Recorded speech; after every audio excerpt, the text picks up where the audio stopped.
Today is a busy one on the Sportiest stream. Hopefully everybody is doing well. Nice to see you. My name is SportyFC, and you've come to a perfect place for Rocket League esports action.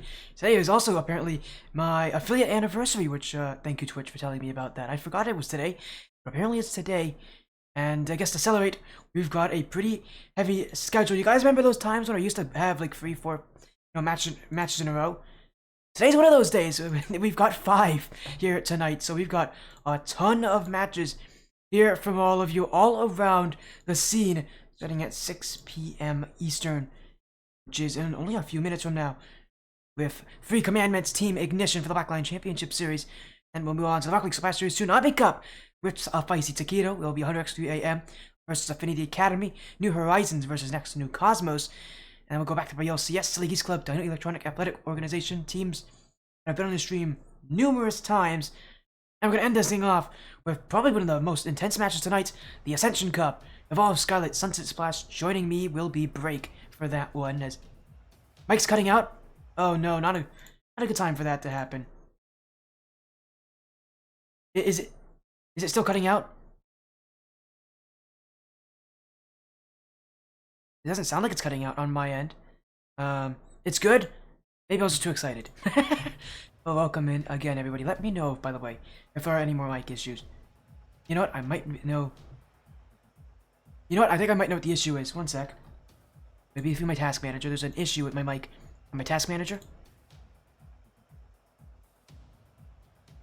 There we go. Is this better? Hopefully that is better. Does the mic sound better, everybody? There's an issue with my mic that I have to change in my task manager. Hopefully that sounds a little bit better. Yeah? There you go. Yes, there's an issue with my mic in my task manager. Thank you for reminding me on that. I always forget to do that before my stream. And so I always have to remember when I first hear myself on stream, wait a second, I gotta go work my task manager. So yes, my task manager has like an audio file that I have to edit every single time my mic's on because my mic doesn't like it for whatever reason. But at least we're good to hear is go here as 3 Commandments versus Team Ignition is our first of, again, 5 matches tonight. It's going to be a long night here on this stream. 3 Commandments obviously taking on the Blackline Championship Series. Team Ignition coming into the 3rd straight season with the exact same roster as we've seen them on before. We've seen this team a ton in Blackline. A few seasons ago, season 13, got to see them make a pretty impressive run all the way to top 6. But last season, not so good for Team Ignition, losing in Losers Round 4 to what would eventually become the 3rd place team. Team Ignition have a lot to prove to themselves. We know that this team's got what it takes to be a top tier Blackline Contenders roster. But so far, they struggled last year. They've kind of needed to pick themselves up. It has not been easy for them to recover. They've had a whole season to do it. A lot of time to get this one up and running, and is a very big match for Ignition, and that coming back to a very big match for 3 Commandments, where it's, I think it's their first season in. At least it's the first time I've seen this team on this stream. So again, a lot of pressure on the 3 Commandments to come out and play exceptionally well. But if there's any time to get off to a good going, it would be at the very beginning of your run. As 3 Commandments Team Ignition should be going in just a few minutes from now. Again, our first of 5 matches. All matches tonight are best of 5, thankfully. They're all best of 5, so we'll get you all going. Prediction poll is live. Our first of, again, 5 prediction polls, 1 for each match. So get ready for that. It is going to be a very, very busy night on the stream. But ironically, pretty early start time. We rarely start at this early. Usually we start at like 8 or 9 p.m. Eastern. This is 3 hours before that time. It's 6. So we're coming in early to this match, but I'm all ready for it. 3 Commandments, Team Ignition should be ready in just a few minutes. One of the first matches I got booked for in the Blackline Championship Series Season 15. So again, super happy to see them. Not surprising though, I used to be on Team Ignition as a partnered caster. So I've been able to work a lot with Cody, and really all 3 of these players. Cody, I've seen the longest amount of time. He was on this org when I first joined, and he's still on this team, even all this amount of time later. I think it's been over a year since I first joined that org. So, man, it's been a long time, but glad to see them back again. But on the other side, Three Commandments looking to, again, start the season well. Team Ignition, if they play like they did last season, they're definitely a beatable roster here. They're definitely one you would want to beat if you want to be a top-tier team here. There's a good amount of Ignition fans out there that are almost certainly going to want to see this team do well.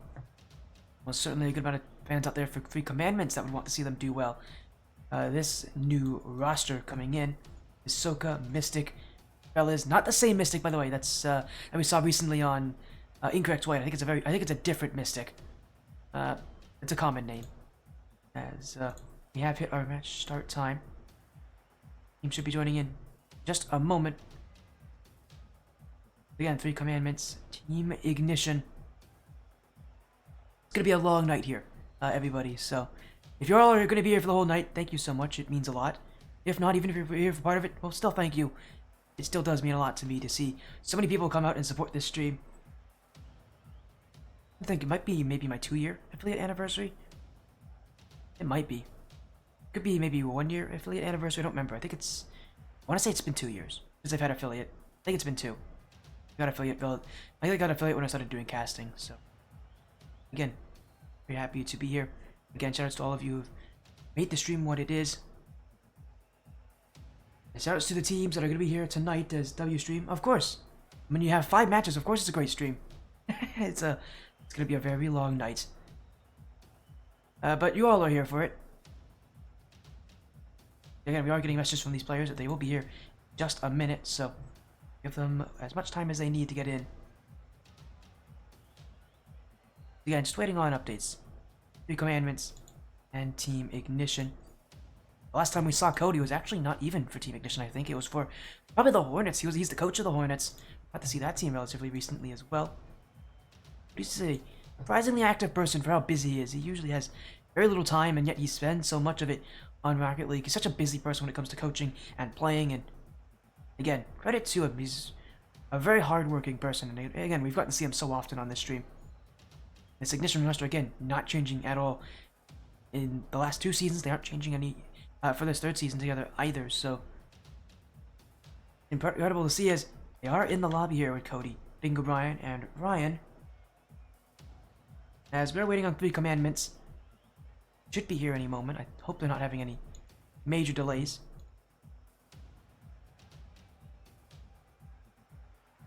And we'll wait on these guys to get on in the lobby here for the Three Commandments.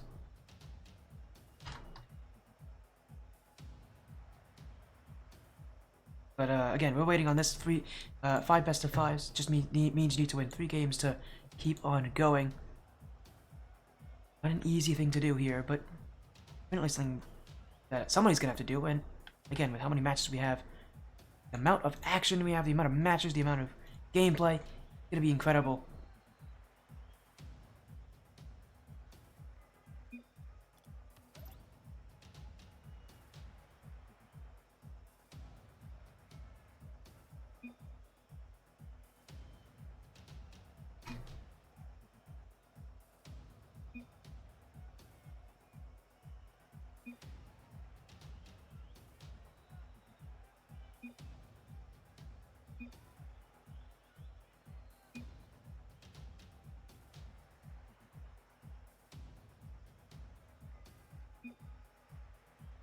As again, we're gonna get these guys in. I'm just making sure we get some messages out. Team Ignition have joined the lobby.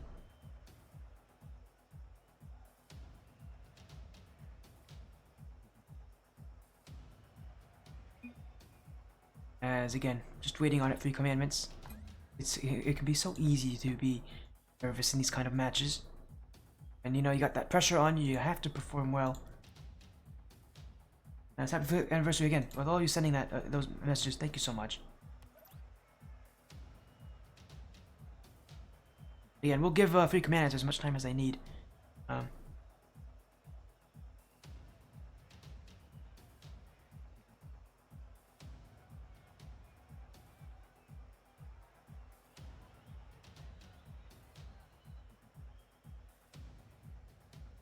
Again, I'm hoping that we can get these players in the lobby shortly.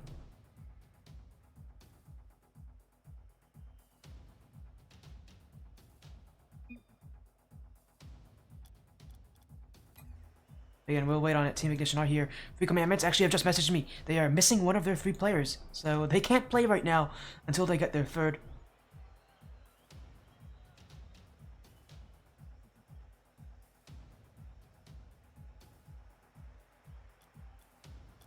As again, we have to wait on them here again. Seems like it's one of those things where they're just missing someone as sub in. I am not doing that. I am not on 3 Commandments. Also, that is very embarrassing. I am not very good. I would almost certainly lose if I was on the 3 Commandments. I'm not even GC1. So no, I'm not subbing in for the 3 Commandments. Here, although that would be very funny.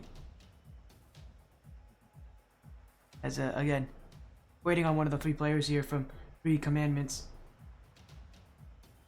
No, I'm unfortunately I can't play. I'm not that. I'm a lot better at just sitting back here and watching this kind of stuff than I am actually engaging in it. I promise you. I've been retired from competitive Rocket League for a while, and I'd say it's a pretty good decision. I'm gonna stick with that decision for now.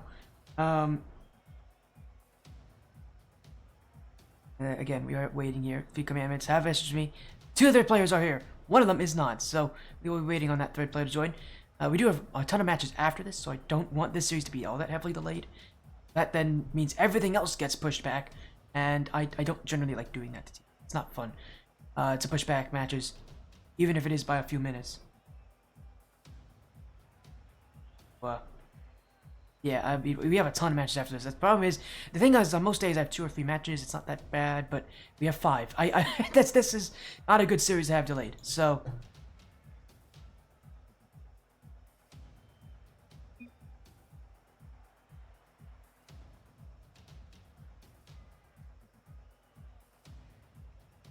Again, we'll wait on updates here from the 3 Commandments. We know that they are active.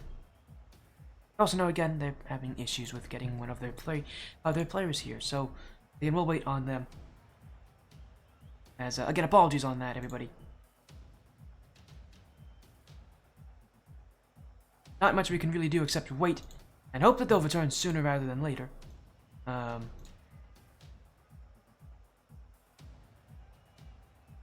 yeah, you all have guessed who it is. It is Velez, who is not here yet. So we'll wait on Velez. Apparently he had to go and leave and do something right before the match started, so not good timing, but it does happen. I don't. If we go to 15 minutes past, then this will become a forfeit. I hope that's not where we are.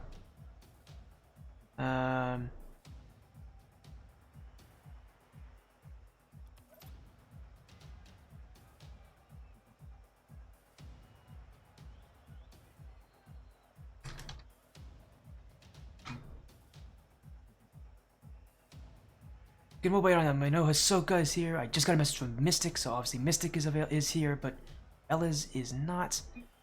And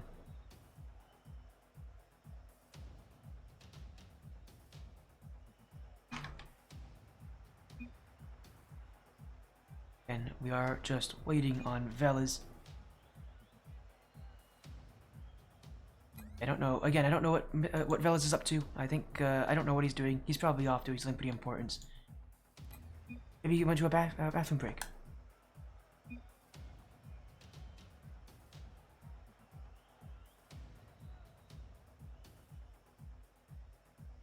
Again, we'll wait on them. As soon as Velez is back, good to get things underway.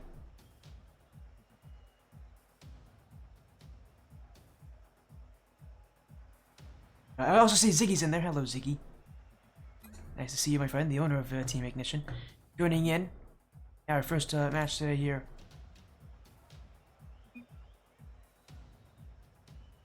So, again, I hope this doesn't go 15 minutes past. It's already really late. We're already about 10 minutes past, so this is not a good start for us. We will wait, obviously, but... Oh, no, they have 15 minutes, technically. Although... I really don't want us to do that. I don't want us to go 15 minutes past and have no series, but I also don't want to go 15 minutes past and have a series after that. That means we're going to have to skip a lot of stuff because you generally need about an hour for any best of 5. So, race period is 15 minutes. even if we do start at 15 minutes past, we could potentially get this done. It would just be cutting it close, which is not a thing I like to do very often. I'm not generally a fan of that.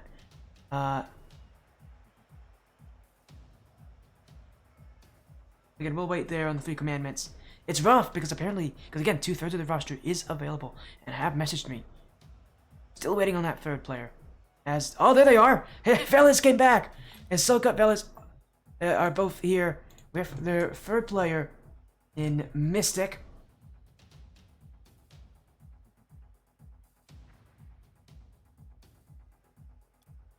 They are here eventually. So, Hisoka, Mystic, going in-game as Akame? Okay, well, it's gonna be Mystic, because that's the name he goes by, but they are here, so we gotta get this series underway here. A bit of a delayed start, I apologize. It's not gonna... It's gonna be going on anyways, though. 10 minutes late, but still good enough for us. 3 commandments taking on Team Ignition in our first of 5 matches tonight. So, even though Ellis decided to leave at the worst possible time, he is back! And we'll actually have a match here. So again, reminder, Akame actually is Mystic, and it's just Mystic under whatever alias he goes by as Hisoka trying to get things started here. Our first match in the Contenders circuit.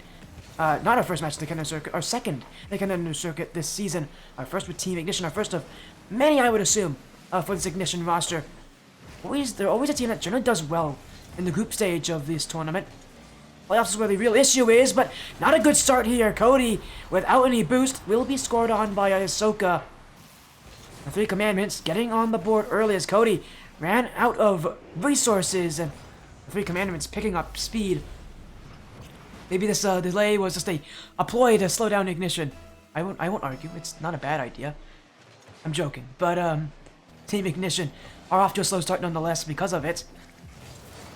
Another shot on, saved by Velas. Mystic will keep the offense going, but the 3 commandments not running on a lot of boost here, which is definitely a concern for them, but they've held on so well so far as Bingo Ryan. Oh, it's completely gotten past Velas, but Hisoka will recover. And the 3 commandments will look upfield again.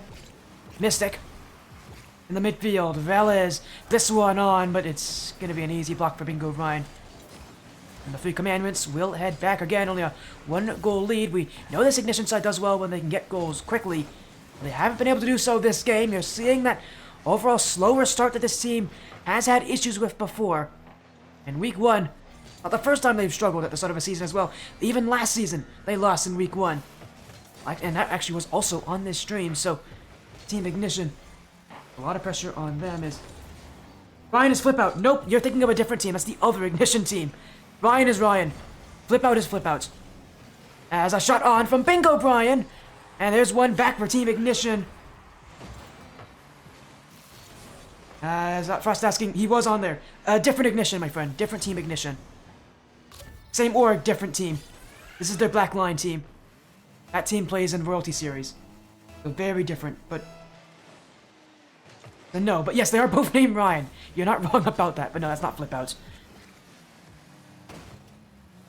As Hisoka. 3 commandments trying to push up field. Team Ignition will continue the challenge, though, as Ryan. Up is Cody. Velas. A little awkward there for Ryan. It is going to be a Mystic boost in the tank. He could put this one on. It will be challenged away. Ryan again. The quick thinking here.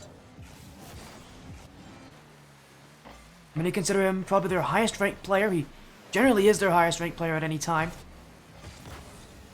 Oftentimes you see him kind of take over in a lot of positions that Ignition need him to. Especially positions that require speed and mechanics. That's generally what he's pretty good at on this roster. Where you see with Bingo Brian and Cody, they're a little bit slower, taking things a little bit more methodically. Ryan's a lot more rush in, get those chances going, really show your individual skill. A lot of Team Ignition just kind of follows behind that with a little bit more team play. As Hisoka, great catch there, will not be able to get around Bingo Brian. Mystic trying for new offense. Bingo Brian will be there as well, and Ryan will see offense. But that touch is just too heavily hit.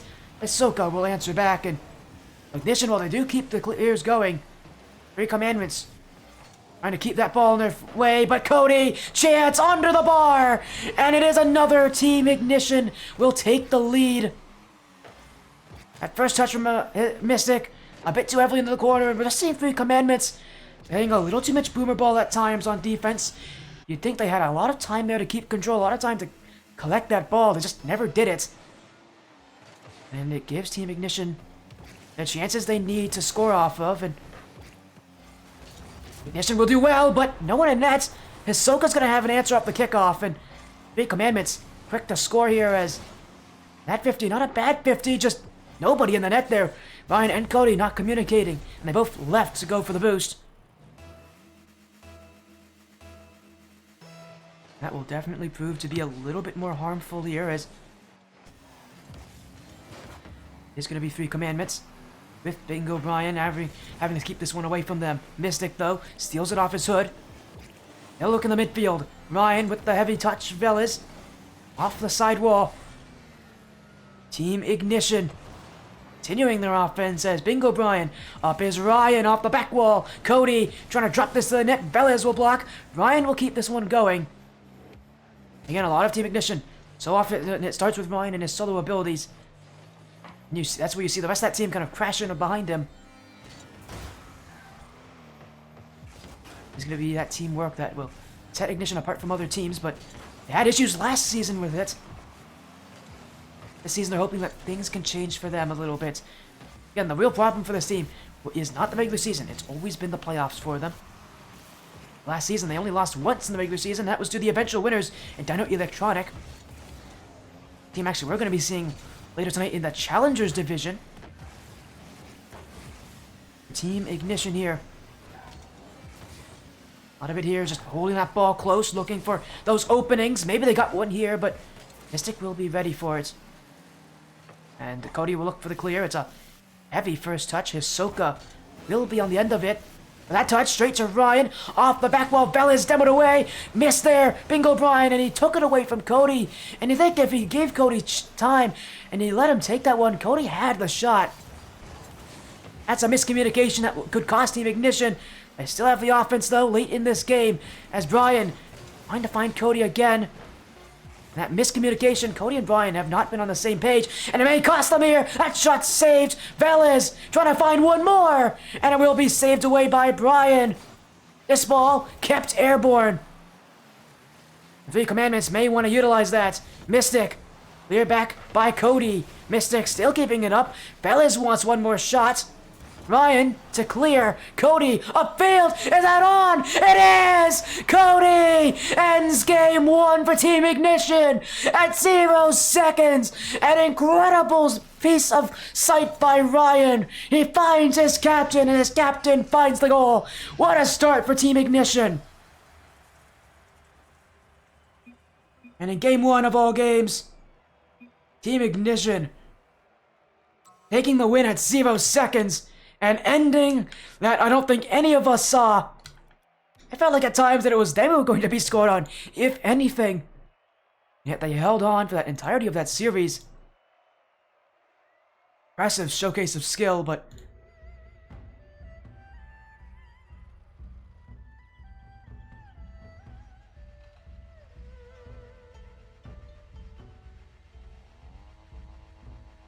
as we go straight into game number 2, no wasting time here. Again, these teams going in a bit late, but what an ending. Team Ignition off to an incredible start. 3 commandments again are, I think, pretty new to the Blackline Championship Series.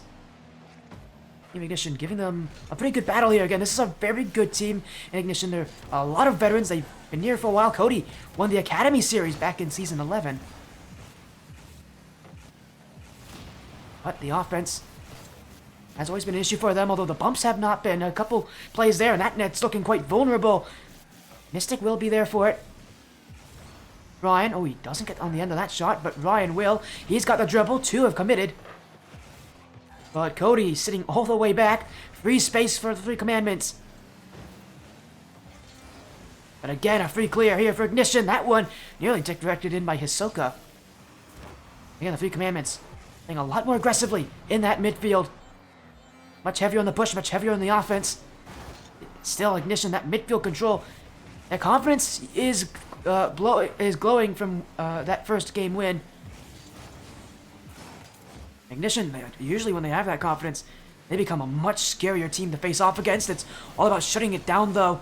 You can get a goal against this team early, that usually does enough to stop them from being so happy about themselves. And we saw last game how long it took for Ignition to get those goals back. The Commandments have every reason to do it here as, oh, a flip reset! Hisoka just dunked all over Team Ignition. And that is what the Contenders series has seen so often. Players reach up to the skies and find that control. Another early start for the Three Commandments. And this continue onward. Well, it will win that with that whiff from Cody. Ignition just trying to clear that ball away. They did well to get Hisoka in an odd position, and now team pinch. Hisoka's just dunked his own teammates. And Ignition with infield options. Cody looking. Nearly put that in himself. Now Brian having to jump in. Team Ignition wants that offense, wants that control, but they're just not willing to play aggressive enough to take these chances. It feels like they're playing a bit tentative. I recognize the Three Commandments are a solid opponent, but I mean, if you want to get goals against this team, you have to play aggressive, you have to play up against them. Just not getting that feel here from Team Ignition just yet, as a bad touch from Cody. It's a bit errant to shoot it into the middle of a crowd, and he will pay for it. The Three Commandments will get one back as that touch from Cody, and certainly a player of his caliber knows a little better than that. That's one play you just can't go for the pass. There's too many players from the Three Commandments near it. A huge risk as well. If you don't put that pass in perfectly, they're going to get the ball against you here as Team Ignition looking for an answer. The Three Commandments, again, shutting them down, and that third player is still not up on offense. It is the Three Commandments will keep this one going. Hisoka on the dribble. Ryan forced to challenge as he'll continue to do so now in field. Cody, oh, again, another double commit with Cody and Brian. We saw that cost them a lot last game. This game, they really can't afford to make those kind of mistakes anymore. Three Commandments have a 2-goal lead as Ryan, looking for the breezy flick, has the 50 instead. It's bouncing in front. A little unorthodox, you couldn't get control there, but the shot still comes. And again, Team Ignition struggling to throw people upfield. Ryan, not there in time. That Team Ignition lack of confidence really is hurting them here. And Three Commandments pushing up a little higher, pushing Ignition back. Ignition, no goals this game just yet. Maybe this is one. It will be. Bingo Brian will make sure that goes in. Still a good amount of this game to go. 95 seconds.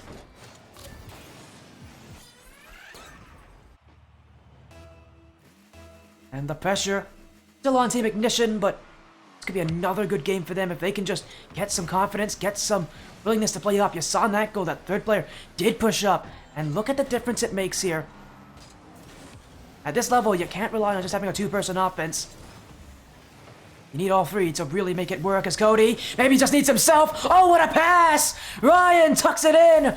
Cody did the work. And look at that. We know what he's been doing in the off-season. A little bit of dribble training. And he absolutely dismantles Three Commandments. This one is tied.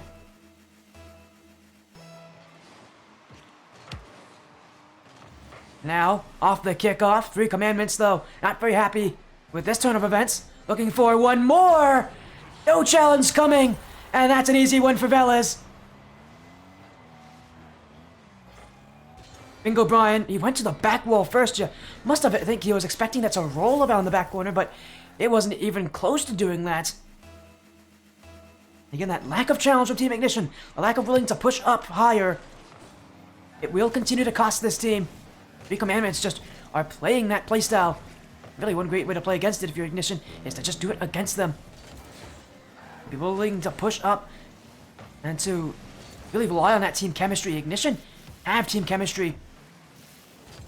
It's something that they need to lean into a little bit more because it's something that the Three Commandments, being a newer roster, don't have as much of. right now for Team Ignition.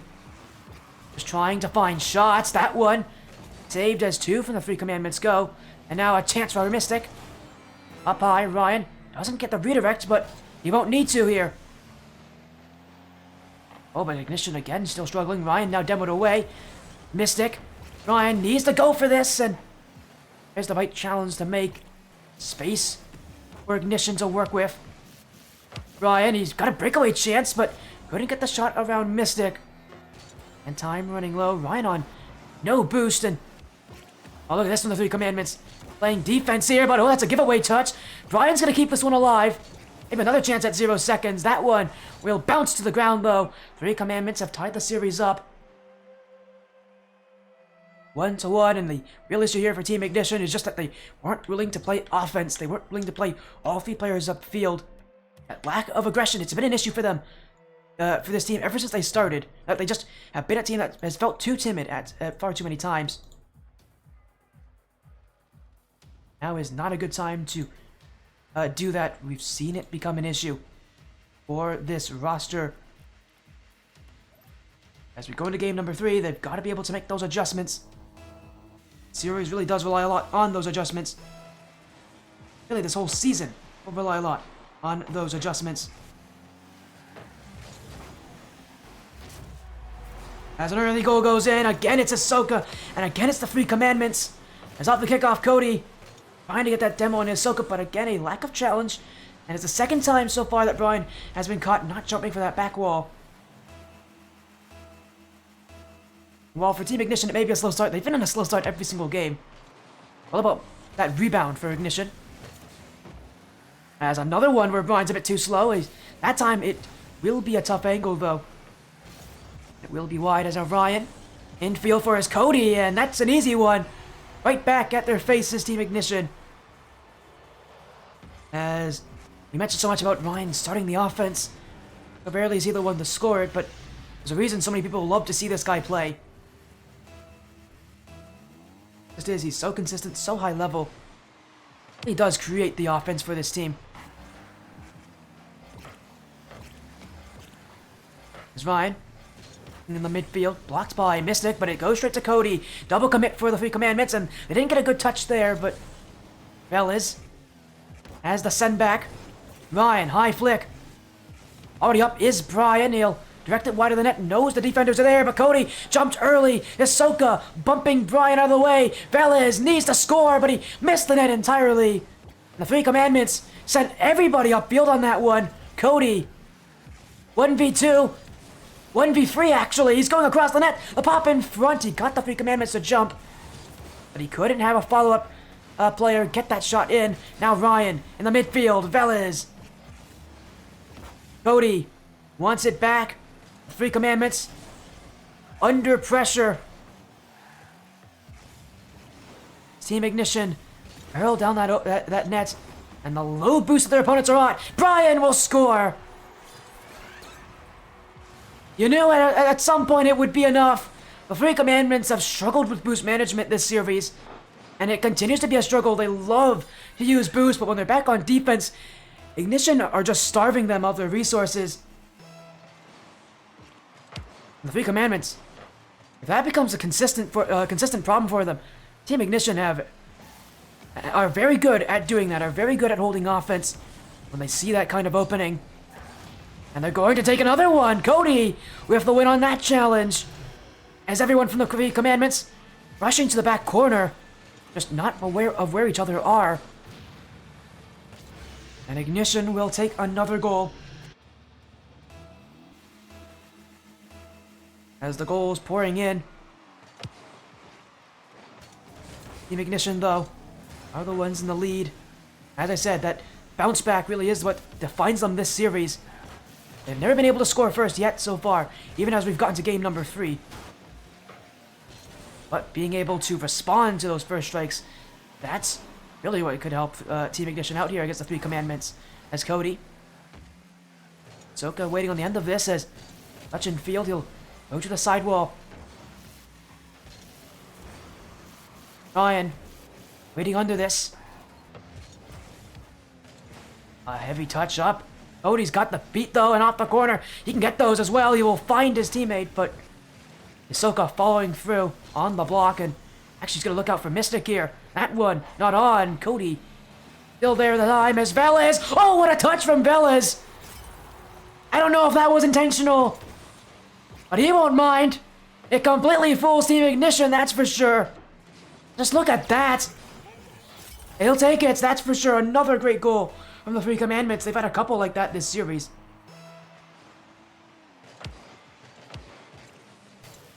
And the goal scoring run here, the Three Commandments maybe back to its kind of usual level.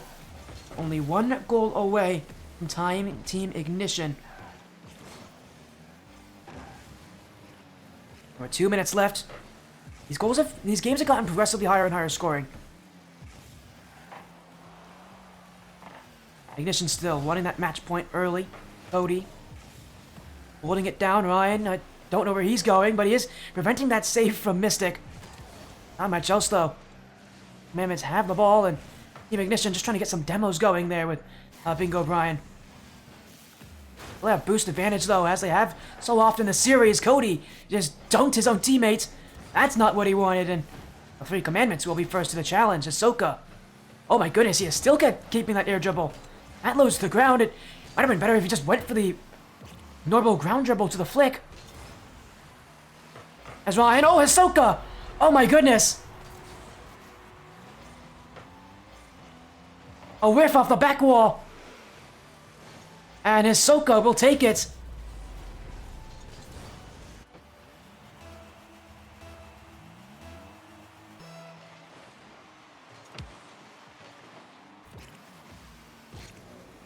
And it is staying close here. Three Commandments have done so well to keep themselves going in this matchup. Team Ignition on a bit of a goal drought at this point. Been higher and higher scoring every single game. The offenses have progressively improved over time. But whose offense will take that last lead? Cody wanting it, but a bit too slow over Hisoka. Ryan will be there. Cody still jumping in for that redirect, but doesn't get a piece of it. And O'Brien definitely saw that coming, and he sat back for it. Ignition still with the ball. Ryan does force Mystic out of the play. Cody, though, he needed to shoot that one. Play where he has an open chance. Pass just does not connect.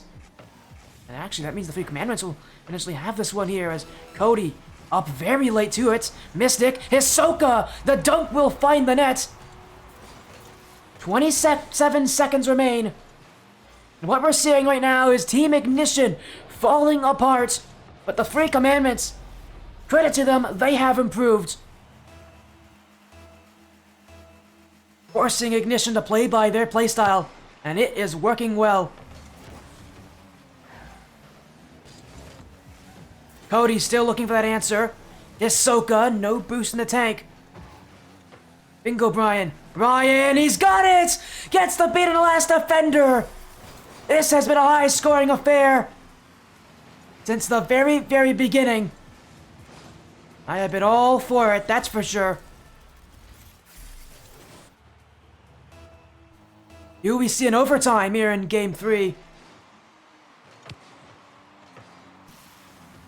The Commandments holding this one back, forcing Ignition to play up. They'll have their chance here. It is a double commit, but Ignition actually keep the ball. Ryan, 0 seconds on the clock. Bingo Brian might want to let this one drop. Ahsoka will, though. No team wanting to play offense, and we do have golden goal scenario here in Game 3. It is Team Ignition and Three Commandments both looking for match point. Ryan trying to steal this one off of them. Velez searching in the midfield. Bingo Brian. It'll be Mystic to reach for it. Team Ignition try to keep this offense up and running, but Ahsoka the dunk. Brian will be there to return it. Still the Three Commandments rush in. Brian. A flick.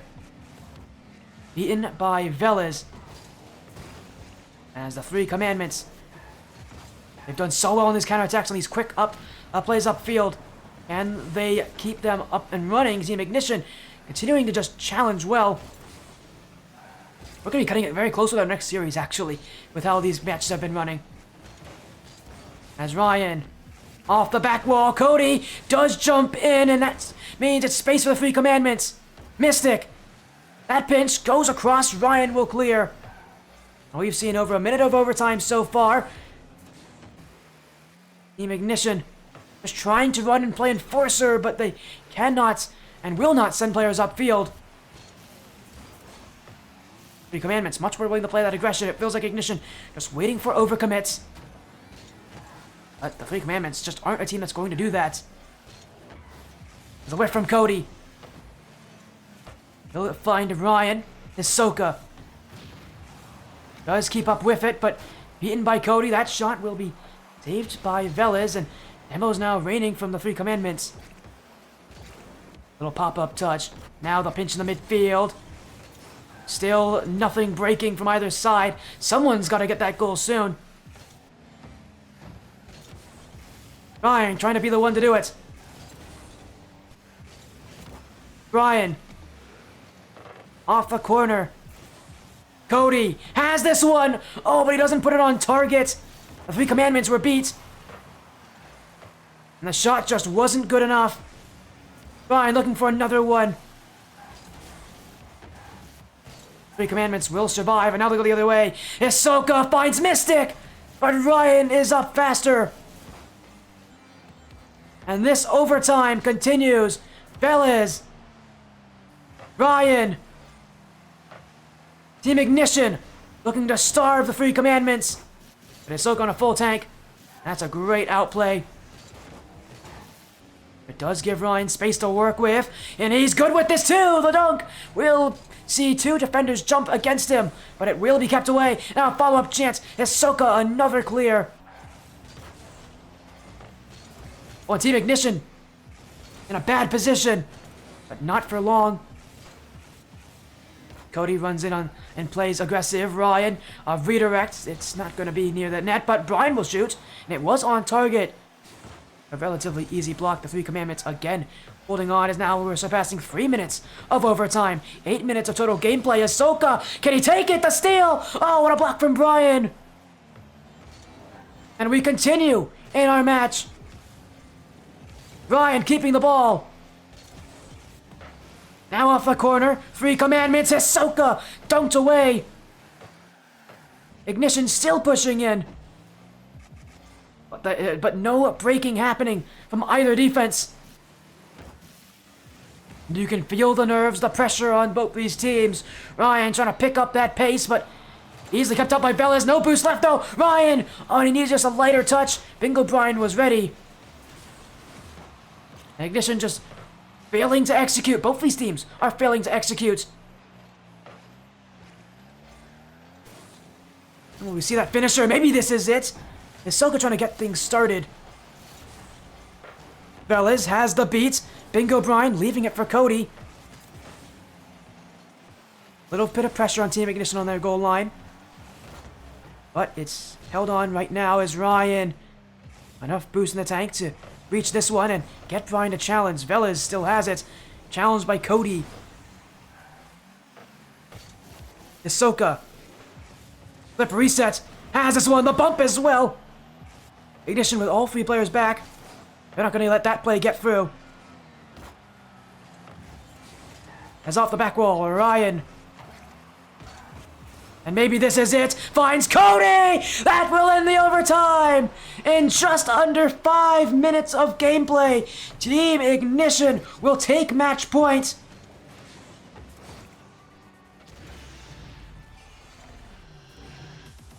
Man, what a long match that one is. Ignition, though, have taken it, and momentum has fully flipped in their favor. Potential now to take it in Game 4. Man, this is a long, long matchup. But we're all here for it.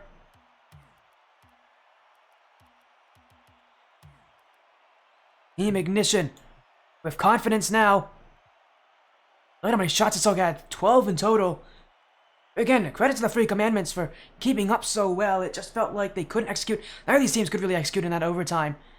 was Team Ignition who got that finishing touch, but my goodness, that one was a very close matchup here as we go into game number 4. Team Ignition, this is their chance to take the series. Cody dropped 1,000 points last game, so did Hisoka. But in game 4, can that momentum for Ignition set themselves apart? Cody looking for goal. It is an easy cape there from Velo. At least I thought it would have been easy. The Commandments have completely messed up their defensive rotation. And Ignition will get some free chances because of this. Cody. Oh, he has that second touch too, but it's not a very tough touch either. Velez will see that one away. The follow-up shot. The Commandments will commit to that corner.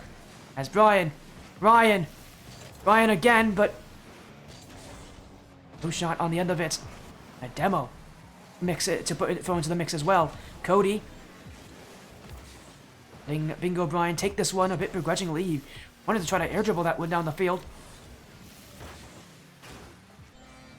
Now he'll get the bump. Ryan bumping his own teammate out of the way to get that flick. Ryan is on a mission at this point, and if Cody's in the way, he'll make sure that Cody gets out of the way. As Cody now, he's going to take the goal. The captain is again showing up. As that touch from Mystic, it just needs to be a lot lower, a lot smoother. It was as if he was looking for a high clear, but he actually just hit it backwards. It was not the touch he wanted. Team Ignition with the first goal in Game 4. A lot more of this game to go, and probably a lot more goals as well. Team Ignition need to show up continuously as Ryan. Hisoka.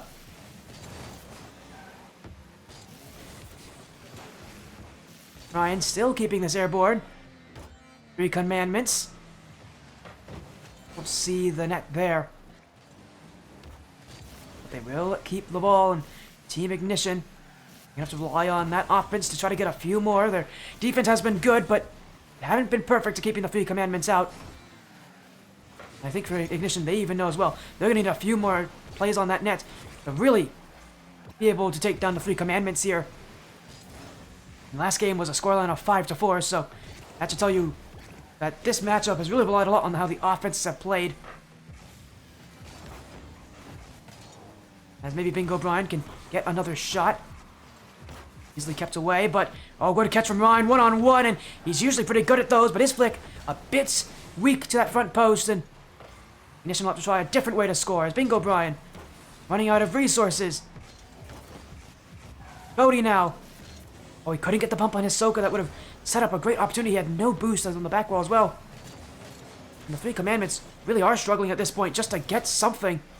Hisoka, though, has a little, and so does Mystic. They picked up a couple boost pads and should be able to set them away. Oh boy, what a bump from Ryan. Sets up the chance further. That touch from Mystic, a bit of panic. Ryan will wait on it. Cody, though, called into action. And you'll see an infield pass attempt, but will not connect. Ryan still has it, though. Oh, what a touch. Saved by Mystic. Ryan went for the sidewall double tap, and he did hit it, too. It just went away from the net. Ignition still pushing. That one's off the crossbar. The ball will not go in that blue net anymore. The 3 Commandments will keep it away by any means possible. And as we're late in this game, the 3 Commandments have been fighting to stay alive. Hisoka. The 50 with Ryan is in a perfect position. Oh, but Velez needed to put that on target. And Ignition is trying to hold on at this point. Velez sends the back wall. Ryan calls for it, and it will be his touch that will slow down the 3 Commandments. He'll go up again. Now catching the sidewall. Velez has him beat, but it's straight to Cody. Team Ignition taking things slowly here, and is it going to waste so much time? But will it be enough time? The 3 Commandments hold the offense right now. Ryan. Mystic. You haven't seen a lot of bumps from the 3 Commandments. We haven't seen a lot of offense from them either. as this game winds down. Three Commandments struggling to stay upfield. Cody couldn't put the shot on there, but Ryan will set up Ryan infield. Ryan never even jumped for it. Three Commandments have this one away. Awkward bounce. Ryan does have that touch. He'll save his team from what would have been a Three Commandments goal. And Ignition holding that one goal here. Last game was a 5-4, almost 5-minute overtime winner. This one, a 1-goal difference. Ignition, oh, a whiff! Cody will be able to get on the end of it, though, and Ryan will hit it away. Time running low, and it will end! Team Ignition take the series. It goes all the way to Game 4. A long match, a long battle. But Team Ignition start their Blackline Contenders series off on the right path. A win in Game 4. What a battle. And what a start to our night. We still have a ton more matches to go.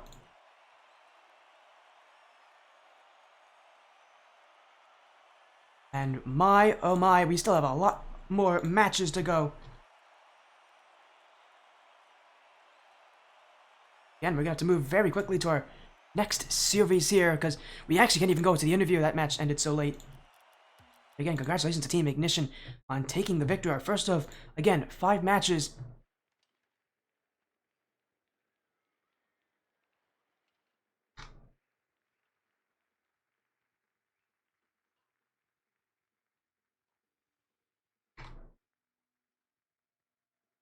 Again, a incredible series. Game 4, Three Commandments could not take this one directly. As again, we're going to be moving to a quick break here. When we come back, it's 100x 3 AM and Affinity Academy. We'll see you guys very, very soon for some Rocket League action here from the Rocket League Splash series. So we'll go to a break. We'll be back soon.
Welcome to your sportiest stream, and you saw the announcement.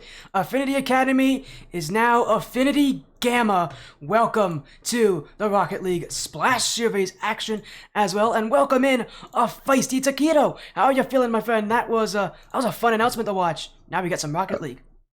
That was absolutely a banger announcement to watch. I'm sad I had to miss like half of the volume there, but I caught the tail end of it, and I mean, I love the team. We love any Affinity squad around here, and Shay is the homie, so is Yulty. So I'm happy to see them put something together, and also a new team name that they're joining with. So this is pretty cool. It is pretty cool new team name, but still that same roster last season that made it to, I believe, the top 4 before losing to the eventual winners, and our next team not found in the Surge Cup this season. Now in the Tsunami Cup, and boy, what a battle they have. 100x3am, our Legends Cup 2, sponsored by Team Silence Champions, representing on the other side. A very tough Week 1 match, but for Affinity Gamma, they're ready for that challenge. They absolutely are indeed. But what I have to say, man, is also, I'm seeing some things here in the chat. Happy affiliate anniversary, my dude. Yes, that actually did. I didn't even know that was happening today. I forgot until like right when I started the stream. I was like, wait a second. This is my affiliate anniversary day. That's why, of course, today we have 5 matches. This is our second of 5. 100x3am, Affinity Gamma. Later on, Skittle, you and I will be sticking around for New Horizons next to New Cosmos, and we'll see Silly Geese Club, Dino Electronic Athletic Organization. And we'll end with Break to take on Evolve Skylight Sunset Splash. So Tommy Buckets will be on 3 of these matches. 2 RLSS matches, and of course, he'll be playing on Sunset Splash for that Ascension Cup match. So we've got some insane action coming up here, Taquito. But just this match entirely, 100x3am coming in. What a battle. They're one of the top teams in the Tsunami Cup, and I think there's really no question about that. That roster is incredible. It's absolutely incredible. I mean, not to mention, didn't they take the ship or the cup or whatever you guys call it over there? The Legends Cup 2 is what they took. Yeah, they literally are the winners. Like, I mean, this team is going to be somebody you have to punch up to. And I mean, it's Crypto, Noki, and Souls. Like, these are names that you know if you stuck around the scene long enough. These are names at this level that are entirely recognizable. So for me, this would be their series to lose. Affinity Gamma's gonna have to step up to the plate in this one. There's no easy matchup here for them. As, again, what a series we have. 100x3am and Affinity Gamma, not Affinity Academy anymore, although again, they did go by that name, and still have a ton of players sticking around with that. As you said, the only major difference is the addition of Ryziek. That's going to be a huge change. But on the other side, 100x3am, that roster has not changed since that Legends Cup win. And I don't think we're going to be seeing them make any major changes here. Our Rocket League Splash Series Season 6 Tsunami Cup here, sponsored by Gamers on TV, Invispire Entertainment, Lat 7 Gaming, Heady Scarf Gang, Purchase and Resell, and Claim to Fame. We've got quite the match up here. 100x3am taking on Affinity Gamma. A best of 5 here. Our first of 2 Tsunami Cup matches tonight. And these teams want to get it started immediately. So let's get right into the action. 100x3am on the blue. Affinity Gamma, the new Affinity Gamma on the orange, under the new name, looking to get quite the upset. But 100x3am, one of the top contenders here. This is a match that many people have said they should be able to win. Now is their time to prove that since their Legends Cup run, they are still just as good. I absolutely think they can as well. I mean, this is a very aggressive squad. You know them pretty well compared to most people. So one thing I do know about this 100x3am squad is they like to hang out in their opponent's third. They want to be towards the net. They want to completely smother you on defense, and I mean, heck, they even make it hard when their opponents are on offense. So this is a team that you have to battle on both sides of the pitch, and I hope Affinity Gamma is a, new name, who dis kind of update right now as we move through the first few seconds of this game. And already holding on well, looking for the infield pass to Yuli. That one will be directed a little wide here. Affinity Gamma also did play in the Blackline Contenders series last season, actually now moved up a division in that as well. In that Contenders series season 1, they only suffered losses to the eventual winners in the upper bracket, to Dino Electronic, who we'll be seeing later tonight. But against 100x3am, this is another team that feels like it could be a winner, as that one's gonna fall in. A strange first goal. It goes for Crypto, but Affinity Gamma, that is an awkward mistake and a bad goal to give up if you're Unity. That's tough. You'll just not in that best position. Obviously, you know, you kind of got to panic flip at that moment. You maybe got to react a little bit quicker. But of course, you're stuck in an awkward position. You got your back turned, and now you're getting deleted as soon as you know, accidentally own goal. That is, Yulti's not starting off really good now, is he?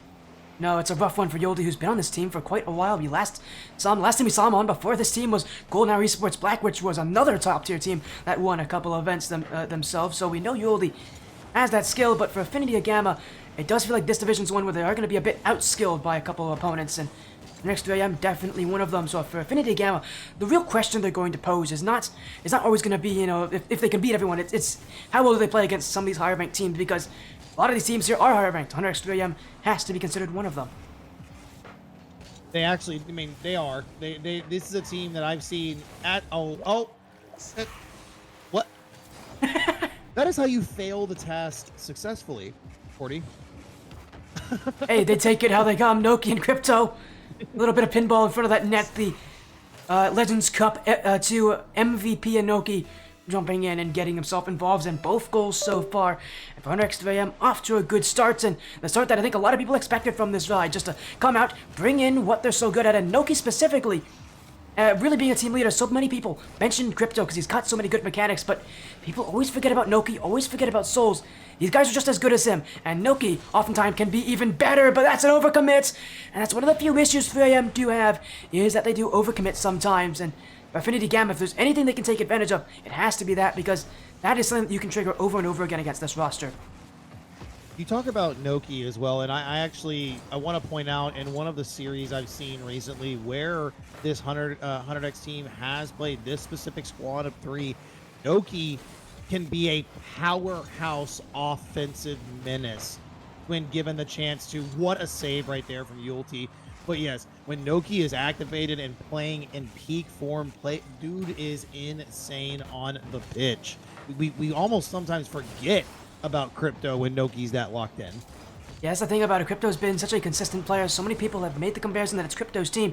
Well, last event it wasn't. He wasn't even there on day 2. They had Stitch play for them in day 2 of the Legends Cup, and still they won with their sub. So this is anything but a Crypto team. He's even said it afterwards in our, post-tournament interview. This is not Crypto's team. This is 100x3am. This is how good the team is, but a whiff off the corner, and maybe I spoke too soon because a caster comes in, and it gives Ryziek the first for Affinity Gamma. Well, and let's just call it what it is right there. A big time mistake on the back wall. It happens. It's gonna happen in a high pressure moment, especially when finally Gamma's putting it together. At least in that run right there, they were able to actually get something going. This is gonna be an ugly waterfall touch. Good for Shay to kind of get that one in the best possible give himself the best possible option off the back wall. There's some good challenge game there up the field. Shay's gonna take this, put a little pot shot towards the net. It will be defended easily. However, Ryziek gets a little too close, so they may have to switch up who takes lead here. That double commit is not gonna be good. Leaves the net wide open in the back, and that almost no angle shot from Crypto is just gonna look so much better. Yeah, but the thing is, we've seen him do this before. This is not surprising from Crypto. He's done that often. It's not a surprise to see him hit an insane double tap. Again, Crypto can do that kind of stuff. That's what makes him such a scary offensive weapon. And that's why so many people mention Crypto when it comes to this team, because at any point, he can find a way to score. And it's so tough to stop him as now we go for another one. The fake won't be able to get past Shay. But 100x3am up with a 2-goal lead, looking for one more. Souls drop down, saved by Ryziek. Be close here. Oh, good challenge. Well, good teamwork, I should say. Shay down to Ryziek. Ryziek, I like the attempt at the redirect right there. Unfortunately, didn't go their direction. And again, these touches off the back wall aren't the best. If he'd have got that shot, Sporty, if he'd got that shot, that'd have been the craziest pinch down into a net I think I've ever seen in Rocket League. You'd be seeing that shot on the RLSS Twitter after that. It says Noki. Oh, he just faked both defenders. At this point for 100x3am, they're just having fun, and you get that feeling. Noki got both to jump, and it's about as easy as it can be afterwards. And this is when, if you're Affinity Gamma, you know 100x3am are just toying with you.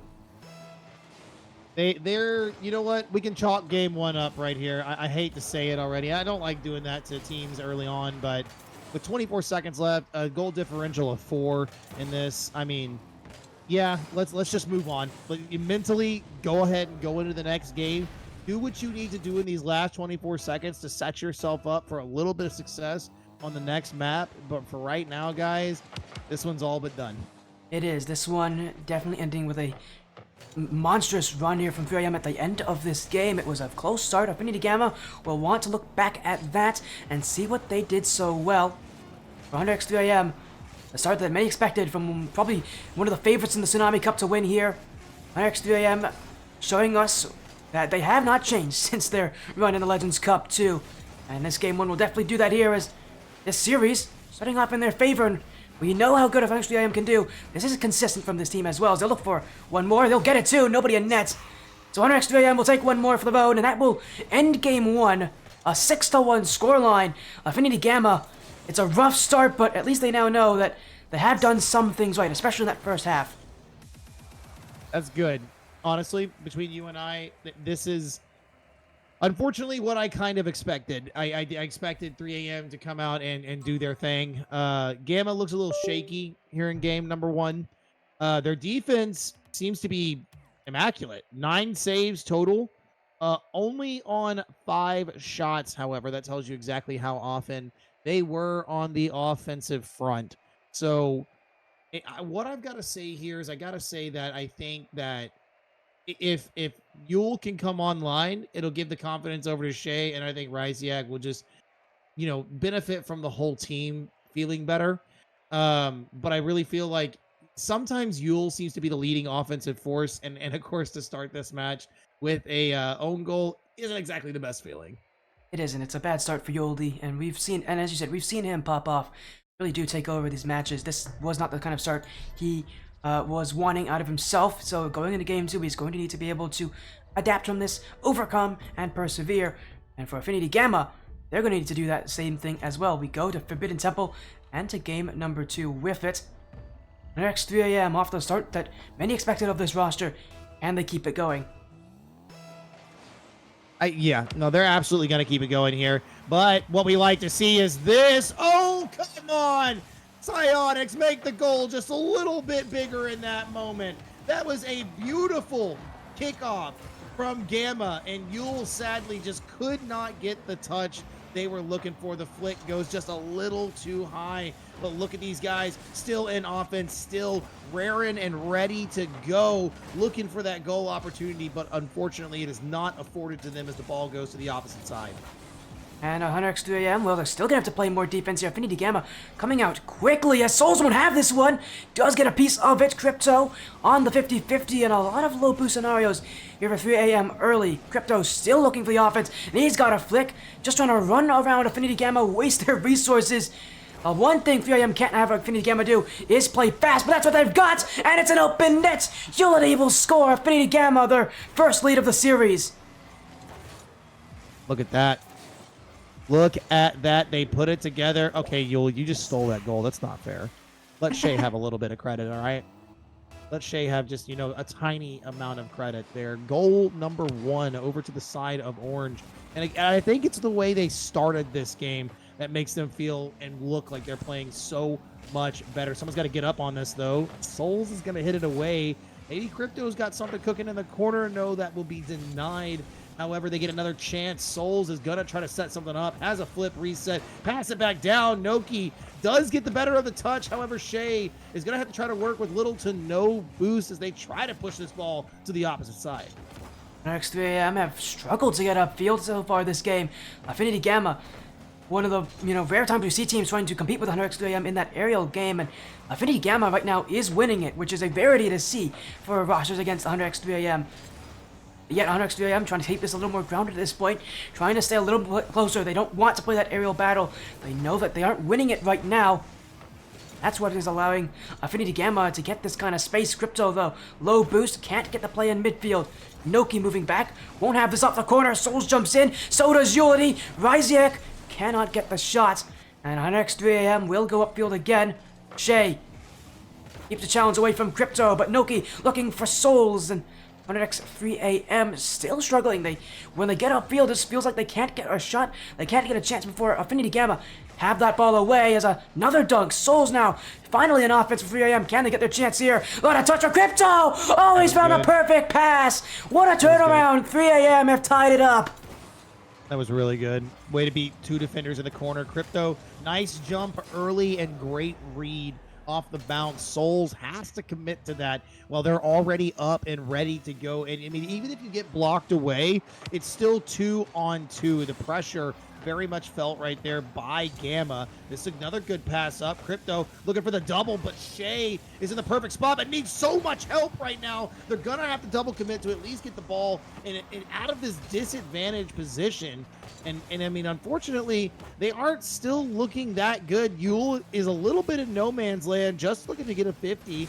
We got possession over to Souls. Souls, nice flip reset. Looking for another, but the pass is going to go wide back into this opposite corner. Can we get one more Yule? Possibly. Can't get past Crypto. Ball will remain in the orange. It will be as 3am will keep the offense going. Here as that one cleared to the other side. Affinity Gamma now on offense again.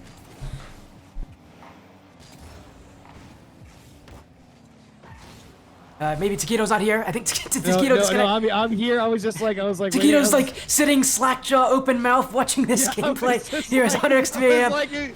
Oh god, who's gonna get scored on? The play was developing. I was just like, please, somebody do something here. You're just right next to the net, and no one went. So I'm like, wait, is my brain broken? Do I not know what's happening? And of course, I mean, I don't. These guys are obviously a shot above me in the game, so. And touch here. Ryziak can't get it to a teammate. No one up. Yule is very awkward. Shay, good defense in the back line. We've got another one here, but no boost.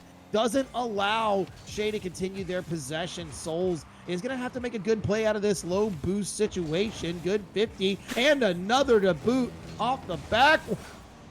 Oh, Shay, no, you got to jump. It's so close. It's so nerve-wracking for Affinity Gamma. You saw that little pop in the mid from Souls. It's the mechanics of 3am. It's such a high-level gameplay. And if I'm not wrong, I think these guys have made top 128 in RLCS before because of those mechanics. Affinity Gamma dealing with, again, one of the scariest teams in our Tsunami Cup here is Noki. Can't get the shot on the end of it. It will bounce off a corner. Souls. That one pinches across. Now Noki, well, he won't have any boost to challenge Shay. Crypto will push up instead. The game staying tied. No late game run here from 3am like game 1 saw. And that's, again, a positive. This team has gotten better. The aerial defense has improved, but that ground game still is for 3am. Crypto beaten by Ulity. Time running low here. Overtime potential as Noki with the wall dashes, trying to throw it in front for Crypto. Gets over Isaac. 1 second remains. And 100x 3am 1 second away from going to triple match points. Both of them, both Yule and Noki, were wall dashing, trying to get to their ball from the respective sides. It was really funny. You only pointing out Noki right there, but they both threw it in, and this is tough. Oh, good touch from Yule. Follow through right there from Ryziak. That's going to be a hard bounce. Yule keeps it out in the corner. This could be an opportunity. Shay up high. Could be a waterfall touch. Noki has to take it high as well. Ryziak is going to get one. Can we get another? Yule is sending it towards their own net. Okay, it's still up. We're good. This is still very scary, and unfortunately, the ball is going to touch the ground, but almost. We almost saw Gamma greatness right there at the very end of the game. Yeah, we saw Team Ignition do that in our first series of the day. In game 1, winning it at 0 seconds. Affinity Gamma trying to pull that out as well, but they could not do it here. As we'll go to game number 3. 100x 3am, a chance to 3-0 sweep the competition for the first week here. And Taquito here. This is where things get a lot more difficult, because not only do Affinity Gamma have to win, they gotta win 3 straight, and the likelihood of doing that against any team is low. 3am, very tough, because this team is just so consistent. I agree, however, this second game looked so much better than game number 1 from Gamma. So if we can see the same beginning in this game number 3, if I was 3am, I'd be very, very afraid of the offense that is coming their direction. Gamma looked absolutely locked in and made one freaking mistake.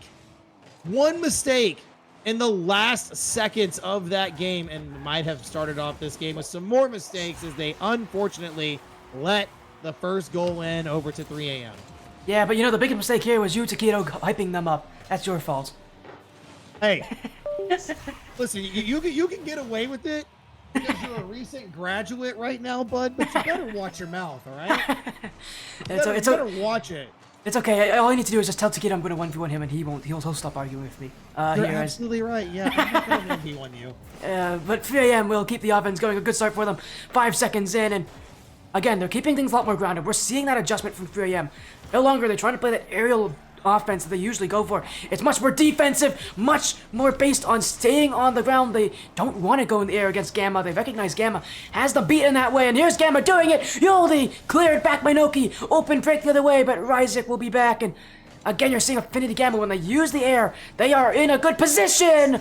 But on next 3 a.m. still have them beat. The ground game is what matters. It's tough, man.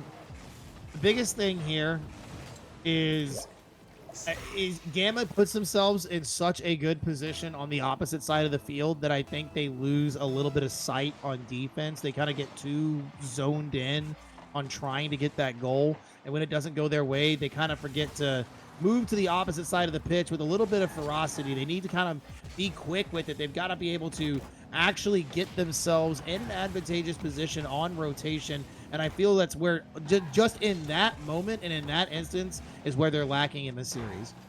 Yeah, but they do have the beat there. Maybe a chance to respond. Utility does have that challenge. Great read from Souls, though, with low boost. Noki. Oh, Souls with only 10 boosts left. Just enough to keep it away. But still the shot comes on. Utility, no second. Shay could not put it on. He just was a bit too far ahead. And RX3AM will go upfield again with Noki. On RX3AM, a lot more demos as well we're seeing. A lot more aggression. You're seeing that first player, not actually the one with the ball often for 3AM. It's the one that wants to go for the demo. The bump really disrupts Affinity Gamma. They recognize this team's strength. They want to dismantle them literally, and they're finding ways to do it as Crypto nearly caught on the goal line. Souls will retreat though as 3AM need to reset. And they will eventually. Utility clears it back, but Souls already there waiting for it. Good touch to the mid. Do we have a quick turnaround? Yule was there, but unfortunately not in the best position. Way to keep it low from Rysiek right there. Good touch as well as somebody in the mid to follow. No, they weren't there in time. Shay does rush up the pitch to try to find something, and Rysiek can't get back in time. And that is 3 up to the side of blue in game number 3. 100x 3 a.m. and you mentioned it that Affinity Gamma do struggle on that rotation to defense, and we saw it there that a lot of holes in the backfield that did get exploited by Souls' dribble. And 100x 3 a.m. And you said it was close last game. This has not started off close this game. Affinity Gamma have met the brick wall that completely dismantled them in game 1. And for 3 a.m., just looking like the far better team right now is Noki. No boost left. Crypto with a bump. This one's bouncing. Shay will be there in time, but 3 a.m. continuing to just find ways to get chances, and they just continue to be dangerous. Now here comes Souls. The first touch up is Noki. Has the foot reset. Wants it. Oh, what a pinch. Is it gone in? No, it's off the post. Gamma will have to look for a different play to shoot on, and 100x3am will continue to get those clears.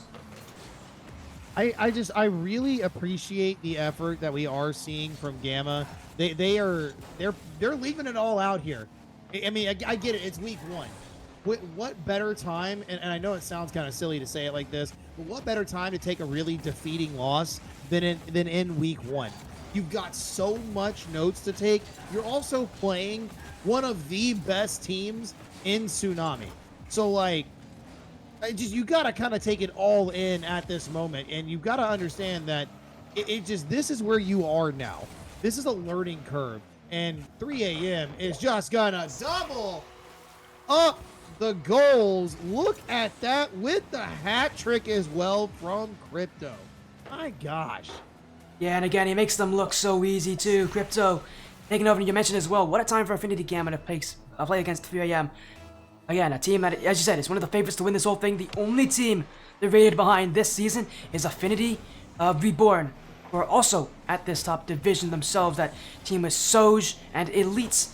That's the only team that's rated above them here in this division. So, again, it's such a tough battle to go against 3AM because this team is just so scary. But for Affinity Gamma, coming in as, again, the new Affinity Gamma coming in with this new name, even though this first match is going to end pretty poorly for them, there's a lot they can take from this, a lot they can learn. It's a good start, you know, for Affinity Gamma.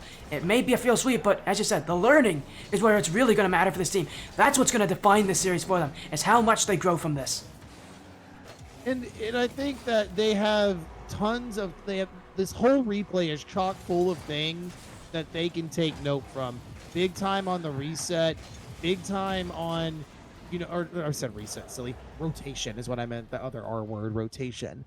Big time on rotation, big time on making positive efforts on your possession time. And I mean, there's tiny little things, right? Tiny little things of the nuance of this series that you can take note of, and hopefully Gamma is going to be doing just that as they get a chance to look back at this week 1 set. It is, but for 3AM, a 5-goal lead in this point, 5-0 in Game 3. They have not actually been shut out. Have not actually shut out Affinity Gamma this series at all, but this game feels like it's one that will end that way. 30 seconds go. At this point for 3AM, it's just wasting time. Crypto taking a lap around the field. Noki still wants another. Shay will keep it out, but for 3AM, the offense keeps going. Crypto, fake in front. Noki could jump in, and he does want to shoot this one, but it will be high. No shot given. And Affinity Gamma gonna just get one more goal for the road, something for consolation. Crypto will clear. That will be in. It's 6-0, and 3AM just putting the cherry on top of what has been an incredible 3-0 sweep to start their season. Jeez, man. Like I said, I think you got to really kind of take it home on this moment here for Affinity. Just understand that, like, this, you can't be upset. You unfortunately cannot be upset about this. You've got to just take it for what it is. This team has outclassed some of the best teams in Tsunami. I mean, for the past, couple of seasons, right? I mean, and across the different leagues that they play in. And I'm not saying that Gamma is bad by any stretch of the word. It's tough to put it together when you have to deal with this much offensive power. It is. Well, I will correct you there. This is actually 3AM's first season in RLSS. Okay. So then it's the different leagues that they have played in then. I was gonna say, it's in the other leagues. I know what you're talking about. You're talking about the RLCS. They have dominated a lot of top teams there. Again, I think they've made top 128 before in RLCS. So that should put you in perspective how good 3AM is. This team in the Series 3-0 is no surprise to anyone. In fact, they'll end that final game with a blowout 7-0. But, I mean, Taquito, I got a lot of credit to Affinity Gamma coming in as a team that just graduated from the Surge Cup. Not a bad start against one of the top teams here. No, and games 1 and game 3 is really what separates the differential here. Game 1 kind of ran away from them at the very end. Game 2 was an amazing game. Absolutely wonderful for Gamma. Game 3, you could see it's what happened. Like they got defeated, and that's truly what it is. They mentally kind of checked out, and that's okay. That's okay. You guys can take the film, look at it, take a lot of notes, regain next week, come back even stronger. And to talk with us about that is Crypto. Hello, Crypto. Coming in, I think I dragged him at a bad time. Crypto? Dude's just chatting with his teammates here with Noki and Souls. Again, congrats on your win. A field sweep start, as expected for a lot of people. But hey, still a pretty tough matchup. But you guys must be feeling at least somewhat good here for you guys. And again, coming in, you know, the field sweep.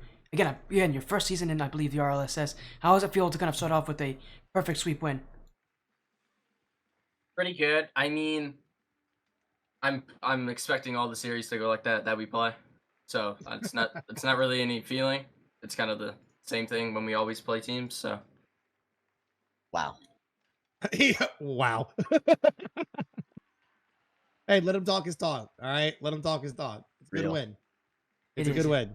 But like I gotta say that for a team that came from Surge Cup now in Tsunami. How do you guys feel about that? That's a team that's definitely, like, I mean, realistically and figuratively punching up right now. They weren't that bad, right? I mean, I can see like the potential, especially from that Ulti guy. Like I can see it, you know what I mean? But sadly, they're not at the level. They'll probably get to it over time, but yeah. Yeah, I Fair think assessment. it's tough to play us week 1 like that, especially if you're new to Tsunami. Like, but I mean, I can see them potentially upsetting some teams that might be considered better. Like they have the mechs and definitely like you could see they definitely play up to level to a certain point, in my Mhm. opinion. But so I think they could pull off some very close series, very upsets and stuff. Yeah, even I like Noki that. adding in that again, this Affinity Gamma team coming in is still very good. Though again, for you guys, one of the last events that we saw you in, the last event we saw you guys in, Legends Cup 2, sponsored by Team Silence, you won that event. You know, you won that event, a GC3 Cup. Now you're coming in. The competition's actually a lot tougher in the Tsunami Cup. It's now SSL included. So, Noki, I know you just commented on Affinity Gamma, but you know, there's a lot of other teams here that can definitely compete with you. There's some teams here that are actually even rated higher than you guys this season. What are you kind of, you know, thinking about this one? Because the competition is a whole lot tougher. Are you guys prepared? Oh yeah, we're more than prepared. We know that the job's not finished. There obviously is tougher teams, but we know how we could play, and we have the full confidence and ability to where, in my opinion, like Crypto said, I genuinely think we could perfect sweep the entire league neutral. But I do know the competition's harder. There, I saw some people's trackers. I've seen them peak SSO, but I've seen some people's trackers. yeah, I mean, I do be checking trackers of all the teams they're actually gonna play. But yeah, I don't think it'll be shocking if we beat some teams, even if they're quote unquote rated higher. But that's what Well, then I guess my what you opinion. could do is stick around and peep the next game because the next series is also Tsunami Cup. So Oh, what teams are that? It's New Horizons next to New Cosmos. If Oh, End-to-End Cosmos. Wait, yes, what team is that one? that is Aspect's team, Aspect, Brian, and So that's Oh, Aspect wait, that's and a. then Land and Sanzo. Len and Sanzo is Oh, New Horizons. Yeah. okay. All right. No comment. Noki's not commenting. Sanzo did play in that Legends Cup too. He could not make it to top 8, but it was a different roster entirely. Also here joining us is Souls as well. Souls, you know, with how the season has gone, again, as you guys said you're confident going into this. You know, overall though, being, you know, teammates with Noki and Crypto, you know, knowing these guys for a good amount of time, you know, how does that chemistry kind of evolve over time between you guys? Because you guys know each other for a good amount of time. It is very important having chemistry with your teammates. Like even outside of scrimming and playing together, we hang out outside of game time. I think it's very important to bond and just get to know how we are, and even as a person. I've definitely come a long way in terms of just mentoring these guys. They're a lot younger than I am, so I kind of have to learn how they are on a mental level as well. It's a very important aspect for me as a leader because if they're falling apart, it's my job as just someone who's just older than them. I can give them that I guess sense of I don't know wisdom to make them understand that what we need to do to get our heads back in the game and just yeah, because I know what they're capable of, and I don't want them to be held back just because of a mental factor, because I know these kids are like unreal when they're confident. reach, reach. Oh, Saul's That's what I'm coming as talking the about. he's coming as the resident old guy. Hey, bro, spitting, nothing but straight facts right there. It's important to keep your team locked in, and especially, I mean, like little mistakes, little tiny mistakes get us, I think, get us the most upset. So when you have somebody like Souls here, just saying, like I'm here to keep them locked in, keep them focused, doing this, doing that. I mean, somebody is stepping outside of themselves to go, hey, like I mean, I'm upset too, but we gotta rein it back in, we gotta rope it back together. So that's important. I like that. Again, congratulations on your win. I wish we could keep you guys for a while, but we can't for two reasons. One, we gotta get to our next match pretty soon. Second thing is, Sony my chat has redeemed the casual thing, so I gotta go do that soon. Here. I see my chat. They're active. But again, thank you so much for joining Crypto Noki Souls. Before you guys leave, let's get some shoutouts. So we're going reverse order to where the questions were asked. Let's start with Souls. I mean, shout out to these young guns on my team. They carry me a lot on the field. As you can see the numbers, I kind of just sit there and just throw them the ball, and I do my best to keep them around. So shout out to these guys for keeping me in the scene. Next up, Noki, is there anything you want to say as the not only as coming No, to let this me do cup- it. You did it last time. Did what? Don't do it. Okay, My okay. turn. Shout out. Soul's my favorite caveman. He does keep the team together though. Like actually, huge shout out. He's good at adjusting. He's had a lot of experience, and he definitely sticks our team together. And he doesn't get a lot of the credit, but he's the main reason why me and Crypto could put up Wilt Chamberlain stats every week. So, but Wilt Chamberlain stats. I mean, Crypto did just drop basically 100 points, like in a basketball game. That was like the equivalent of it, just in that last game. So I mean, it's basically Wilt Chamberlain. But yeah, no, I shout out shout out more souls, bro. He let me pet his pet dinosaur, pet T-Rex Oh. actually. Very Oh. good experience, but Yeah, we're deep. yeah, shout out. Here comes Noki joking around, and also here is Crypto. Thank you so much, Crypto. Is there anything you want to say as well now? Here to kind of end your week one, because we'll probably be seeing you guys a lot more, but Oh anything you yeah. want to say here? Shout out Jess for sure. I'm gonna Okay. need that one. Oh, okay. And let's hope we make it to next week, because Souls might decay to Ash. So let's hope we can play next week though. All that Souls has done, all the credit he's given you guys, and that's what you return. I see. Well, thank you so much for joining on the next 3 AM. Congratulations on your win, and hopefully the rest of your RLSS season is just as successful. All right, yep. Thank you for the cast. Appreciate it. Y'all have a Pretty good good. one, guys. Thank you, Taquito. No problem, man. Thank you. I love you.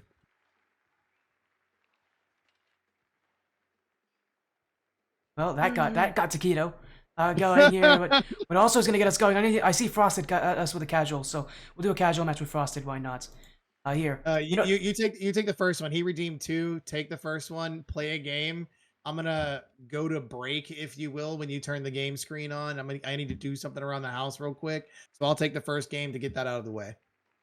Well, there you go. So Taquito is gonna be gone for a little bit. We'll mute our Discord. How about that? So you can go do whatever you need to do, Taquito. We'll just have a ambient screen of Taquito's room while we're doing that. But yeah, we'll go into the. Oh, I muted you. Wait a second. I muted you. Taquito just said he's gonna go for a second. 1 second. Where's my in-game thing? I'll find it. Here it is. So we'll go in here. Frosted, here. Add me in. We're gonna do a little casual match with you. And while we're at that, might as well tell you what our next match is. As we already heard, New Horizons next to New Cosmos will be our next series. So we'll go to that as soon as we get done with these casual matches. So give us a little bit of time to set it. But add me, Frosted. I see you. We can do it at the end. No. Let's just do one now. Just do it now. It'll be tough to do it at the end of the day. We could do it. And if you are here for the end of the day, I can do it, but that's in a couple hours. I don't know if you really want to do that. See it? Here you go. Is your name Reddles? His name is Reddles. Nice one.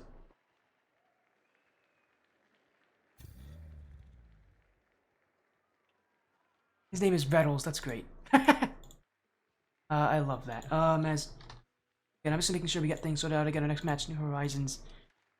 And yeah, give me a second.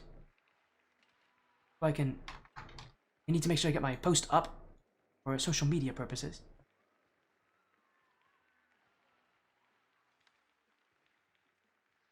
Alright, I think it's good. It is, so here we go. So we'll do some casual 2s. Have a little bit of fun with Rocket League here. Again, hopefully you're doing well, Frosted. Actually, you know what? We'll queue Heat Seeker too, if you don't mind, Frosted. Do you like Heat Seeker, Frosted? Because if you do, we can do a little bit of Heat Seeker too.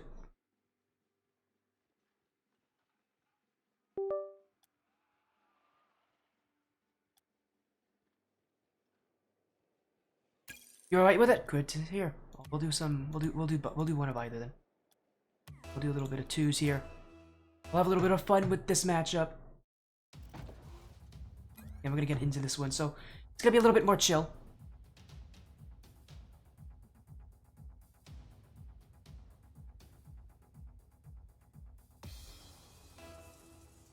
It's actually, I'm not even. Oh no, I'm AFK. 1 sec. Gotta get on AFK. Yeah, let's just deploy.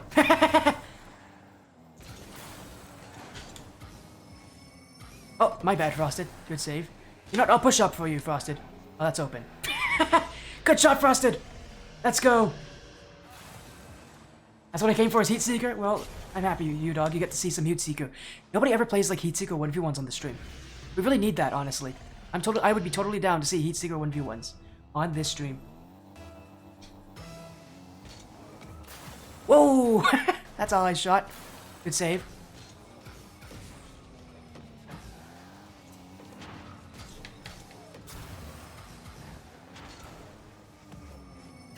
Oh, I'm completely missed. I did bump him though. Hey, it works. This guy's awkward. That's not on. I'm so sorry.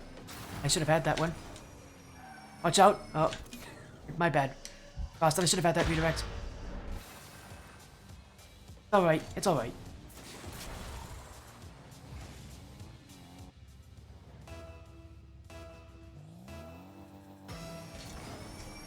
I'm gonna leave it to you, my guy. Dunk him. Oh no. Oh, I need to do better on that. That's a bad touch.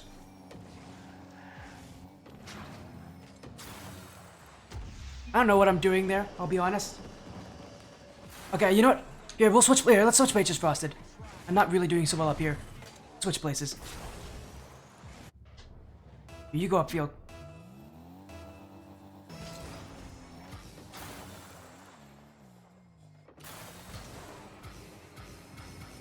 Oh, he's... Okay, maybe I'm just bad at both. I had him too. I was like, I'm gonna get him on the dunk here because he usually gets those. I'm just not playing well.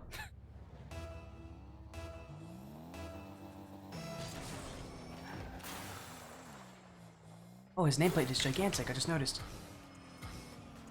Good redirect. Not in. You got it, Frosted. Yeah, fake him. Oh, what a shot. Man, I am playing terribly. Nice thing is you did redeem a second one, so we might have time for a second one after this.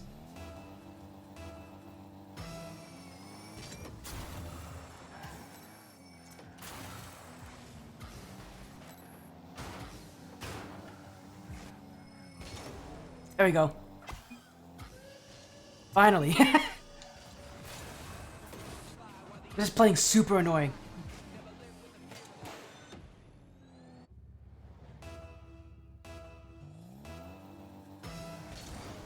Oh, Taquito's back. Well, Taquito, I do have you muted, so 1 second. As we're playing Heatseeker. he said twos in any game mode, so it was either Heatseeker or casual twos and Heatseeker. No, nothing wrong, except I'm playing horribly. So.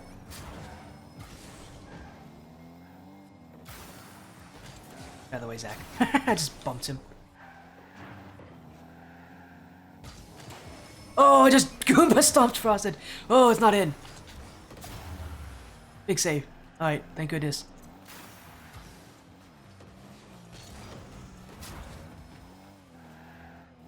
Close. I'm really... Oh no, I just messed up. Not playing poorly.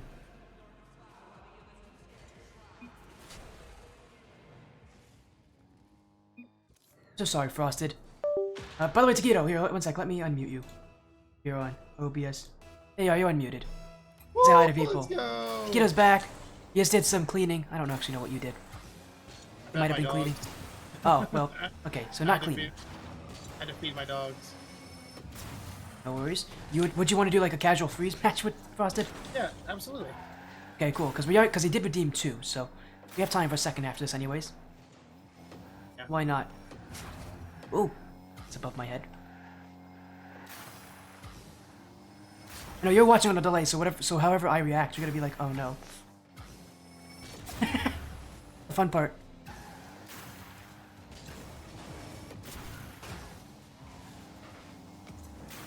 Funny, you queued up Heatseeker and I'm playing a casual. Nice. Getting the hands warm. He's like, I can't look bad. Well, I can Okay. look terrible. Jamoki is not happy with me going for the bump there. He's got 10 saves. Yeah, no, this is not my best game here, Frosted.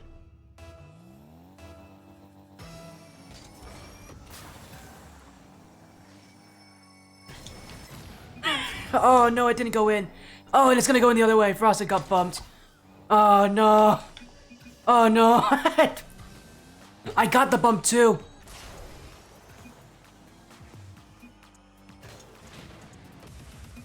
GG's. Oh well, bad heat seeker match here. Oh no. No, I did I'm not play. Not play well. I did not play well. Oh no, this stinks. I'm like in the middle of a match. Oh no, it's okay. We have time. Yeah, we have a plenty little bit of time. too. All right, Yeah, we have let a me little get bit. through this. We're winning. I wish you could see. I wish you could see my screen. I cannot. We'll be going to break right after this match, so. What is my teammate doing? There we go. What are we doing? Taquito's toxic confirmed. No. Not even like what? What is he doing? Like, bro was in Taquito- the middle of the field. Taquito's toxic. Oh no. Oh come on. Alright, Taquito, take your time. We'll wait on you. We'll do a casual freeze match. I know Frosted can hear us, so I'm sure he's fine with that. And actually, you know what? While we're doing that, I can actually set my title correctly. Oh dang it! I went to set up the defense and I set it up wrong. I'm sad. Let's see. It's New Horizons next to New Cosmos is our next match. It's still Tsunami Cup, by the way, for anybody who is wondering. And it's again our third of what will be 5 matches. This is a long day, Taquito, but that. Oh, I'm aware. Oh no, I'm enjoying this. It's an enjoyable day.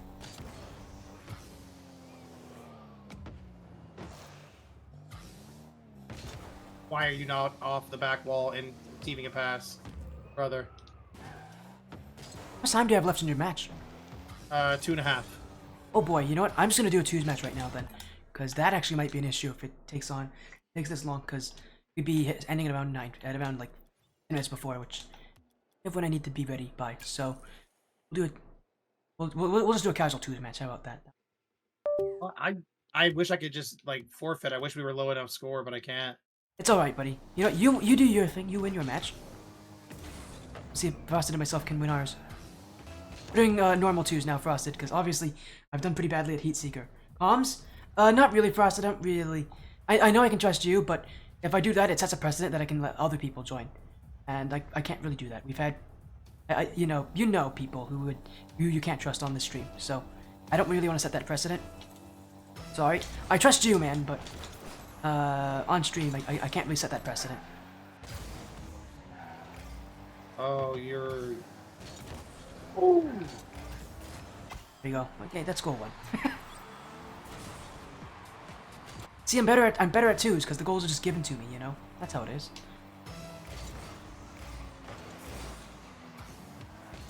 Okay.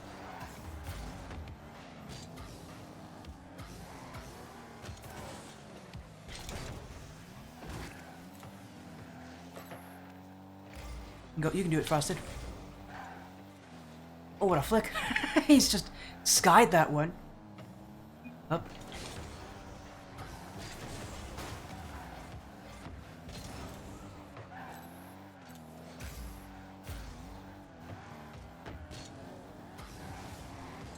Good challenge.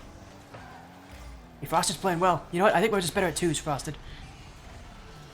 We're just better at this than we are other things, so we just gotta stick with this kind of stuff, what we're actually good at. Don't worry, my teammate is not good. I'm a hat trick in, and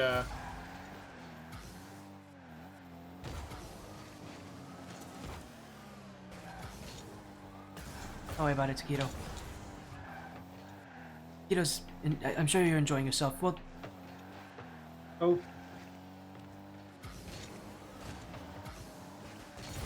alright, I have to trust Frost on a 1v1. Actually, I don't have to. I can just demo him. It is a little bit laggy, obviously, because I'm live. So. Oh, Frost, he can hit those. I know you can. Good pass, Frosted. Pass. Oh, I guess I'll send the in-game chat. Why not? I know you can hear me, but it's good enough. Oh, thanks, guys. It's free. I don't know what's happening over there. They just. That's a first. They both forgot to go for it.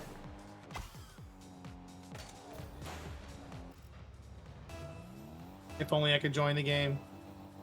It's all right, my guy. If only I could join. This one I think might end kind of quickly. Oh. Well, not if I do that. I just I'm so sorry for. I almost made Frosted miss that. I'll just score one more, they forfeit, we play a game. Easy. Well, you only redeemed 2, so Sad. redeems a third one. Maybe we do it. Maybe we do it like really late tonight. Who knows? If there's time. That's the weird thing about these. That's the weird thing about these casual matches is that I have to do it whenever there's not a match going on. Which who knows when that happens. Correct. Put a save on the back wall too. I know I saw it late, but Oh, he's got that. That's another one. Bang. Frost is playing Elite. This is Elite Frosted Fire gameplay. And they left. There we go. as Hey, soon as GG's. I queued up a freaking competitive. Oops. Oh well. Thanks for joining, Frosted. We gotta get on to our next match kind of soon. But thank you for the casuals, Frosted. It was fun. This cryptid sniper guy is not no help. Oh, that was a terrible kickoff of mine. Taquito's is mentioning names out there. Well, while he does that, we're gonna go to an intermission. We'll be back soon with our third match here, New Horizons versus Next to New Cosmos. We'll be back very soon, guys. Don't worry.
Welcome back to the Sportia stream and to the Rocket League Splash Series of aFiestyTaquito.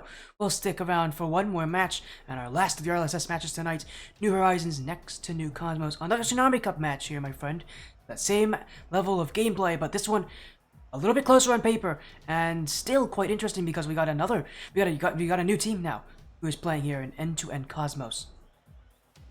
I am interested to see the Cosmos squad. I recognize New Horizons. That's a name that I saw a while back. I've seen New Horizons not only play in BLCS but now also RLSS.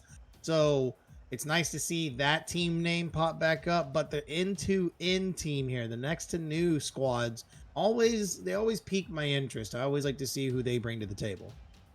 Yeah, again, I love to hear that as well. Again, we already know end-to-end as an org has so many top rosters. That name itself means this is going to be a good match. Just knowing that name itself. But yeah, New Horizons are a lot more recognizable. Landon and Sanzo. We've seen these players before in the Rocket League Splash Series. Last season, Landon led the Order Paradox to a quarterfinals appearance. Sanzo did a little bit better than that, going all the way to the grand finals before eventually losing to Affinity, Aurora, who are now in the Cyclone Cup. So, again, and that was in a Game 7 too.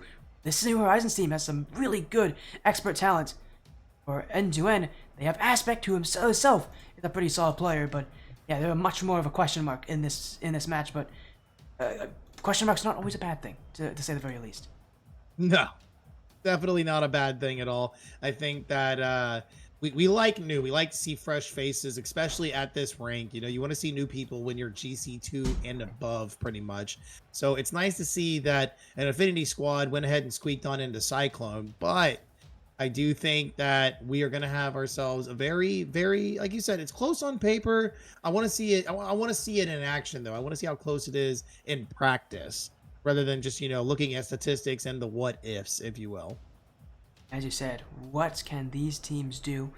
Very good question to ask tonight, because there's some very high-level rosters as we look at those a little bracket here, not a little bracket, our little team sheets here. These are the rosters we have coming up here in this matchup.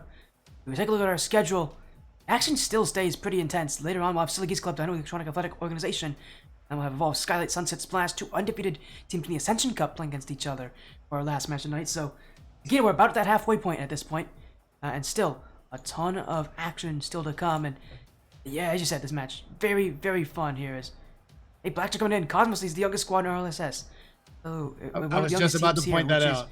Pretty impressive. No wonder we don't recognize teams. But yeah, if I'm not wrong, this is the same aspect that was on Dysfunctional in the past too. Didn't have a bad time there, but that team overall had its issues, did struggle a lot in the Rocket League Splash Series. He's hoping that this move to end-to-end will be the move that he needs. A 10 p.m. cast would be hard for me to pick a winner. Oh. Well, yeah, you're talking about two undefeated teams in that Ascension Cup match, so it is a very tough one. But this match, you might want to pick a winner for this one too. New Horizons or N2N here. A prediction poll live right now. Who do you have taking this one? Do you have the next to new name who has always seemed to do so well here? The name that won the Proving Grounds tournament, although not the same team. Or do you have New Horizons, the veterans from last season? One player making it all the way to the grand finals, the other in the quarterfinals. Do you see that veteran talent taking that win? Taquito, I asked the question to you. What do you see as being the keys to success for both these rosters? You don't have to pick a winner. I like the fact that we have a young team. A young team means the talent can continue growing. So in Cosmos, you have the hope that they will constantly continue climbing up. With New Horizons, they've been here, they're established. We know these teams, we know this team, we know these players, we know these guys can come out and ball at any moment in time. So if I were to pick a winner, I would like to see the young guys make an upset, if you will. But I mean, if it's tried and true and if it ain't broke, you just don't fix it. So New Horizons maybe teaching these young guns a little bit of a little lesson about the fact that even just because you're a little bit older doesn't mean you're bad at Rocket League. No, it isn't. And to be fair, they're not that old. Say the very I least. know. As I a know. roster, they're not even that old. They're just exceptionally experienced. They've been around for a pretty long amount of time here, and that's the thing about New Horizons. That's an old name. It's an org that's been around for a while. Specifically, Landon's been on that org for a long time here, and again, he's revitalized that name, revitalized that team itself. He's brought on Sanzo, which is so weird to see Sanzo not on 909 anymore. Like, that was Correct. his roster for such a long time. They won the Legends Cup 1 under that roster. They played in Legends Cup 2 under that roster. This is a team that has experience and a lot of it, but again, it is quite the matchup for these guys, and it is going to be a real test, as you said, for these players. See, kind of, you know, now that they're together with these exceptional rosters, what will they do here? Well, I was just about to ask. Hopefully, the first thing they do is they join the match, and They'll be here. Don't worry. I know for a fact. Yeah. I think next new Cosmos did say they might be like a minute or two late because they're waiting on one of their players to get back from like. They're right on time. They're on time. Okay, no, it's New Horizons then we're waiting on. To join. Oh, they're both right on time. My goodness. Yeah, they're literally both right here. on time. As soon as I said they might be a bit late, I know they both told me there was a possibility that next to new would be a slight bit late here, but they aren't at all. And that means we can get this series underway. Good luck to both these rosters. Our Tsunami Cup action still in week 1. It's New Horizons, some veteran talent, Landon and Sanzo. Old veterans who've been here before, or the young squad and next to new Cosmos in the orange. Best of 5 Tsunami Cup action with Taquito continues here for what will be our last RLSS match of the night. And what a match to it! Oh, we're already getting a server thing, so we might want to reset it. Yeah, we definitely might want to go ahead and click that on the on the reset. Yeah, that was Daniel the Daniel did not have good ping. We'll fix that quickly here, as we're gonna make sure we get Daniel a good ping here for this one. As again, what a match this will be. As let's make sure we get this thing resorted out here. Here we go. Lobby is back up. That was the fastest server, Well, I'm happy they told me. I've ever. Yeah, it was so quick. They were just like so often teams call for server resets after this gets scored, and I can't do anything about that. So I'm happy that they tell me, because I can't change the lobby once a goal goes in. So at least we've been told. I know Daniel having some ping issues. Hopefully that will be fixed here. Because yeah, these are US East servers. I don't know if they asked for like Central. I haven't heard anything about like server differences. You might be a West player. That is pretty bad ping for West even, so. But hopefully this will. That's really bad. That's really bad ping for West. It is really bad, even from my experience. It's pretty bad ping for West, but hopefully that will fix it. We're gonna see if he has better ping here. Yeah, hopefully so. You know, a lot of these players jumping in, seeing if their ping's good. I think they're just waiting. And let's see if this fix is the fix that they need for this one. We're gonna have him in. 80 ping. That's good. He's got 80 ping. That's a little bit better here for Daniel. So we'll get everybody back in. Now our series as we got New Horizons versus next new Cosmos. And I asked the question again, Taquito. The old veterans or the new squad in week 1. It's such a stressful place to be. You know, and you mentioned as well. But what do you see from these rosters? What do you think you see a lot out of, you know, with New Horizons? You know these players a lot more. You see out of them that you think could be a real big struggle for Cosmos coming in as that newer side? I think it's players who have been in this. They've been in this league. They know what to do. They know how to challenge. They know how to beat you on the back line. As Sanzo quite literally does it off rip, 24 seconds into game number 1. Yeah, quick start there from our Legends Cup 1 champion in Sanzo. It's interesting that he's here as well. Again, representing the Legends Cup, only a few players have ever won that. But it's interesting that today we got to see winners from both Legends Cup, because we had 3 AM earlier. Those players won Legends Cup too. So I just noticed that weird correlation. But one thing that he hasn't won has been RLSS. He made it to the Grand Finals last season. If there's anybody who wants to win that Tsunami Cup, it would be Sanzo. Absolutely. If there's something that you haven't won, you want to take the title to, that's exactly what you're looking for. You're looking to try to just continue to rack up those first place wins. But however, you're going to have to go up against a budding cast of players in this next to new squad. And right now, it seems that New Horizons is doing pretty well in that category. Another big challenge win. Landon will take this one as well. So Sanzo and Landon have taken the goals here so far for New Horizons. Only a minute in already. 2 goals going next to New Cosmos. We mentioned them as a newer side.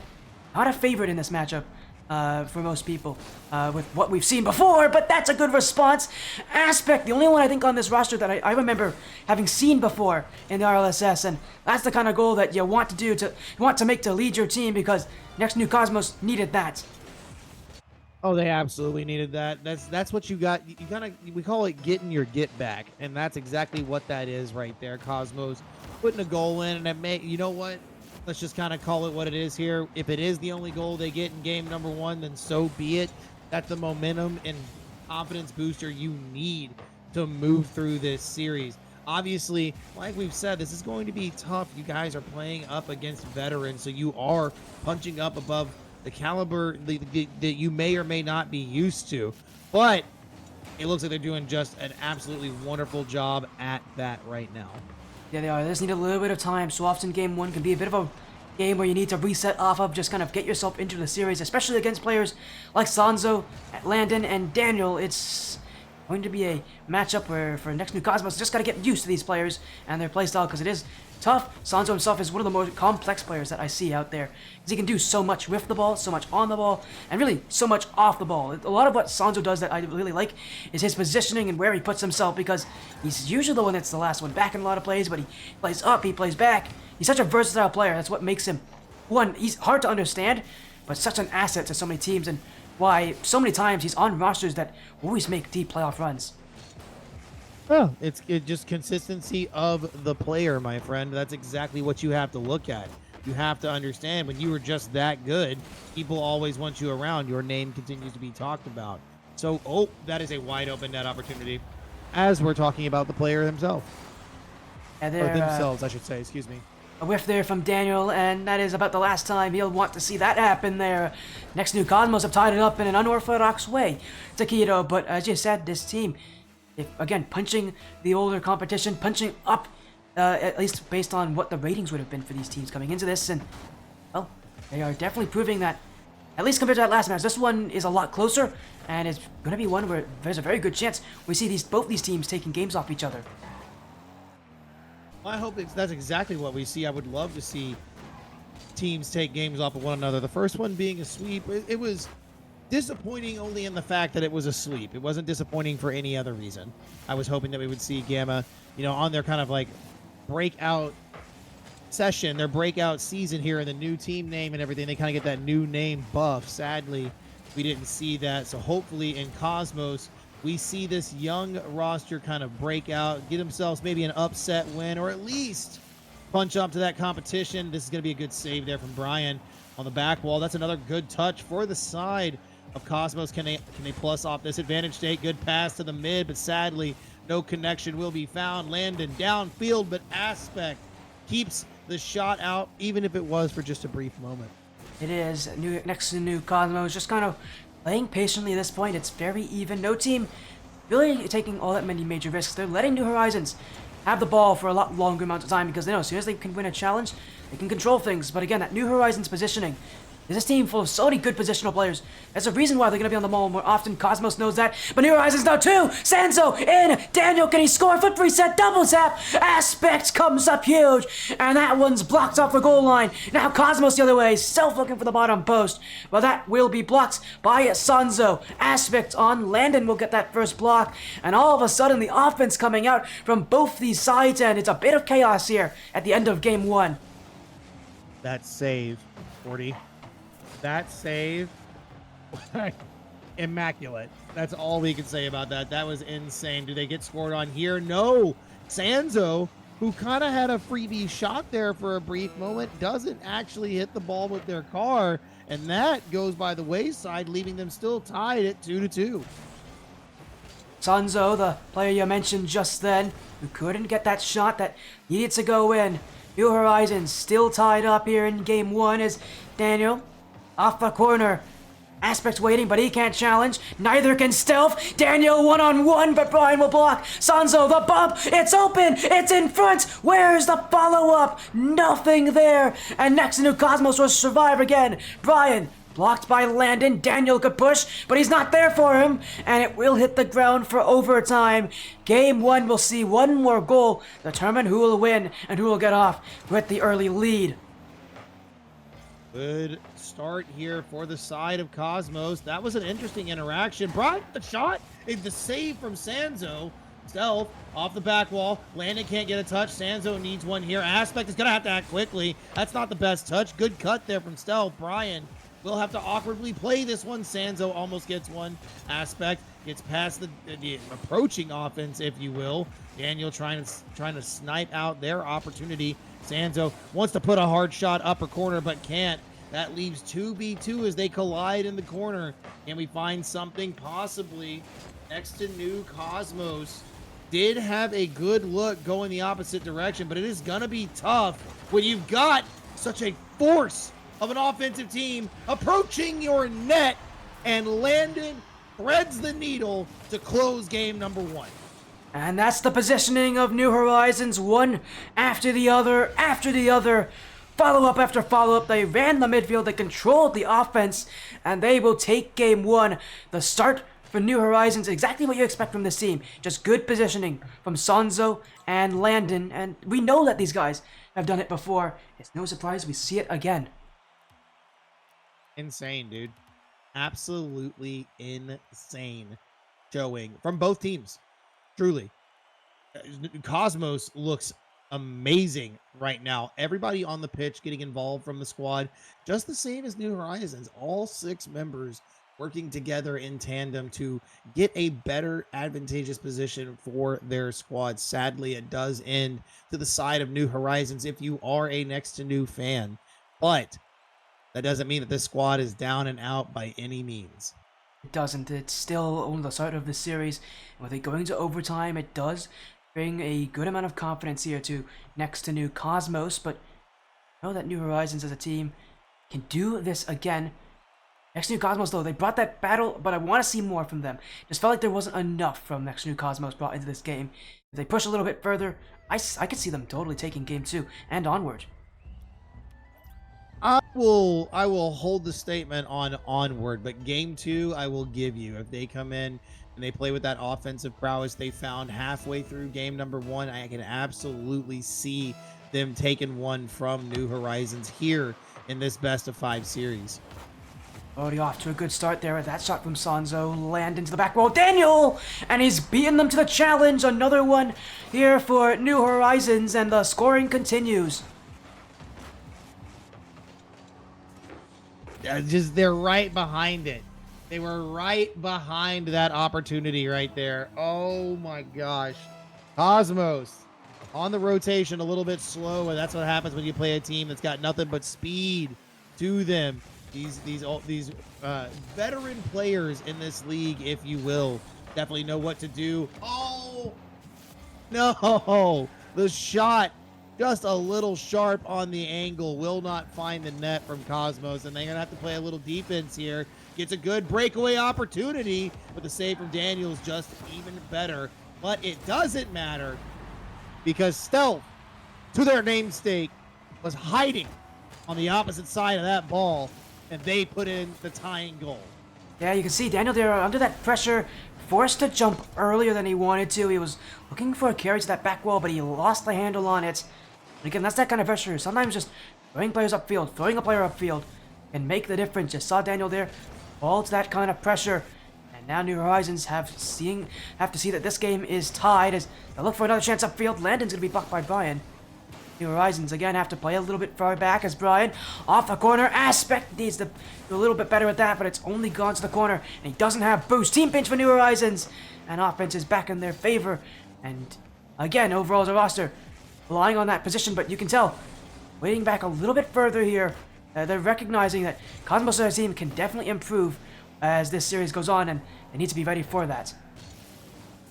Definitely need to be ready for that. I think that they're showing us that they're 100% capable of acting on the fly is what I really, really like here right now. That tying point, or the tying pass, almost set up. Aspect almost getting cut off there by Stealth too. Not exactly knowing where to go. That's just a shot. It should be in. What a setup from the pair as they take the lead here. Just barely above a minute and a half of regulation. Oh, well, never mind. It was Sanzo bumping Landon. I thought it was something cooler. Yeah, it's unfortunate there with that team bump at the end of that play, but as you said, still that pass from Aspect, it's what got Sanzo's eye off of Landon. It's what allowed him to run into Landon. He would not have seen that had Aspect done something else. Next New Cosmos doing well to draw the attention of New Horizons to the wrong people at the wrong time here. And as this timer continues to tick, So too will Game 2. New Horizons would love to be on triple match point, but that doesn't seem so easy, especially with Next New Cosmos continuing to just wait in that final third, hope for those chances, really force out New Horizons into positions that they can't be in. And at this point for Cosmos, they recognize that New Horizons have the better positioning. They do know that as long as they keep pushing, as long as they keep challenging, good positioning can only do so much, but that's bad delay there, and overcommit for the Cosmos. Landon with an easy one, and it's tied again. Tough. It's tough when the cookie crumbles that way. Aspect not getting the better of that 50 is hard to see. And again, I think all of this being said, it bodes well for N2N right now. I don't know if they have any other teams here in Tsunami Cup, but if they, oh, that was close. If they do, this first showing here from Cosmos should definitely set the tone for the rest of the squads right now, because like I said, I do believe these guys are playing up, and they're playing up at a nice pace. Has landed another one off the crossbar. He'll want that one back. New Horizons. This is what we saw from Game 1. Constant offense, chance after chance, shot after shot. Eventually Cosmos will not be able to handle it all, but so far they're handling just fine. Landon's going to go across the goal. Aspect will reach to it. No challenge incoming. Next to Cosmo is space, but Aspect ran out of room, and it's Sanzo with the clear. New Horizons still trying to challenge. Daniel's pushed up. The shot's on, but Landon will wait for it. And New Horizons again now playing on the defense. And we're seeing shot after shot, both these offenses just going for whatever chance they can get. New Horizons kind of made that play work for them in Game 1. Oh, it was a foot reset from Sanzo. Gets over both defenders. And New Horizons now with a 3-2 lead. Sanzo did pretty well to disguise that flip reset. I mean, he looked like he didn't have very good control of the ball, and then slid right underneath it perfectly to grab that flip reset touch and then put it home. That was insanely good from the side of New Horizons. But I mean, that's kind of what we expect from these guys. That's kind of a normal Sanzo goal, if you will. Well, Sanzo so often known as being that last one back as flip double tap. Ryan trying to answer with just the same kind of flair. Sanzo will make sure that he doesn't get another shot. Is now another flip reset. This time he won't use the flip. Landon will look in front. Jumping is Daniel, but he will be beaten on that challenge. New Horizons at this point, they could just play the defensive game here. This team can definitely hold this 1-goal lead. And that's the scary part, is that they can, but they aren't. They're looking for more, and they're looking to get that 4th goal. Really make sure this game is theirs. Why would you stop?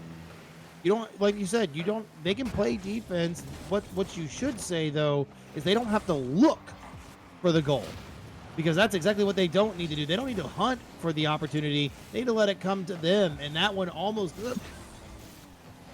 excuse me, almost does off the back wall. No way, it's an own goal. Okay. I was about to say, not like that, New Horizons. Not like that at all. Daniel racing back. He didn't even make a bad play to go for that demo. He just so happened to hit the ball on the way there and nearly scored what would have been the best play shot so far tonight. But it will be next to New Cosmos, who will have to deal with the demos coming through. Daniel playing Enforcer as another one drops in front. This one's for Sanzo, and this one's for the Nets, and surely that will allow New Horizons to take Game 2. Anything can happen in this moment, Big Dog, so we can't count them out too soon. However, the aggression has infinitely ramped up from the side of New Horizons. I was not expecting this. The demos galore are just left and right. This team playing with so much aggression compared to how they started this game. Yeah, and you can see they want to make those differences. They want to get a better offense going, and that's the way they're doing it here. Running and playing up in the faces of next to New Cosmos. That will allow them to take Game 2, 1 away from a 3-0 sweep here in Week 1. Yeah, no, Blackjack, you got it right. Lots of bumps. Just, good Lord. That was, again, not what I expected to see coming from New Horizons, however, but they controlled the pitch. And that's what you need to do. You need to control the pitch when you're absolutely, dominating the offense, because truth be told, most of this game was New Horizons offense, but it was next to New playing transition. And on their transition game, they look absolutely wonderful. Next to New looks great right now, but We still have a good amount of series to go. New Horizons, can't say anything just yet. It's been close here in this matchup. Next to New Cosmos can definitely throw a change up here, but we'll see if that's what happens as we move into game number 3. New Horizons a chance to sweep their opponents here in what is our 3rd match tonight. This is their chance here. Sanzo, Landon, they've led the way. Daniel has brought in the bumps in game 2. Can they all bring it together for game 3 and win this series, or does next to New Cosmos have a little bit left in them? I think they do. I think they got a little bit of gas left, if you will. I would like to see them maybe return the favor on the aggression through this next match, if it's possible. If it's possible for them to kind of ramp up the bumps, I think that they truly could make something great happen here in this game 3. However, like we said, like we've been saying, this New Horizons squad, they've been here. They're used to this. They know how a lot of people like to play their games in RLSS. And as the rank goes up and as the level of play goes up, so does the aggression. And that's something you guys are going to have to get used to. It is. So does that creativity. And even then, these guys, their positioning always reflects their playstyle, their mood, how they're playing.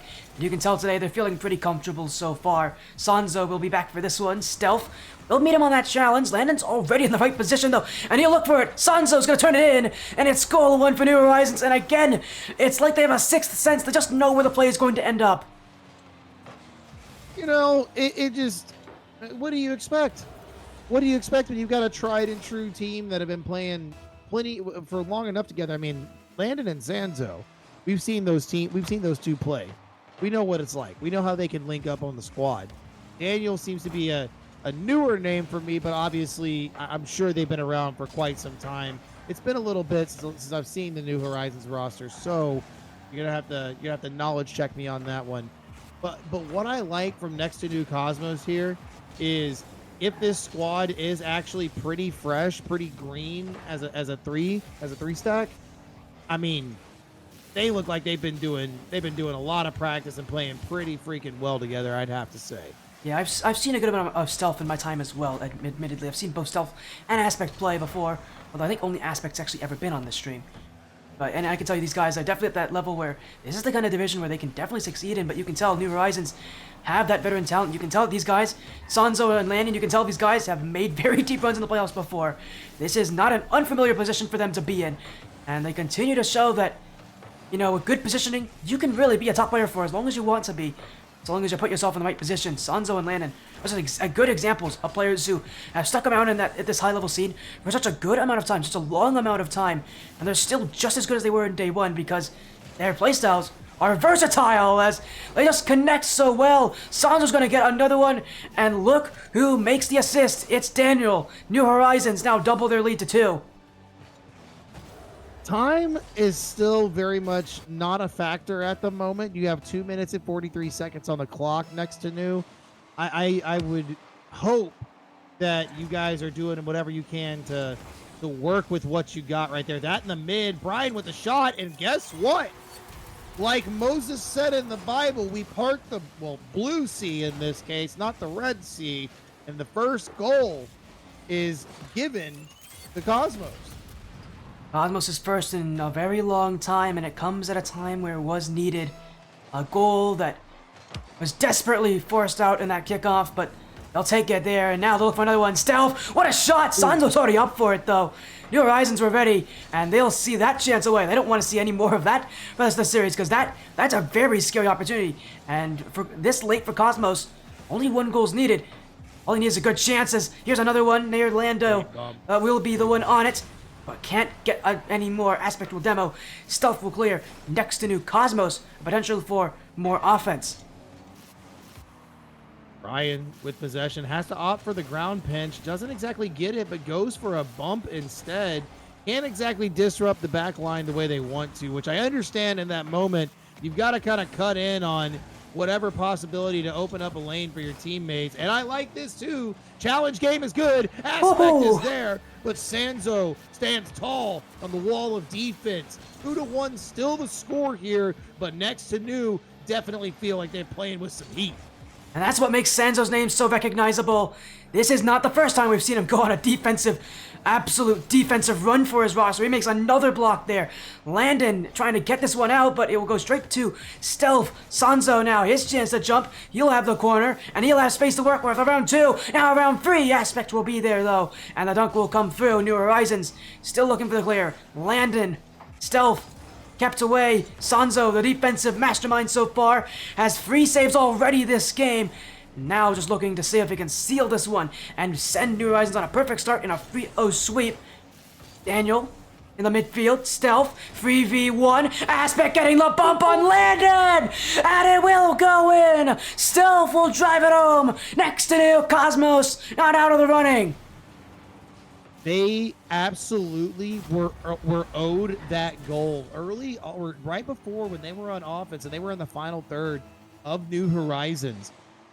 2 people worked in tandem to actually block their opportunity at a shot on the side of next to New. I couldn't see the names at the time. However, it was blatantly obvious 2 orange cars. One was definitely up too far, cheating and cutting rotation, trying to pinch it in. Sadly, they didn't get it. But to be able to turn that one on the opposite side, New Horizons, you might want to start sweating. We may be looking at overtime. Daniel can't get past Stealth next to New Cosmos. Oh, playing with fire right now. This team's looking heated. Daniel will clear. Aspect has that catch, the young side of Cosmos looking to get that clear. They give the next new name the start that they want. Stealth now, one-on-one, the bump on Sanzo. It's made, it's open, still in front. Aspect has the jump. Where is the shot? It won't come. Daniel will clear. We have overtime. I hate that just happened that way, because I feel like next to New definitely had the opportunity to close out this game number 3. Sadly couldn't do it there, so it actually gives New Horizons a brand new lease on life as we play through this game 3. They're still looking for that sweet boost on very low for the side of Cosmos. Stealth losing that possession over. Brian is going to have to play this well. Right to the mid. Aspect looking for the redirect. Won't find it, so Landon will play this long to the corner. But I like how Cosmos is constantly answering back to these attempted outplays. They're not letting them happen. Yeah, I love this. The confidence, even when you're down 2-0, even when you know this series could end at any moment, they're playing confident. They're playing very as if they're leading right now. And yet they're not. They have to win from here on out if they want this series. Sanzo still trying to deny it, though, off the back wall. Aspect sends it back. Landon, they know one chance can do it. Daniel won't get the challenge, got bumped out of the way. Brian, Stealth, again, do they play Enforcer? No, he'll look for the pass instead. But New Horizons with the clear. Aspect's waiting. Sanzo's clear. We'll go straight to him. Next New Cosmos. We have time, but not a lot of it. That shot will be saved away. Stealth will see another chance made for Cosmos. Maybe this can end it. The flip reset. Landon block. Brian saved by Daniel. And New Horizons again holding well on defense. But for how long can they do this? Oh, that's a big time whiff. Aspect up in time is great following that play. That's good recognition. That's a big time whiff. Sanzo, double, back wall, shot, change up play, and Aspect is keeping us going through the series as they take game number 3. One mistake, a whiff will do it there. New Horizons fell apart in overtime. Next to New Cosmos, keep the series running. And I mean, what we're seeing right now, Taquito, we both said game 3. This is where Cosmos can come back. That's the kind of response we needed. We needed to see a team. That team bring the confidence, bring their their firepower on offense. We needed to see that. We definitely needed to see that. I did just see Sanzo's signal peak. I don't know if that was just an end of server thing, so we may need to keep some tabs on that. But my oh my, Cosmos, you stepped up. Every person on the team participating in the score, all catching one goal. I think he might need a bathroom break. That might be why Sanzo's left. Yeah, he might need a bathroom break. So we'll give him a little bit of time here to hopefully get things sorted. We might have a tech pause here for New Horizons, but right now you mentioned to Taquito, that's the end of game 3. what a game it was. Next New Cosmos bringing it back, and New Horizons, we thought a very good chance they could have swept this one. It was that close. They're still looking solid as a roster.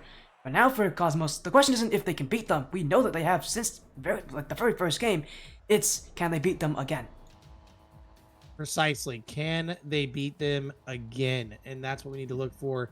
Cosmos is, I'm about to say, yeah, Sanzo is in the bathroom. It was a bathroom break. I called it. I know these players well. That's to go bathroom break in the middle of the series, though. It's usually at the start of the series, and not the middle of it, though. But I guess, maybe that was one of the reasons why they were maybe feeling a bit on edge on that overtime here for New Horizons. They knew, hey, we got to end this soon, or else poor Santo over there is not going to have a very fun time. So they had to make sure that maybe that was one of the reasons they felt so nervous. But I think he will be back soon, in just about a minute or two, and we'll get back into the series. But he's gonna Stealth. What do you say? Oh well, people are gonna see that when we go into this match. So, oh dear. Oh no! Oh no! Yeah, yes. Next New making fun of how this is not only a break for them, it's a break for New Horizons. Everybody's gonna have some issues going back into this game because most players, when they finish a game, like to go straight to the next one. We can't do that when a player's not here. So all these players waiting for for Sanzo to come back, and well, he said they're gonna pee out their skill, but I think we all know being a bit cold is never a fun thing for these players, especially for what we just came off of. What an incredible overtime. Look, maybe it was a tactical icing out right now. It was New Horizons solidifying their chance here to win game number 4. But for what it's worth, there's 5 minutes on the clock. Utopia Coliseum is where we land. And next to New already wanting to start off early. Aspect in the back having to play 1v1 against Landon. What a save from Brian. Aspect needs a touch. Doesn't get it very far, but it's away enough for the team to at least move a little bit further away than the goalie box. And Cosmos stave off that attack, but only for how long? That is the question. Yeah, New Horizons coming in with a lot of aggression. They feel like they were cheated out of that game free. They'd love to get a goal to really send that message straight to next to New Cosmos, because this is when you have to send that message here in game 4. Daniel won't be able to do it. Oh my goodness, 2 players going for bumps. It's gonna work. No way. That usually doesn't work so well for teams. Cosmos double committed onto the bumps. But hey, if it works, they aren't complaining. First off, Blackjack, what are you teaching these players? Second off, 2 people for one bump? 40, we have never seen that. I've seen double commits for a lot of things. I have never seen a double commit on an aggressive bump. But we have seen a lot of bump plays this series from both these teams. Cosmos definitely included in that conversation, so no surprise to see them want to do that here. New Horizons, though, have kind of left the bumps a little bit. Especially in last game, they didn't want to engage in too many of them, and I think a lot of it is just them maybe feeling a little bit nervous, a little bit of that pressure. They just want to get themselves on the board, play the playstyle that they're a little more comfortable with. And well, it's normal for teams to do that. I do see it as being a bit of an issue for New Horizons because the bumps really did help them, especially in Game 2 when the series got a lot more difficult. I think this series is currently getting more difficult than it was before. Cosmos is getting a chance to heat up. Oh, that's a good shot. And it's in the corner almost. I thought Aspect almost blocked it. I can't lie to you. It's the good pass as well. Again, it's off a demo. Next to New Cosmos just going in for the plays, the aggression, the bumps, and it's working. New Horizons, again, that's one way you can take a team away from their good positioning. Removing that positioning entirely, but a kickoff, Landon, just kept away by Brian, but New Horizons trying to bring some of that offense back, trying to bring some of those goals back. They haven't come yet, but I mean, what we're seeing already is that still they're fighting, and that's a good sign for this team, even with how bad this game has started. This game started off pretty rough for the side of next to New. I hate to admit it there. However, they have Next to New, you mean the team that's leading? Well, yes, and that's what I was trying to lead. Oh, the series. Oh, 40. I was like, That's game what 4 I hasn't was started gonna that badly. say. This game hasn't started badly. It's 2 Interrupted me. goals. I understand it's your stream, and I understand you just recently had an affiliate anniversary, but good lord, I'm trying to do a bit here. I'm so sorry. Kidding. I'm kidding. I'm so sorry. I was like, oh yeah, I was like, why is he talking about this game? As Sanzo will get one back here. New Horizons will score, so maybe that whole Fast Starts and Series thing, like, I guess we could keep on talking about it, right? Right, Taquito? We can. Just like I said, Next to New started off the beginning of this series a bit rough. 2 games did not go their way. They won a very important pivotal game number 3, and they are riding the momentum as we are now in halftime of game number 4. Like you said, they are up by 1. They were up by 2. But now the lead has been cut in half. That's a good back pass back to Aspect, followed up by Stealth, saved away by Daniel. And honestly, this New Horizons team is about to put in a lot of work. They, unfortunately, are on the receiving end of the aggression that they showed us in game number 2. They did. This is the kind of offense that New Horizons wanted to play. That good positioning. They still have that positioning, but Combo's demoing them out of the play. And Boost is running low here for New Horizons as well. They're going to struggle a lot to just get onto offense now. But Daniel trying to get it started. Sanzo's waiting. Aspect's got him beat, but Landon will send it to the back wall. Brian up with it. Daniel already there as well. The pinch just wide. Aspect will find Stealth. Next New Cosmos, second touch for Stealth. Looking to set up a play off the back wall, but no one there to receive. Next to New, trying again off the back wall. Aspect, Brian, Landon to clear. Stealth prevents that from being a chance. Daniel was in the right position there, and that very well could have been goal 2 for the New Horizons had they not had Aspect waiting between them. The touch from Landon here. Someone's got to get on this waterfall opportunity. Aspect tries to go over the shoulder. Sanzo, good block in the back. Unfortunately, no boost. Doesn't make the opportunity go very far. Landon has to jump early as well. They are awkward in the back line, but they got tons of boost to work with. That's a great pass, but the opportunity was immediately sniffed out and snuffed out by Cosmo. And again, you're seeing this from Next New Cosmos. Playing a little bit higher up. A lot more in the face, but Daniel may have an answer. Aspect using all of his boost to get there. Next New Cosmos, you mentioned it, that defense holding on to that 1-goal lead. They've had it since the middle of this game, and New Horizons have not been able to stop it. Aspect now. Sanzo. Oh, what a touch. It's a leak, and Daniel will be on the end of it. Second touch for Daniel. Up in front is Sanzo. Landon jumped too, but the shot's not on. New Horizons need to go upfield again. Daniel trying, but Aspect will be there. 10 seconds, counting lower. Sanzo in the midfield. Brian's got the beat. That's going to be number 3. Stealth will turn it in. And Taquito, we've got Champions Field ahead of us. I would be hard-pressed to say that it wouldn't be in our future. 4 seconds remain on the clock. I do not find enough time there for New Horizons to get themselves a couple more goals, and that right there off the kickoff will spell defeat in game number 4. It is in the territory of what people don't ever want to be in. We are looking at a reverse sweep opportunity that has been opened up and presented to the young guns of Cosmos. New Horizons, will they stand up to the task, or do they fall to this Next to New team? Yeah, you mentioned it as well.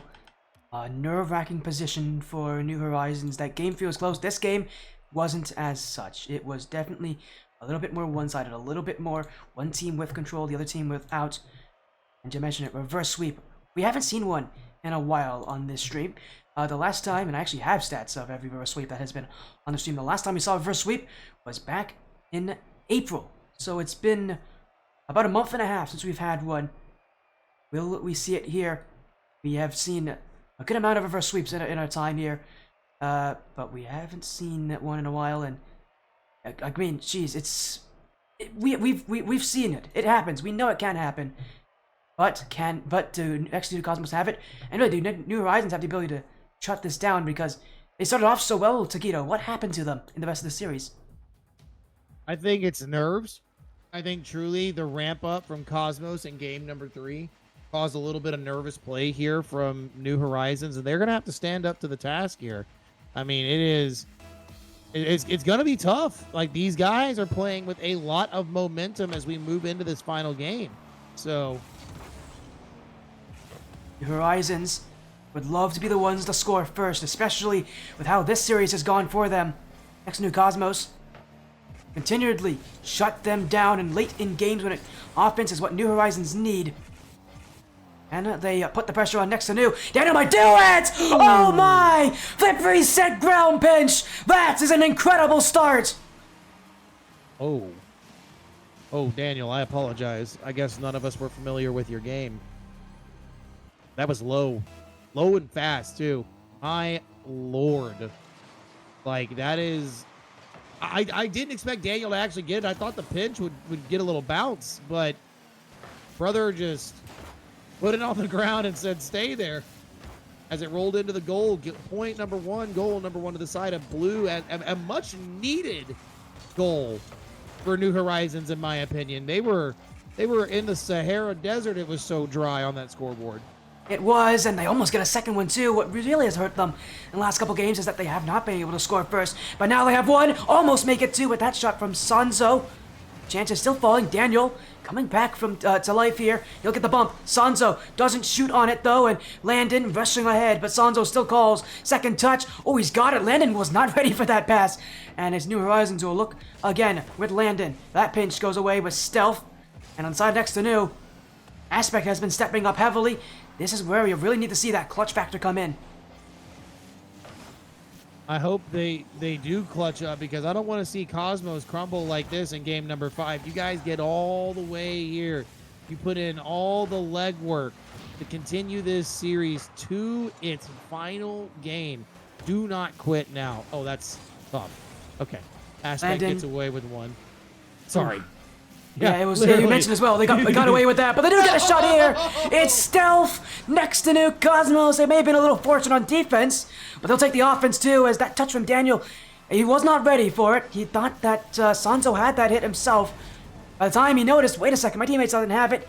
He wasn't in the position to get the block, and next to New Cosmos will answer 1-1. Great answer too, by the way, for the next to New squad. That's a good challenge from Brian, but Landon keeps it in the orange. Sanzo trying to activate from the corner. Can't exactly, so tries to overcorrect the mistake. Good bumps in the goal right there. Playing the instigator. Stealth and Brian both awkward. Brian kind of stuck on an island there. A little bit of no man's land action. Good shot off the back wall. Tried to be a dunk right there. Couple of people commit, and unfortunately for the side of New Horizons, they can't turn it in, but their stint in the offense doesn't quit as they stretch for a goal, but Aspect stretched further for the save. Great defense, the Cosmos side proving that even when they're not in the lead, the defense plays well. But Daniel double tap, what a pass across! Aspect catches it, takes it to safety. Now he's got his own dribble.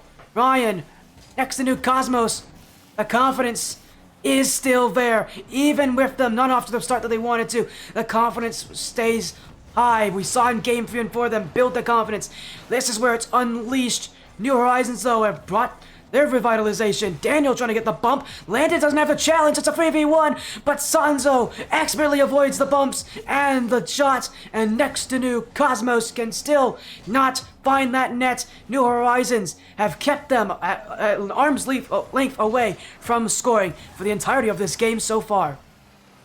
Off the ceiling pass here. Landon almost gets almost gets bumped by the teammate. Double commit from Daniel and Sanzo, as neither has any boost to actually be effective on the play. That cross map jump was something else. Aspect down. Sanzo with possession. Landon just grabbing the boost. Will have their turn here. Good low 50, but it only crosses the map to an opposing team member. Stealth with possession. Great to read the challenge. Landon taking the lead there. Good bump. No one else to follow up. And everybody right now too scared to be the team that makes the first mistake. And no one wants to be the ones that overcommit, that push up too high, that give the play away. You're seeing these teams further and further back on defense, not taking the risks, but New Horizons, this could be one they take here. Daniel in the mid, Landon gets over Stealth. Aspect still has a little in the tank. And it goes straight to Daniel. Sanzo would have had that one too. New Horizons double commit. And next New Cosmos, another clear. Not keeping ball possession. New Horizons can take this one. Daniel, double. Where is Sanzo? In he goes. But Aspect is waiting. And New Horizons will try again. Another shot. That one's wide. Aspect upfield. Daniel, another one that's his. Now the dunk. Brian's out of position. Sanzo waiting. Landon can't take it. Daniel's been 50 out of the way. 20 seconds and counting. Sanzo, another dribble, stealth waiting. What a flick! Big Gets flick. over one, over two. Sanzo from midfield. New Horizons with a go-ahead goal. What a half-court shot from New Horizons. Are you kidding me? All the pressure on trying to defend that properly. Like I said, oh, and it goes to a kickoff goal. Not like that. No, please. Not like that. Noki, stop. You stop laughing in the chat. And that's maybe how this Game 5 ends.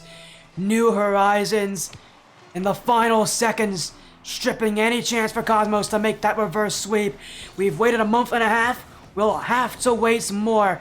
Next to New Cosmos loses in Game 5. New Horizons will take the series.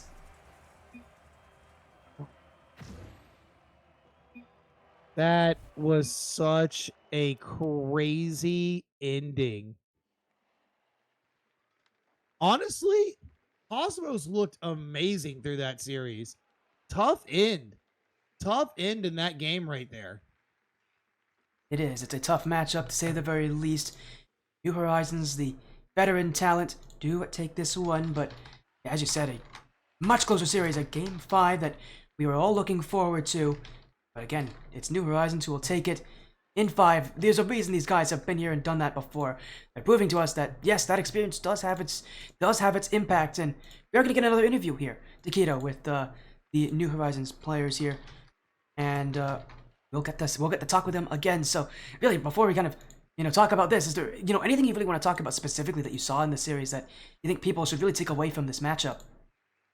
I think that people actually need to be worried about Cosmos and worried about playing the long game with them, because unless you can shut down this team early on, and I mean completely, just judging off of this, you're going to be playing all 5 games. So I think it's best you act on any kind of positive you can and break them down completely, because they will reverse a series on you. They clearly proved it. As we see that momentum really does have its workarounds here. As joining us now will be Landon. Welcome in, Landon. A 3-2 win. New Horizons will start the season off well. You and Sanzo on the same team doesn't feel all that surprising, when we talk about that. Both of you have such good positioning, and to be veterans in this thing. Now that you have been in this, scene for a little while, in this league for a little while, how does it feel to kind of come back, get another good start, and just know that, overall, you guys are trending in the right direction? It feels good. I think that we could have played a little better, but I mean, we've had some personal circumstances, so I don't know, just kind of happy with the win. I definitely feel that, Landon. That squad we were hearing is a pretty young squad for this Tsunami rank. How do you feel about that? I mean, is this your first time seeing a couple of these players, or do you recognize any names? I played against Aspect and Stealth, but I don't know, it's kind of cool seeing young guys, and then we got a whole team of us that's like 20 plus. Yeah, no, we're gonna mention this is the experience side here for New Horizons. That we mentioned experience, that age. It doesn't really change anything about you guys still playing at that top of the level. Here, as I do love that he called Sanzo 20. I do love, because Sanzo's definitely not 20. From my experience, he's not 20. But he has been playing for that amount of time. But for you guys, again, playing at that top level, playing so well. I know Sanzo, last season making it to the grand finals, not able to win. You making it to top 4, not able to get much further than that. Is the fact that you guys missed that championship, is that still hanging on your minds? Is that something that is kind of allowing you guys to continue to try to push up further and further? I don't know. I've won my fair share of things. I definitely would like to win RLSS. I think it'd be kind of cool, but I don't really think about it too much. I don't think the guys think about it too much. We just kind of like to play. I like that a lot, man. I like to hear that answer. It's very simple. I mean, like you said, you guys are still finding joy in playing these league matches and stuff.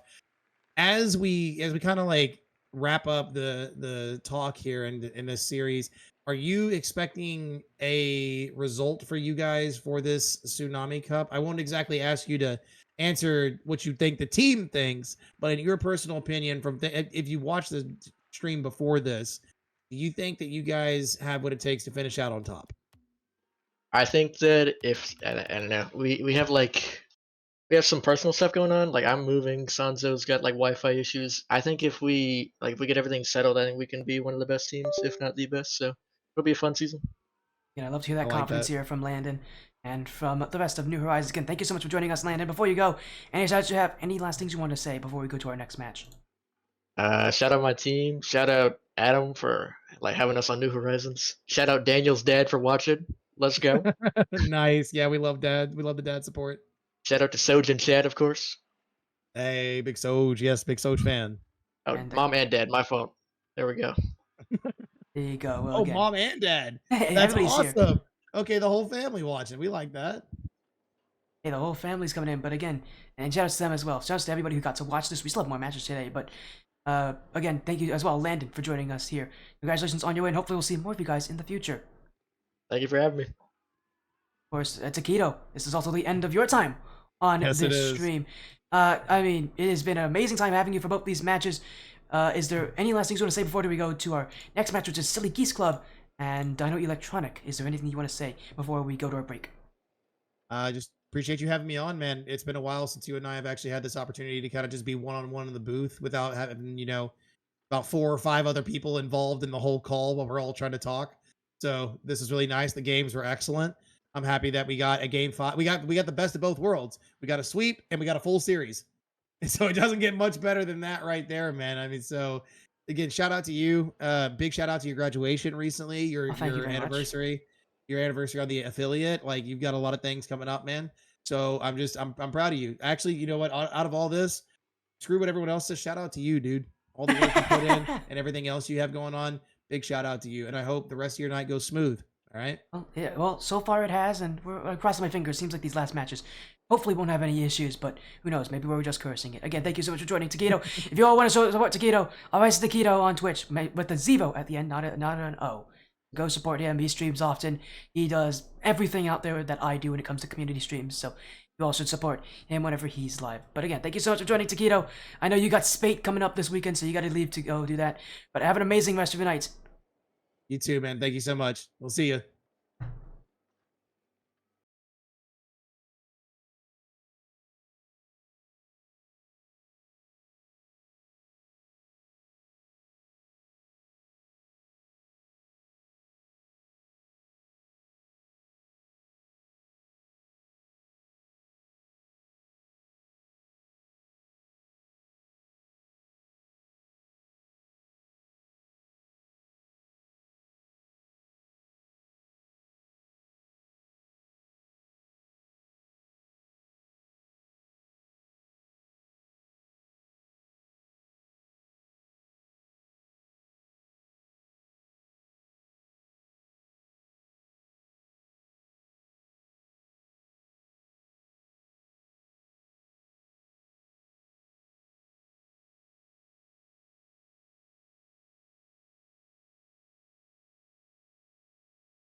welcome back to the Splitty stream. Yes, I'm back and I'm alone now. I'm sorry, everybody.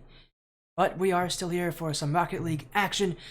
And it is not RLSS anymore, it's Blackline. I gotta make sure I change the overlay to reflect that. There we go. So we are in the Blackline Championship Series once again. This is the Challengers Division.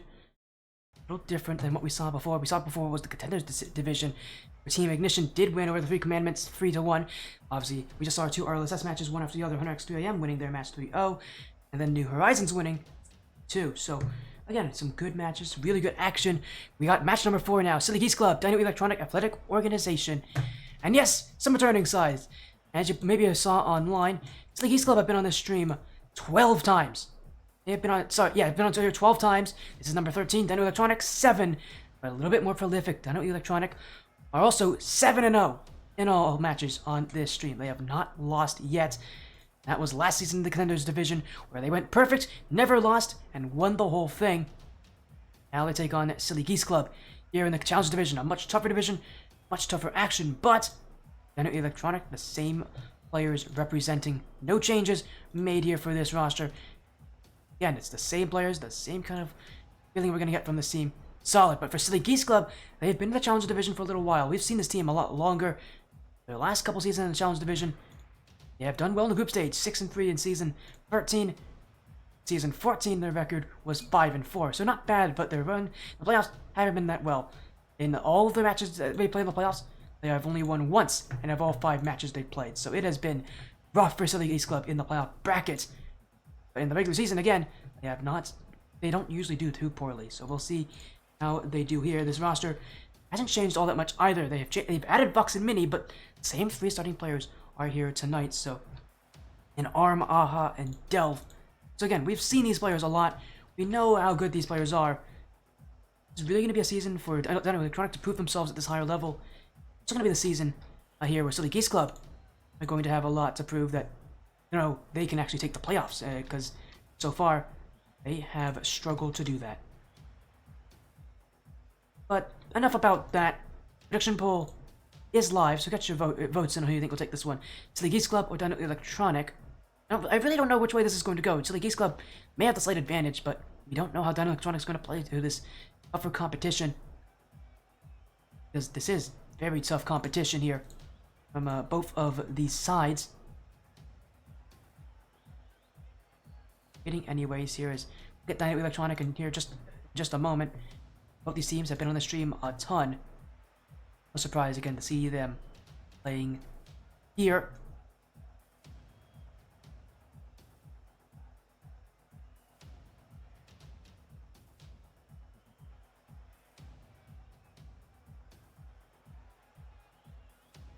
Again, can't wait for this. This is going to be a great series here with both of these rosters. As again, we're going to get a slight delay here. For both these rosters, I think Silly Geese Club are having some tech issues, but again, it's our 4 for 5 matches. I always love Dino Electronic. They always have their name's incredible. Might hear me refer to them as Dino Org often. That's the kind of nickname I go for. Dino Electronic's a pretty common one. DEAO. They also had against Silly Geese Club though, which used to go by which again has gone by Silly Geese Club for a while.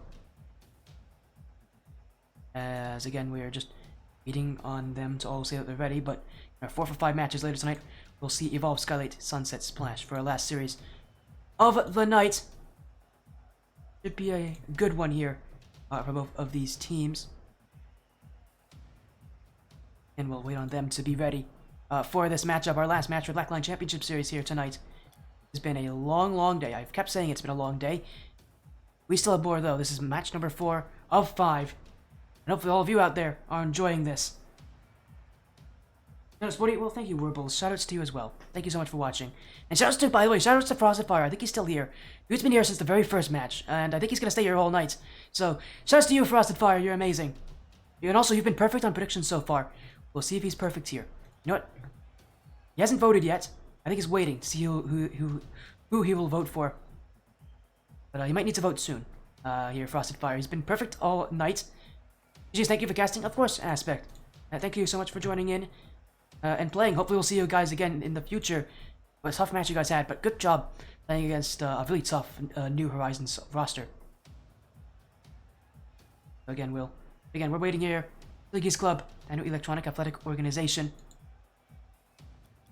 As again, we're just waiting. I don't know if these rosters are ready yet, but as soon as they are, we'll get this match underway. Again, a best of 5 all matches tonight. Our best of 5. Man, thank you for casting. Can't wait for the rewatch to rewatch this. Marini, okay. Well, thank you, Marini, for the compliments. I'm assuming you're Minnie. That's one of the players on Silly Geese Club. I'm assuming that's who you are if you're Minnie. And thank you for the nice compliment. Alright, yes you are. Hey, I got the name correct. Yes, Minnie of Silly Geese Club. Not here in this match. Oh no, he is here in this match. Minnie is playing. Actually, it's Armaha and Minnie. Delve's not playing tonight.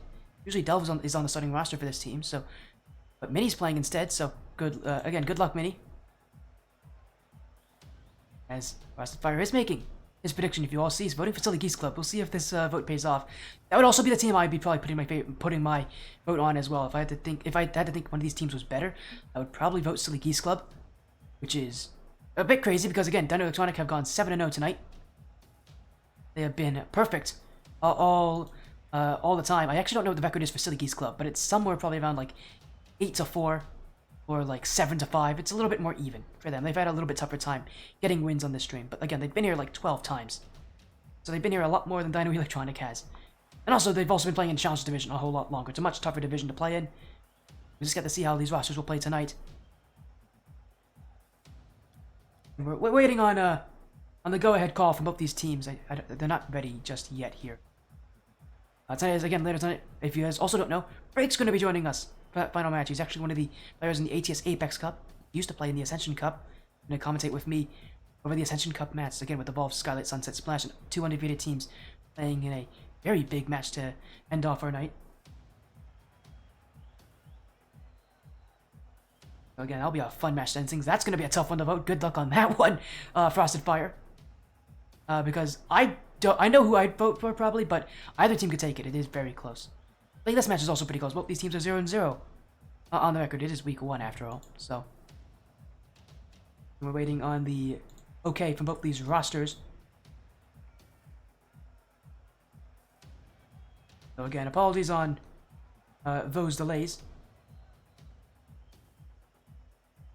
Again, hopefully these teams will give us the okay here to get things started. It seems like we're on a bit of a delay for this match, which never fun, but does happen. Get your votes in. 1 minute left to choose who you think will win, Silly Geese Club or Dino Electronic. You could vote for either side and you'd have good reasons to support that.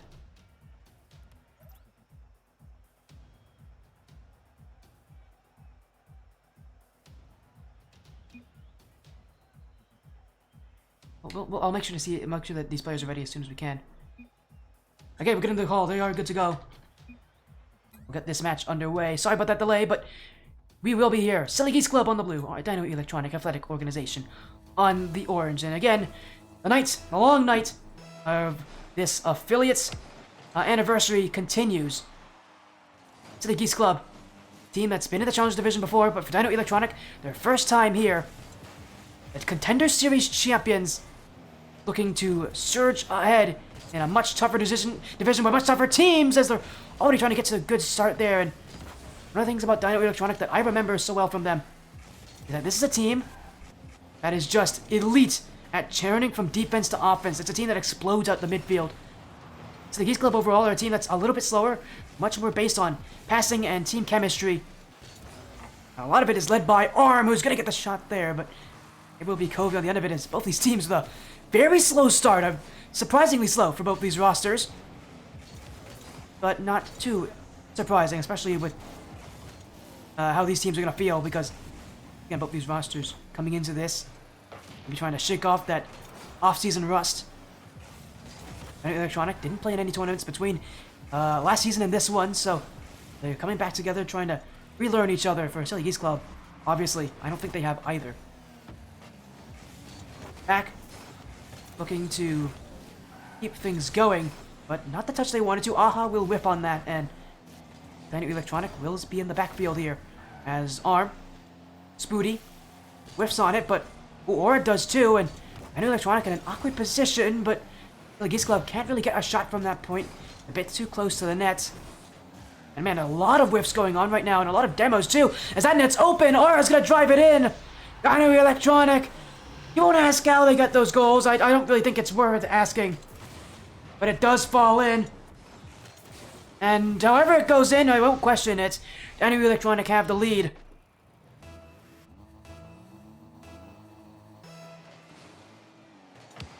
For Silly Geese Club, Dino Electronic, just a very strange start here. Both these teams feel slow, feel a bit off. It feels like they're not really awake in this series. Obviously they are. I just think a lot of it is teamwork, team chemistry. Trying to bring that back, but that net's open. Aha is going to see the top right corner. And an answer from Silly Geese Club. And it's tied at 1.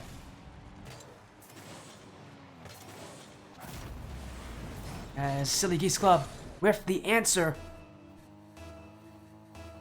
here against Dino Electronic Athletic Organization. But it will be up to Dino Org to, again, be consistent. They gotta prove themselves. This is a division they're not used to. And competition that they're not used to. They have never played against Silly Geese Club before. Neither have Silly Geese Club, I think, played against them, so pressure is on here for Dino Electronic to not only keep up, but to find success. Because there are some very good rosters at this level. And Silly Geese Club, definitely a team you would want to beat to make it far, as now an overcommit. And another one for Dino Electronic. And that's the explosion out the midfield we were waiting for. They may be stuck on defense, but as soon as they get control, they just find a way to catch you off on the wrong foot. As another falls in for Aura. The goals just fall around in the Silly Geese Club net. As hello in chat, Bloodwolf. How you doing, my friend? I haven't seen you in a while. Hopefully your night is going well. We've got Dino Electronic Athletic Organization, the Contenders Series winners of the Backline Championship Series Season 14, taking on Silly Geese Club here in the Challenger Division Week 1. The Geese Club, really the main proving point they want this season is that they can make the run in the playoffs. Obviously, the first step to do that is to actually make it into the playoffs, which itself is no guarantee. As Spooty, the flick, will find the back post, but Arm will be there too. Arm, usually known for his incredibly strong shooting ability, hasn't had the ability to show that off. Now he's going to play more defense. Aha will block. Aura. Covey. Oh, he's not even got the shot off of it. Spooty's going to jump in, though. And a risky challenge there from Spooty. It will go favorably, and it will mean that Dino Electronic, they've got to play back on defense, but they won't get scored on here. Aha's double tap. Will it stay wide? And again, it just feels like game 1. A lot of just waiting, testing, trying to get back into the groove of things here in the Backline Championship Series. Dino Electronic trying to find space and pace, and maybe this will be the way to do it. Up is Mini. 2 touches as well, but it's it off his wheels. It's a light play in front, and Dino Electronic will control this one away, corral it out of the danger. That was a team bump. Mini falling here. Aura, oh, he wanted to go ahead and get that bump, but we realized a bit late there that he was never going to have the chance. There was multiple people back. Dino Electronic still holding that 1-goal lead. They'd love another one, though, because Silly Geese Club can definitely counter. Dino Electronic, though, have kept them away as Mini won't be on the end of it. Aura to Covey! And that's under both defenders. Dino Electronic proving a lot this series. I doubted how they could do against Silly Geese Club, start off this match, but they have definitely proven themselves.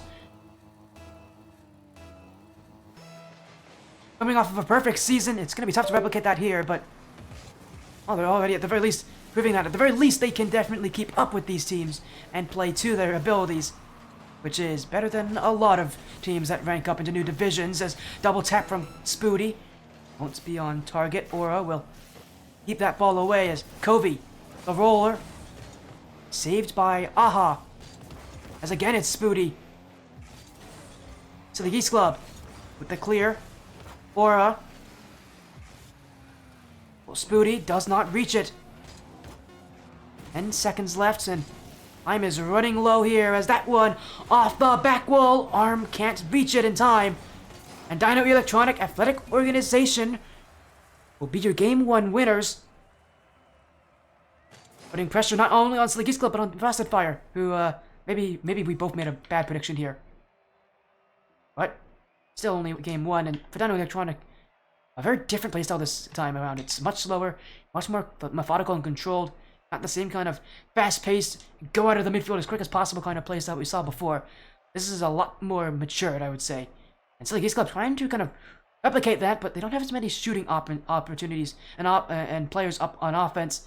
Arm and Aha can definitely be up and play aggressive. We just aren't seeing it from them. Dino Electronic definitely playing better with the offensive play. As again, we'll head quickly into game number 2 here. As Dino Electronic looking to, keep that offense online. Silly Geese Club taking the time here in between these games. They're trying to get a reset going into game number 2. A mental reset, I should say, because that game 1 just felt really sluggish from these teams. Didn't really feel like either of them were really pushing to what we know that these teams can play. I know Dino Electronic can definitely play fast. I know Silly Geese Club can definitely play more aggressive. Just didn't get to see that from either of them. And in game 2, maybe now they've had a game gone by, maybe this will be a little bit more to what we are used to from these rosters. Well, Dino Electronic already off to a great start on offense, but they couldn't get the shot in that arm. As control, great challenge. Covey reached back for it. And for Dino Electronic, to keep this game tied up, at least for now. Aha. Not able to get the touch. Mini is back with it, but Kobe's win will mean Aura can jump, and he's been pretty scary so far on offense. The shot won't be good enough. Spooty will have a follow-up. Mini will be there in time. And for a team that, again, has just, graduated into the Challengers Division. The competition getting as tough as it is. Dino Electronic have to be able to play consistently now more than ever. Because at this level, teams are much scarier, much more difficult to handle. Dino Electronic looking to try to keep the offense, but Spooty, not really the control he would have wanted on that first touch, but it does go out to Covey. He's got a flip to use here, but no boost in the tank. Covey will wait under this one, and actually it's forced Mini out. Spooty now looking in front. What a bump! That's open! Oh, but no shot came! Arm! Now it's his chance! And again, he's been pretty good at shooting, but that's no shot. And Silly Geese Club back in the midfield for Arm again. No shot on the end of it, or now the other way! And we're just seeing back and forth shots galore. It's Dino Electronic who will take the lead. As Mini was looking to control it, go for a solo effort. Instead, he caught nothing. Aura will have the finishing touch. And again, Dino Electronic scoring, taking the lead. Team bump from Silly Geese Club. Right off the kickoff, and again, Dino Electronic just looks so controlled from this roster. Maybe a bit of a different playstyle, but still they're playing it quite well. That team chemistry really is going to come to great effect as another goal, this time from Spooty. Dino Electronic proving that even against teams that have made it to the playoffs in the last 2 seasons, they have what it takes.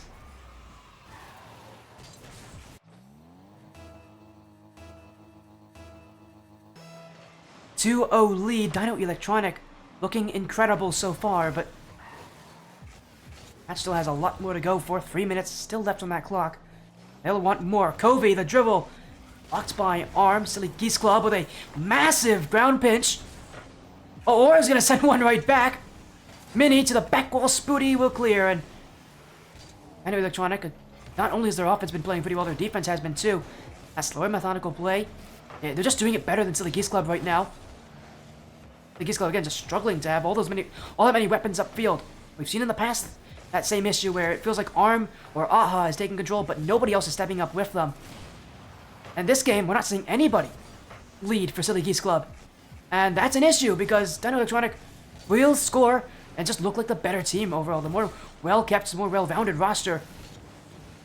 Silly Geese Club just doesn't have that same kind of mentality as that's going to be a one here. Mini, oh, he needs that one. Aura's going to block. Spooty will clear as Silly Geese Club. Surely that should have been there first. But they won't get it. Now they'll try again. Covey has the block. Ooh, Spooty's completely missed his chance to clear. But Covey will have this one. Double commit with Spooty. He will recover, but it's straight to Aha. Hook shot for Aha. Demoed away. Aura with the save. And oh my, Arm's got another demo. A Spooty with ball. Dino Electronic trying to cool things down a little bit now that they have offense. As in front, Covey. Narrowly missing that 3-goal lead. Spooty now doing it himself, Aura. And again, staying close. We've been in a lack of goals for a while now, but that favors Dino Electronic. Just waste time off the clock with them in the lead. Silly Geese Club. Where, again, who's going to be that player that steps up? It just feels like nobody is taking the initiative. Dino Electronic are running all over them right now. Covey. Arm will keep it off the back wall. Back in by Spooty. Aha. Aura. That one not on, but Covey's will, and it will also go in. 3-0. Dino Electronic are just running control. And Silly Geese Club looking a bit weak at this point. Still a little bit of series to go, but I do worry for this team's confidence. It really can't be high after this game because it's a lot worse than that last game was, and even last game they didn't have all that much control, if at all. Silly Geese Club again just struggling to be able to take that ball away from Dino Electronic, but this is a good chance. Mini, Spooty with the boost and the recovery. The Geese Club still have a way to shoot this one, but Spooty again with the block, and time winds down. Flying something new up the back wall! Oh, it's Arm! Off the ceiling! And maybe that's the goal they need! Flashy, you call it! Arm will tuck it into the front post, and they needed a goal like that. They needed something to get themselves a little bit happier. With 40 seconds to go. Silly Geese Club will get scored on again. It has not gotten better. It's not turned things around. Dino Electronic with another strike, and just a beautiful fake from Covey to really set this up. And he sets up Spooty for that play. I don't think Spooty expected to score there, but if it comes, he'll take it. Dino Electronic will take game 2 as Silly Geese Club. Repeat of game 1 in my eyes. Still, the sluggish still feels like they haven't really connected together. For a roster of this caliber, with these kind of players, it's a bit surprising, but Dino Electronic have played well in albeit a new playstyle, but it has worked nonetheless for them. They'll be up 2-0 in the series here. We may see our second field sweep of the day. In a match that I did not think would go this way. Dino Electronic Athletic Organization are 1 game away from sweeping Silly Geese Club. 1 game away, taking their first win of the Challengers Division. Go to DFH Stadium. Our 4th series is this the end of our 4th series, where the Silly Geese Club wake up to what's around them and show us the kind of play that we know they can bring, that they have brought before. Dino Electronic 7-0, 1 game away from making it 8-0 on all matches on this stream. In a division that's a whole lot more difficult, Dino Electronic playing up to that pressure. But Silly Geese Club, their chance to prove that they still deserve at least something in this series. And in this game, it's really all about just taking the game off this team, just doing something to slow them down. Haven't really seen it from them all that much, and for Silly Geese Club, they're going to keep that ball up on the offense. Arm in front for Aha.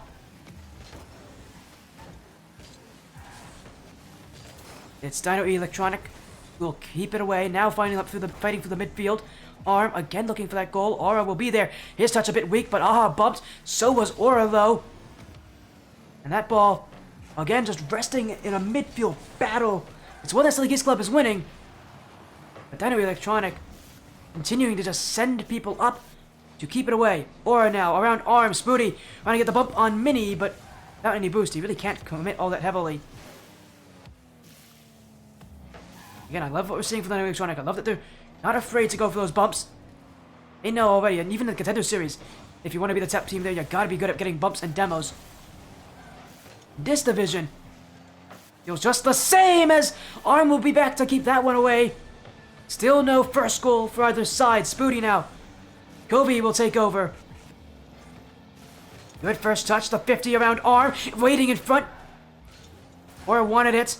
I think he's been the first one to score in all these games so far. But it might be Kobe to take this one. His touch pinched off the post by Mini. And they'll try a different attack. It does stop dead in the corner. Now, so the Geese Club, their chance to make offense. Quickly turned the other way by Kobe. Aura. Arm looking to catch Spooty, but Spooty not having any of that. And Arm needed to score there. Oh, he's going to take it anyways. And while I wasn't a big fan of that touch from Spooty, Arm nearly allowed him to get away with it too. A shot off the back wall where he didn't want it to be. But it's who turned it in. The series, well, at least for now, will continue. And it's the Geese Club who will finally be the first ones to score in a game. As my headset, let me just unplug it for a second, see if that fixes it. There we go. Hopefully that will fix it here. As Electronic looking for that answer, and this should be it. Aura, low boost actually does catch the Geese Club with it, but it wasn't enough to score. And Dino Electronic kind of stepping over each other at this point. Still they regain as Kobe, Aura, Booty turning up onto this one, but Arm will react. Oh, was a whiff there. Kobe, gotta be careful, there's a demo behind him. And Spooty now. Or a full boost, chance to shoot, he's got it! In the top of the net! Slowly but surely, Dino Electronic Athletic Organization will make their way up. And when Aura has the ball, he's been scoring every single time. Every shot goes in, it's like the Midas touch, but for goals. Dino Electronic just feeding Aura because they know he's the one with the hot hand right now. But Kobe looking for his own chance to score. This one, 50, just out of the way. Aura. Around one of the defenders here, Kobe. In good defense. Oh, he probably should have left that one for Aura, but instead he'll just go for the 50-50s. No one challenging. He's going to shoot this one. Arm trying to get the redirect. Mini on. Oh, it's a whiff! It's in! Silly Geese Club will take it. A bad mistake. And Dino Electronic will cause their own errors. Kobe, I mean, that's about as routine as they get for his level. But he misses it. And it's Silly Geese Club who still have a chance.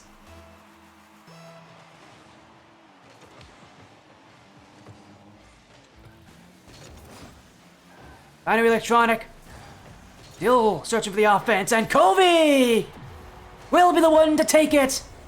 Another one, another tied game off the kickoff. As Arm a bit slow to respond to that touch from Spooty. Maybe he didn't see Kobe, maybe he just didn't feel that there was pressure. But there was. Dino Electronic with another one. Trying to end this series in only 3 games, but no easy feat when Silly Geese Club have gotten better here since Game 2. That improvement definitely here to be shown. But Dino Electronic still definitely in the way, but oh, wait a second, that's an open one. Mini's gonna take it. The 50-50 go in the wrong direction, and if you're Kobe, you'd want to do a little better there. He just completely side on. He doesn't give his teammates any chance to challenge.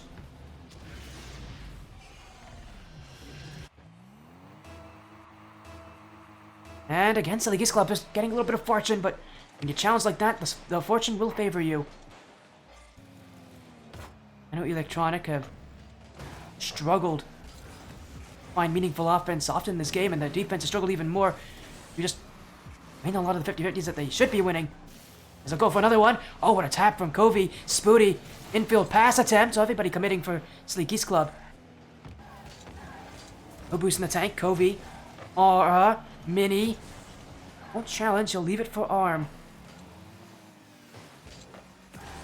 As Dino Electronic will have the offense for the last But at least for this point, as we head into the final 30 seconds, Covey, flip reset, has it, Covey!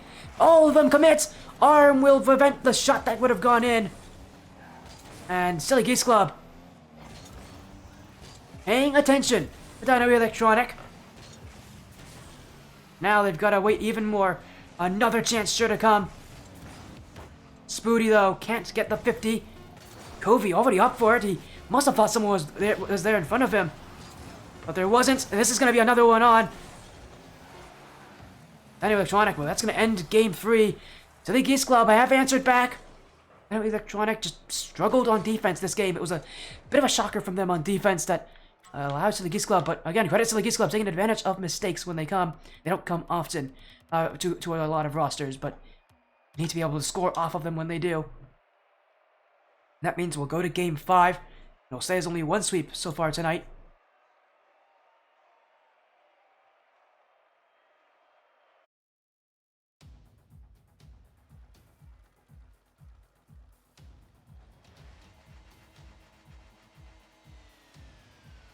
As we'll go into game number 4.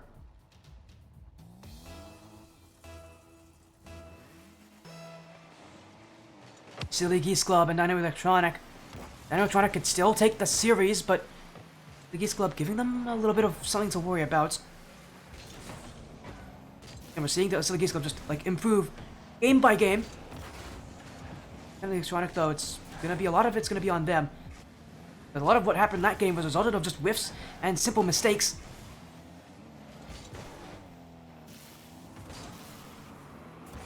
They stop those. I do worry for Silly Geese Club what they have in store. Their offense, again, just hasn't been super active this series. Electronic have put them, have definitely had a matchup where they've looked like the better team for a while of it, but again, game 3, not the same for Silly Geese, for Dino Electronic. Well, again, Silly Geese Club has gotten better, and you have to focus on that. Dino Electronic still definitely has the advantage in this matchup. The Spooty, make it a tough angle there, but Arm will cover it. Aura. Arm not going to let that one through the midfield, as now Aura again on the dribble. Mini to beat. Mini will go, but Aura never went for the shot. It will set up in the midfield, but nobody jumping for Dino Electronic. We'll have to find new offense here as Aura. And I'm stuck in the middle of nowhere. Will seal past the Spooty, and nobody back. That's going to roll in. And Dino Electronic take them. That's the breakout potential this team has, although not generally from long clears do they get those goals. But again, at any time on defense, they can turn things around and score on you.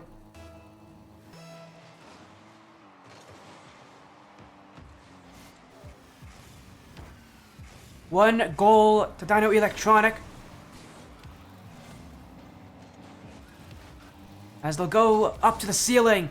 Spooty. On it. Covey to the back corner. It's a good bounce for Aura to read. And he'll fake this one. Spooty's got it! Great control. You saw it from a mile away here on this stream. But Silly Geese Club didn't notice it. Aura. Everybody was looking at him for the double tap. But it was Spooty who came in for the shot. And Dino Electronic, a little bit of misdirection here in Utopia Coliseum. And they're back in business.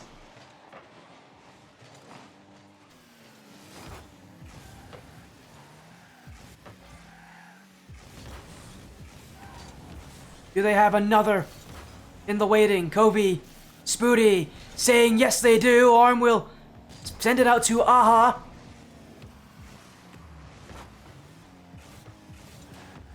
But it's Aura. Just a big clear down the field, so the Geese Club still have this one though in Arm. Oh, what control. Arm has gone around a couple players there. But Dino Electronic still winning the challenge at the end of it. As Aha. Now it's going to go back the other way. Aura. Avoiding the bump, and now the double! Aura! Bang! 3 for Dino Electronic, as Aura never lost sight of the ball. Off the back wall to himself, clean as can be. Silly Geese Club can't stop him.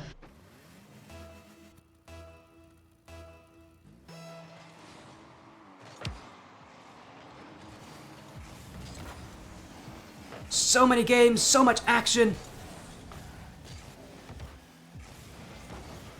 and these rosters continue to battle over and over, and we just love seeing it. As I forgot to mention as well, thank you Scotty14 for the Prime sub that you had recently. It means a lot to me, so thank you so much if you're there, Scotty. So much for the sub. As and we're now in Game 4, still in the middle of Game 4. Dino Electronic though, with a multi-goal lead here over Silly Geese Club. Silly Geese Club, can they answer? Still enough time for them to respond, but Dino Electronic continues just to clear that ball and waste time with it. Spoody now. Big boom from our arm. That means Silly Geese Club, maybe a chance for them to push. Bovie. Arm. Takes the challenge. Aura. Arm and Mini. Sorry, Aha and Mini. Still, it's Silly Geese Club who are just not able to find the magic touch on offense. They continue, but now a team bump. That net's open. Aura. Mini will run back, get the block. And that is a huge save because it keeps them in this one.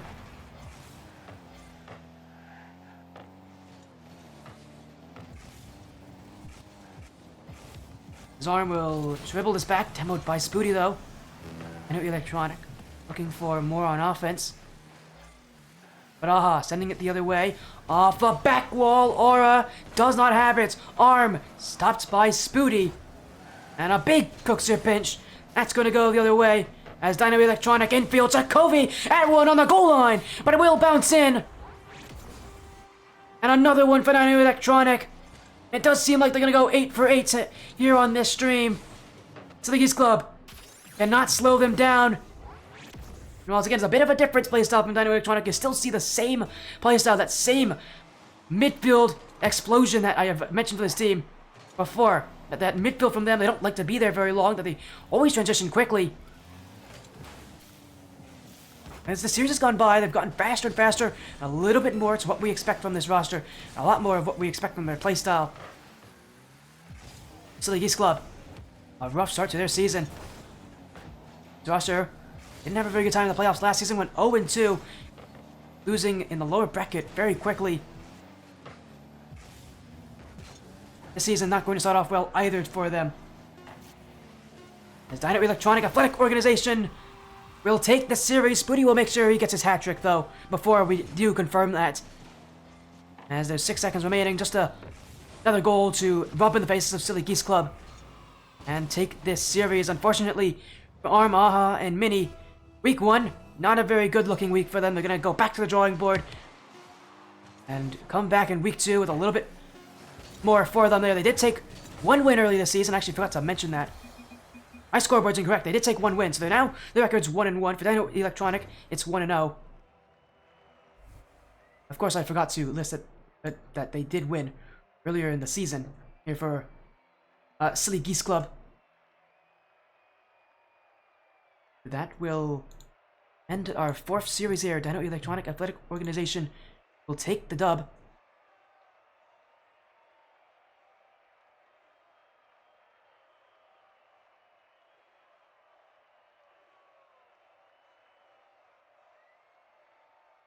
As again, just you're seeing this team moving up the divisions and still looking good. Dino Electronic, definitely well suited for the Challengers division. So the Geese Club, though, it was not the kind of result they would be looking for, not the kind of match they wanted, not the performance they were looking for. But for Dino Electronic coming in, an impressive showing as Aura back again, 8 for 8 now for Dino Electronic. Now moving to the Challenge Division, but even then you guys still look consistent and confident. Congratulations on your win. How does it feel to kind of get back with your teammates after a long break? It was definitely a little bit of a shaky series, but we got there in the end, and that's what matters. Yeah, so the Geese Club having already taken a win, it did feel like they came off slow, but we felt like both teams came off a bit slow to start things off. You know, for you guys at least, you know, in a series like this, I'm sure you guys noticed as well, you guys weren't really playing that normal playstyle. It felt like it took time for you guys to do it. So those first couple games, how important were they for you guys? They were super important, especially to get that first win. We really needed that to just, come out swinging for the first one. Yet you guys brought it here. Again, another win, a 3-1. You know, you guys came in, said you were definitely deserving to be here. I think you've definitely proven a lot in this match that of you being here. I mean, again, just take me through kind of what has been like the move to the Challenger Division, because the competition is a lot tougher. Yeah, so we actually know a couple of the teams from Challenger who were either in it last season or who got moved up with us from Contenders. So we kind of knew the level of competition going in. So tonight wasn't like a huge surprise for the level of play. Those guys were definitely really good, and I'm sure on their night they could have had like a much more damaging outing, I'll say, for like shooting, because they're definitely really good. But yeah, we know we're up against now in the higher division. So he's got to bring it every match like we did last season, and who knows? Well, as you mentioned again, you guys coming in confidently, but you know the competition's still insane. You've got a ton of matches to come up in this season, but I mean, again, you got to tell me through kind of, you got to tell me here kind of just, you know, the thoughts in your mind and know that you can compete with the Challenge Division, because I don't know if you guys were second guessing yourselves before this series, if you could play here. I'm assuming you probably didn't. I know you're looking for at least another good performance. Really, what are you looking for in this season, though? Because it's going to be tough for you guys to win, but you can't take that off the cards. I mean, we're definitely going to try. We've all been grinding pretty heavily. We had other leagues go on after the end of last season for BLCS, and we've been playing pretty religiously. You know, Speedy's been on his actual grind arc, and he's peaking in Elo, so it's always a good thing to see people improving, and Kobe's definitely getting up there too. And you guys take that win at 3-1. I'm sure we'll see a lot of you guys in the future in the Challenge Division. I mean, you guys always seem to book me for almost all of your matches. It seems Yes, like sir. so far it hasn't gone badly. 8 out of 8 is pretty impressive. Very few teams have done that. Even Silly Geese Club, I don't know if they've even won 8 matches, and they've played here. Now this is now match number 13 for them on this stream, and I don't think they've even won 8 times. So you guys definitely proving that you got some consistency on the stream. But of course, Sora, before you go, before you leave, and before you go celebrate with your teammates and prepare for your next match, is there any last things you want to say to this stream? No, just shout out to everyone who watched, and hopefully we'll keep it rolling for the rest of the season. Me, Speedy, and Kobe have like great chemistry and everything, so should be a fun team to watch. Hopefully against all these good teams in this league. Again, thank you so much for joining, or thank you so much for talking with us. The new electronic athletic organization with a 3-1 win over Silly Geese Club. Congratulations on your win. Have an amazing rest of your night. We'll see you again, hopefully, very, very soon. Have a good one, Sporty. And that was Aura there. Always nice to hear him again. He hasn't been on the stream in a while, but still, they win. They have not lost yet. What a run, but the last match tonight. Oh, it's a good one. Evolve Skylight. 2-time ATS Ascension Cup champions, now looking to make that 3 times here. They're also undefeated in all ATS Ascension Cup matches. They take on Sunset Splash next, another undefeated team that looks to topple them, give them their first ever loss in the Ascension Cup. We'll be back with break after this break.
Welcome to the sportiest stream, everyone. Nice to see you all here tonight.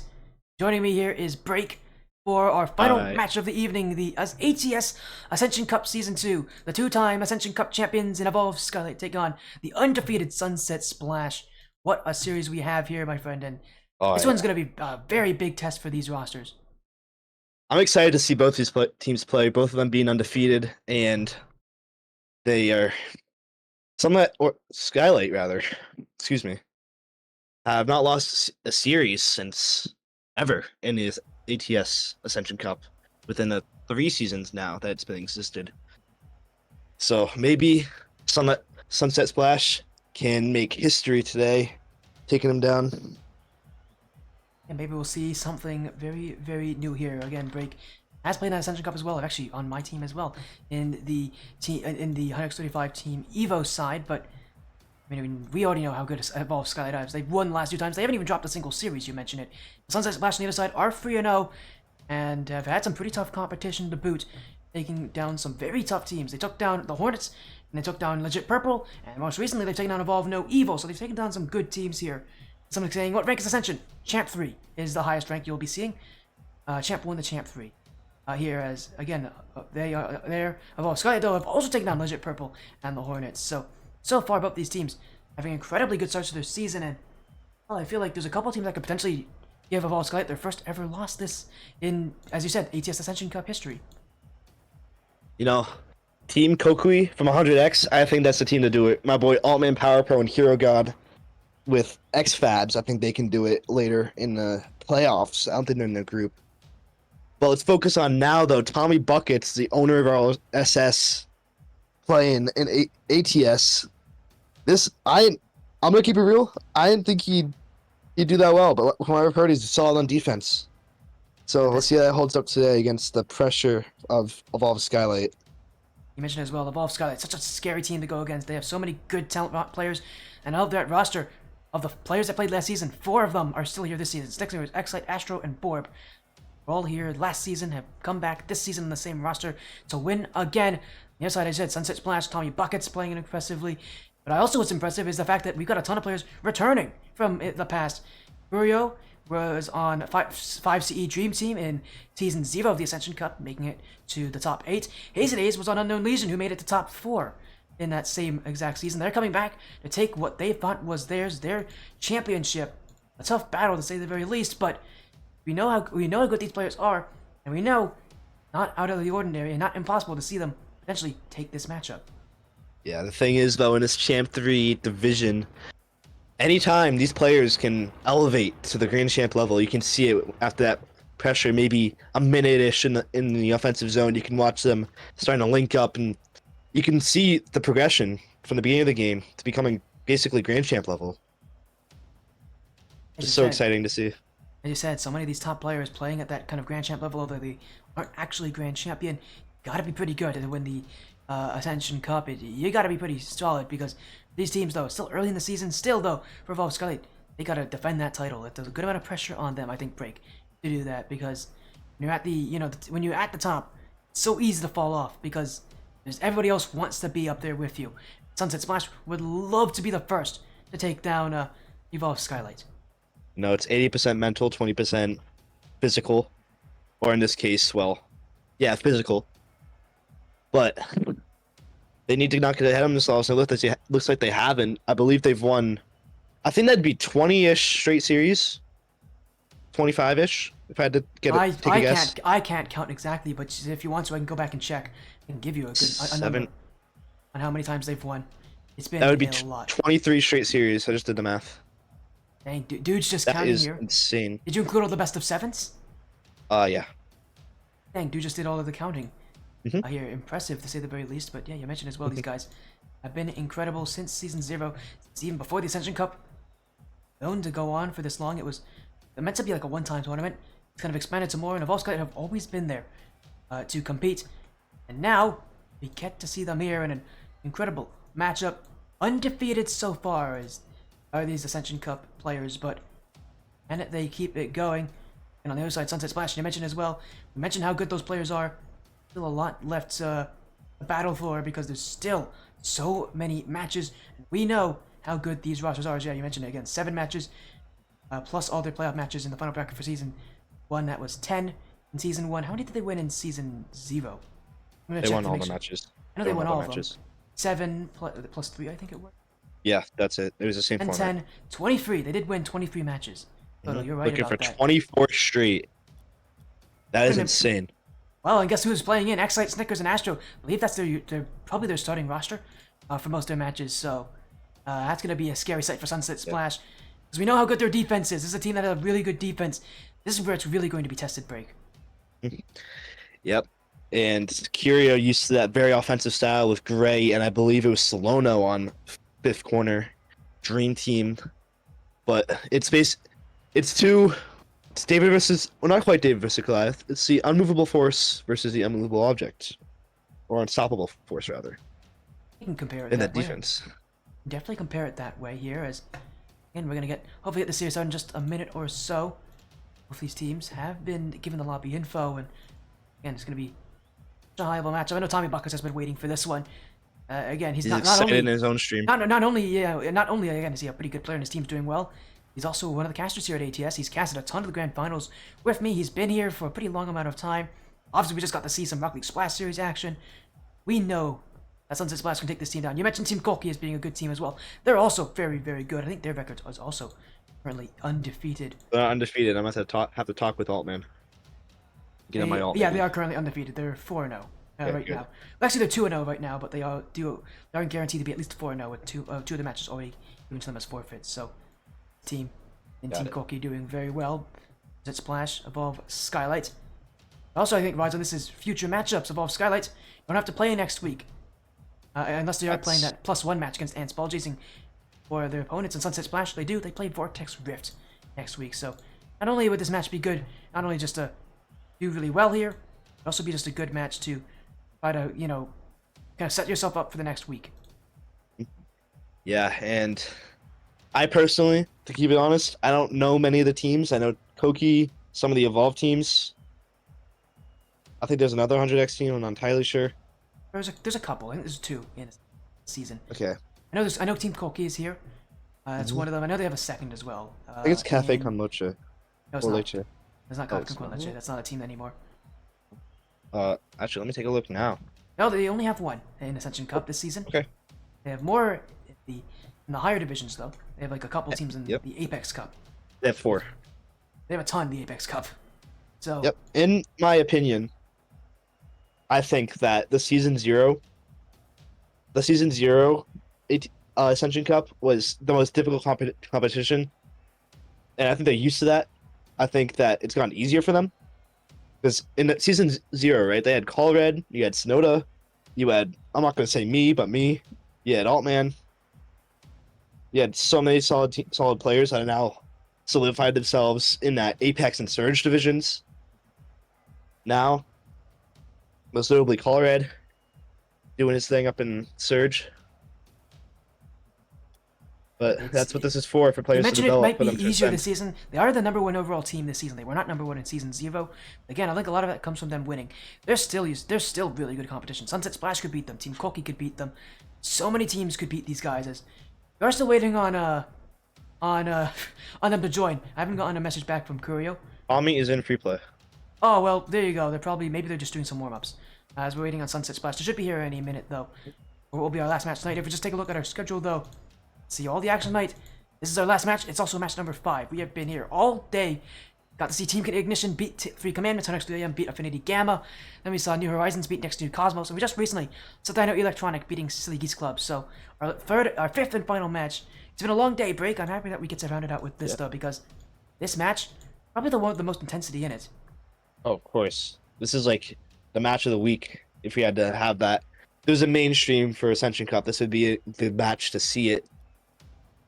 And speaking of competition, I just looked at the team sheet, and Not Sweaty Gang is another team to look out for. I believe they are 2 or 3 That's another now. very good team. That's They the have Blaze and Paula. that's the same team as Nintendo Switch Gang, NSG. Really, really good. So they could potentially take down Evolve Skylight. They've been very consistent since they first started, and they've kept they've kept basically the same roster throughout all the time that I've known them. So that roster can do very, very well. But we're still waiting on Sunset Splash here. Yeah. Hopefully Hopefully they're doing well. I'm gonna message them and see if they're doing okay. Tommy's chilling in free play. Once more. They might, going for they an might have a airable. person. They might have a person. They might have like someone going to like a bathroom break or something. Yeah, Tommy's going for airbase now. He's getting dialed. Oh, we got a reset. What are you talking about? I'm watching his stream. Oh, Tommy's live. Yep. Oh, I'm so happy he's live right now. Yep. Breaks Oh. over there watching us. We got the Yeah, ceiling well, shot. Oh, just close. If he air rolled just a bit, he would have landed on the ceiling. Would have got perfect setup. Just getting warmed up. Break is going over insane over here.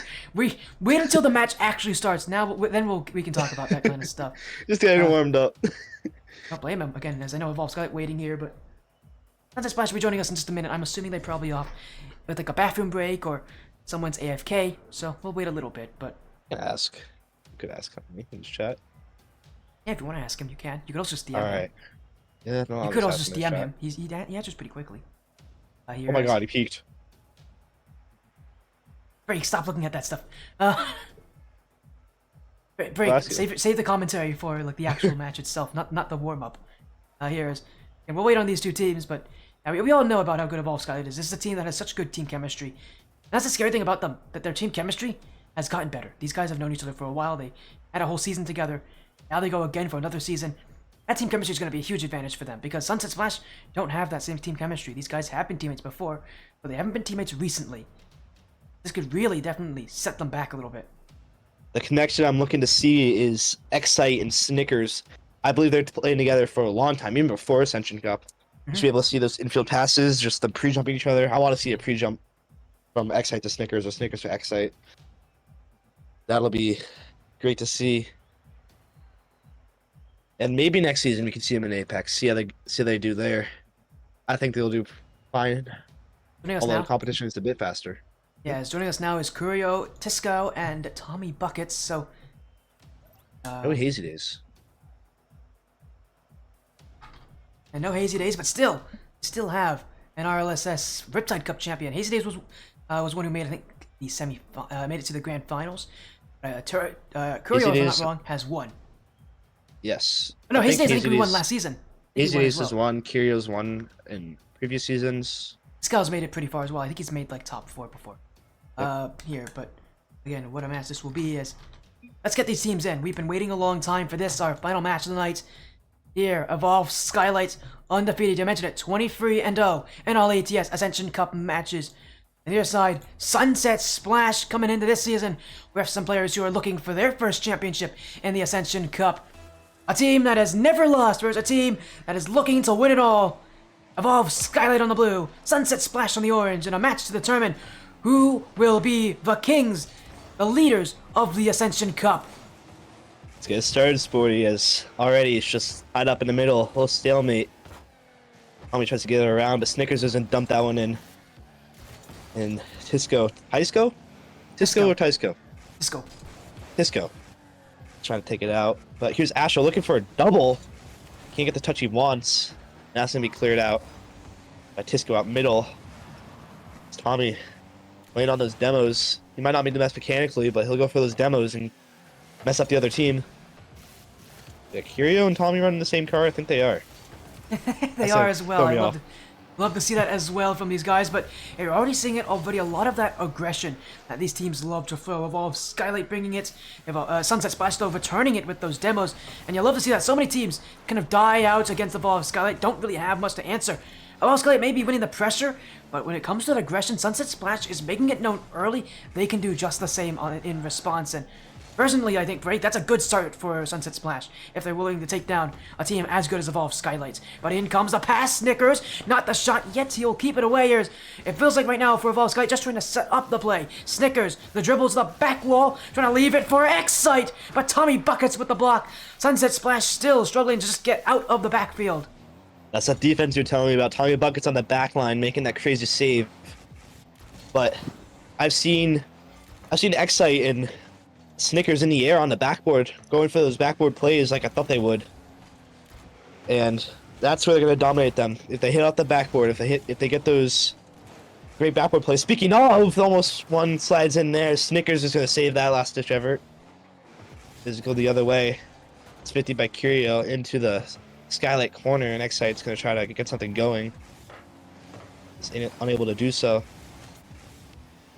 Sunset Splash waiting back. Oh, a pinch goes the other way. Tisco wasn't ready for it, but it will be wide here. As Sunset Splash waiting for more. Tisco, I think most recognizably, was a player in the past on a couple different rosters in the Rocket League Splash series. And he's made some pretty impressive playoff runs, probably most notably being one of the best shooters in the Riptide Cup. I think 2 seasons ago was the #1 shooter in the Riptide division. And if I'm not wrong, again, he was on a pretty solid roster. I think he might have been on, I don't want to say what roster he was on, because I don't remember exactly, but been on a ton of good teams in the past. I'm sure Drake's going to be doing some research for me here in the background as Sunset Splash still looking. Here is Tommy Buckets off the back wall. Astro will have the block and will be Excite to keep it going. Evolves Skylight in the midfield, but Sunset Splash throws it back. Curio off the back wall. Tommy Buckets still not in. As a scoreless game 1 so far, and it will stay that way as we pass the halfway point. Yeah, it's just been alternating pressure, just like one team in their own zone for like 30 seconds to a minute, and then they clear it out and they go the other way. No one's been able to crack the defense yet. 2 crazy saves on each side that I've seen so far. Just putting shots on. This is the way to set the tempo. It's a good sidewall redirect coming up from Snickers, impressively mechanically. You need to be mechanical up in here, everyone. That's what separates. Considering that maybe Sunset Splash isn't as mechanical as maybe Skylight. They can be able to pepper that backboard, get those shots on. Makes it awkward to read. Yeah, but as you said, they do have teams, players that have won it all. Curio winning the RLSS Riptide Cup Championship just last season. Now trying to get more. As Astro, the ceiling shot, could not connect with it. Sunset Splash will want that one away with Tommy Buckets. Curio not able to win the challenge. Snickers, still Snickers. Now Tommy Buckets beat. Snickers going around the back wall. Tisco will keep it away as Curio will go down the field. And Sunset Splash will look to take control, but Excite not giving any of that. Tisco, big booming clear. Time running low, still no goals for either side. Is Evolve Skylight brought the offense? Can they score here? It's an opening! And Snickers will take 1-0 up. Evolve Skylight break the deadlock. That's going to be the time to do it. 30 seconds remaining. Get them panicking.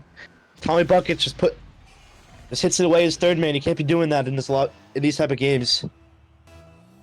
Possession is key. He does hit it straight to the Evolve Skylight offense. Now Sunset Splash has to play more aggressively. They have to try. 30 seconds remain. They need goals. Tommy Buckets sending this one upfield. Astro with the block. Tisco already there for it, but he's reaching. Sunset Splash still don't have offense. They have not controlled this game. And Curio will look for more as it's Curio's control. That pinch will go around the back wall. And Evolve Skylight. Astro. Excite now. Little awkward there, but Evolve Skylight will keep it moving as Sunset Splash will not be able to get their chance. Game 1, a 1-goal difference, but Evolve Skylight will take it. And you're already seeing just how tough of a match this is for them. Well, it's just solid on defense, but both teams had 3 shots. And that's that pressure. It might have been from the backboard, hitting too high where it doesn't register as a shot. But also the nerves as well, knowing for a Skylight, can't break that undefeated streak, and for Sunset Splash, knowing who you're playing against. I think Sunset Splash is going to bounce back. That was very close. 1-goal game, about 4.5 minutes of just locked up stalemate, and just a small mistake that cost them the game. Just hope they're not in their heads. Mention it, you Stay hope that composed. they aren't, thinking about things, the thing about the wrong things here at the wrong time. So easy, as you said, to overthink things as, again, we get to see so much out of these teams here in between games. Now, they get to talk with each other just a little bit longer here as I just noticed actually it was not Curry who won last season. I think he may have won season 4 then, for RLSS. He did not win season 5. I think he won season 4. Days won season 5. It was Hayes who did, who was on this team. It may have been season 4. When he was on, I think the Free Old Men was their name. Easy Days was on Nomads last season. Here you go. Well, the cup was won by Affinity. Did he ever win? Who, Hazy Days? No, I think I might be thinking the wrong I was thinking, I was like, what season has Curio won in RLSS? Season 4. You did win season 4? I think so. Okay. Well, at least you're here to help me out with this. A Sunset Splash Oh, now. oh. Trying to get off to a good start. Tommy Buck. Oh no, it's gone off. It's Curio as well, trying to get that double tap. Tommy Buckets was watching behind. It's one of the plays that he would love to see, but it won't work there as now he goes across. Sunset Splash. Opening aggression and break. I think the answer has been. I think the question has been answered. They're pretty mad about what happened in game 1. Oh yeah, Tommy Buck is not going to make that mistake again as he controls the ball this time. And now he's going to try to take it up the wall just like he's doing in free play, but he's demoed instead. That's unfortunate. And now Skylight low on boost. Hopefully they can hold on. Tommy, just enough boost. Hits out of the backboard just to pepper it, just to show in the waters. Oh, what a pinch coming out. Can Astro read this? It's not the touch he wants. It's going to go to sideways. Excite out middle for Snickers. Just like I was saying, those infield passes with each other. Excite's going to take control in the corner. Try to get something going. That's going to bounce out middle. Potentially dangerous, but Curio can't finish that chance. Oh, Astro. Out middle, potentially for Excite. That's cut off by Tommy. He's going to try to pop it over. Curio for the shot. Saved by Snickers. Sporty. Sunset is rallying here. They already have 3 shots. The same amount as last game. In a minute and a half. Yeah, they do. It's shooting early, shooting aggressively. Sunset Splash, turning the pressure up to 11 already, and above Skylight struggling to handle it. Excite will want that control, but Sunset Splash will challenge again. Tommy Buckets goes across the field. Snickers.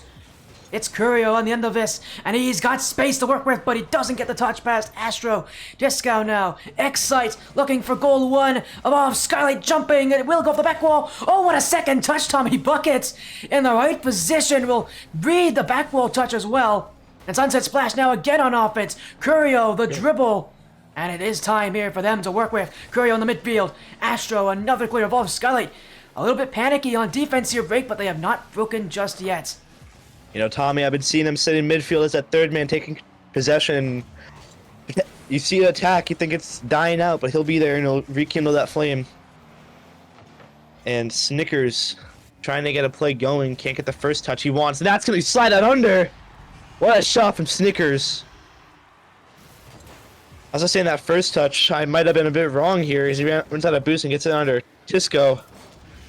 And that is a play that requires a lot of finesse, and Snickers slides it under. That's 1-0 now. Look who just came in with the raid. Thank you, Xeon, with the raid. How you doing, my friend? Hopefully your day's been going well. It's me and Break here with Ascension Cup action. And Sunset Splash with their first goal for the series here against the ball of Skylight. The battle of the undefeated sides.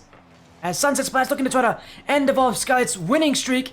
23-0 in Ascension Cup matches here in the Ascent Tournament Series. Sunset Splash trying to end the 2-time champs' incredible run. Yeah, Mercurio's the man to do it. He's been showing that offense. He looked for that double who's inches off, if you could count that in game. And that's gonna be an unlucky 50 going potentially straight in. Excite can't finish those. Maybe the smoke screen from the demo might have affected his vision. That's gonna chill out middle. Tommy trying to put it back in. That's gonna bounce up high. Not where he wants it, but Tisco's gonna put it off backboard. Is anyone there to finish? Curio could be there. Not quite there. And now Snickers looking for a shot on. Saved by Tommy. Tommy already with 3 epic saves to his name in this 2-game series. And Sunset Now Splash Astros. is trying to get that offense going. And you know, Break, of what we're already seeing here from Sunset Splash, you can see the offense, you can see the ideas. I just want to see them get close to that net. It just feels like they're shooting a bit too prematurely. They're trying to find goals from very far away. A lot more of it. I think they'll find a lot more success. They just get close to the net, play a little bit more selective with their shots rather than just trying to get them, because Evolve Sky, the way that they play on offense is they don't really shoot all that early. They don't even shoot a ton sometimes. They just wait for when they get close to the net, and that's when they take their chances. And I want to see Sunset Splash replicate that. You know, the 2 goals. The first goal was a mistake from Tommy. That was fairly, and that's the play we want to see. Excite that, or Snickers to Astro, middle. Nobody on that backboard. No one back post either. And Astro's just there to tap it in back door. I was gonna say they capitalized on mistakes And that's one of the examples. No one back post, no one on backboard. They said, you can't be doing that up here. And they punished them for that. Tommy's to put in middle. Curio potentially hit on net. That's going to go wide. Like you're saying, Sport, they can't find those chances. Most of the shots have been going to the side of the net on backboard, outside of the posts. Not necessarily a dangerous chance. Curio out middle. That could have been a goal, but Tisco's demoed. Astro trying to get the insurance potentially. That's cleared out. But Tommy, though. That's X-Side looking for a double tap, and that's going to go bar down from the corner. I can't believe that! Excite with no hesitation! Is this Ascension Cup? It is! How on earth did he get that second touch and read it? An incredible strike, and that may have just ended all the momentum here for Sunset Splash. Yeah, that Sunset Splash. If there's timeouts, this would be the time to take it. I expect them to take the full time that they can before Game 3 starts. This is the example where you start planning for next game. But alternatively, it's not over till it's over. As just under 20 seconds left. 2 goals in 20 seconds hasn't been the worst I've seen. And Tisco with the open net. A breath of fresh air potentially for Sunset as they're still in this. Sunset Splash, 1 goal away from tying things here in game number 2. Will we see a fake goal kickoff? in 11 seconds. Tommy Buckets takes the kickoff. Now looking to dunk out. Astro does. Curio pushing upfield. He'll have to read this touch, but he gets demoed before it happens. Snickers the clear. Disco's whiffed it, and that's good end game too, but a hit away. Curio going back. Now it's off the wall. Sunset Splash keeping this alive. Disco in front. Oh, but it hits the ground above Skylight. Now 1 away from sweeping their opponents and keeping their winning streak. That was so close to bouncing up. Sometimes the game doesn't necessarily do what it's supposed to do, but it happens. And now Sunset Splash have to crawl up from that 2-0 deficit, the chokehold. And a thing in my stream, when I've been streaming, I've casted probably 30-ish matches in my casting career, about a year. Actually, coming up on a year. And I'd say probably 10 of them are reverse sweeps. So, can Sunset Splash pull off 3 straight to upset above Skylight? I mean, you can't say it's impossible, although it is not very likely. Above Skylight have gone to Game 5 so few times in their careers in the Ascension Cup. I don't want to make this one of those times, as we'll go to game number 3. Evolve, Skylight doing what they've done so well, one of the most prolific teams at the champ level. And my goodness, this team knows how to win, even against so many incredible teams that go against them. Sunset Splash, the newest example of that. But they could not take game 2 in a very late run. Now Evolve Skylight have a chance to sweep them here for our last match tonight, to keep their undefeated run here, but in ATS Ascension Cup history. Excite, though, trying to keep the offense. Tisco finds Tommy Buckets. Again, Tisco out to Curio. Oh, and an infield pass. Astro won't be there, but neither will the shot. And Sunset Splash a little wide of the target. That was one they would have loved to score. Those are the looks you want in this level. And that's just one off the post by Tisco. Already 2 posts for Sunset just a minute in. And another dangerous chance from Curio. If you thought Sunset Splash were mad last game, you should see them this game. They created up to 12. The intensity has only gotten stronger from them, but Tommy Buckets, oh, what a tough read that one is. He was staying on the ground, which is a smart decision when the ball is bouncing like that. Again, it's Evolve Skylight, and this is the kind of pressure they bring. They're just such an elite team at holding that ball, at not letting you break out. Curio, though, wants it, can't read it. Tisco on the 50. Curio, Excite. Keeps the touch high, and Tommy Buckets going the wrong directions, and this is gonna go in! Snickers will have it! And Sunset Splash, an awkward play. It's a bad touch from Tommy Buckets. Curio was not in the position. Snickers will have an easy strike. Just so close to saving that for Curio, but that touch from Tommy is not ideal. And at that point, you just want, you realize you're beat in the air, you gotta be like, no, you don't touch it, you gotta let it go back. But he wasn't so beat. It's just a tempting to bad just get touch that from Tommy touch. Buckets there. A little awkward, though. And I mentioned his defense has been a pretty big contender for this team, but the series, it's definitely not been at its best. I wouldn't say it's not been at its best. It's just the offense of Skylight. You've seen some crazy backline saves from Sunset, specifically Tommy. And just like that, Tisco. That could have easily been awkward and bounced off crossbar and bounced a few times out front net, and it could have been a goal. But Tisco gets that save. Well, Astro, he's gonna have this one. Just a little high from Astro. Tisco. Out in the midfield again. Evolve Skylight. Let's just look at this. Playing Enforcer is Excite, getting the bumps too, and now Tommy's missed that touch. Curio's got to get back. He doesn't have a teammate behind him, and he's gonna lose that challenge. He played a bit risky. Snickers took advantage. Just a mucky 50 there. Couldn't get behind it. He was cutting it too early, and Snickers got that perfect angle to sort of pinch it with him and his car. Just that small 50. It's a game of inches, and that's one of the examples. Evolve As that's Skylight. 2-0 fat 3-0 for Evolve Skylight. About halfway through the game now. Astro with his. Is that his second? No, with It his was first of the game. That's his first. Yep. Even then, still, Evolve Skylight, I mean, they just look incredible. There's a reason this team keeps winning every single season, without fail. And it's just look at this. The intensity this team plays out, the chemistry this team plays at. It's unmatched by anybody. There's a reason why we're looking to see if we can find the first team to take this team down, because so far, nobody's been able to do it. Of course, and that was just a great play off a kickoff. Just the speed to realize that he had a free shot. That's another double from Astro. He has been on fire with the doubles, and that's the second of the game. Off the backboard, no one there. Tisco doesn't have the angle, and he's gonna put that one in.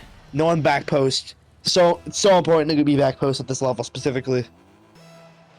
And 4-0 now. Even then, the amount of double taps you see at this level is so rare. These guys, again, they just... I mean, we talk about how good they are as a team.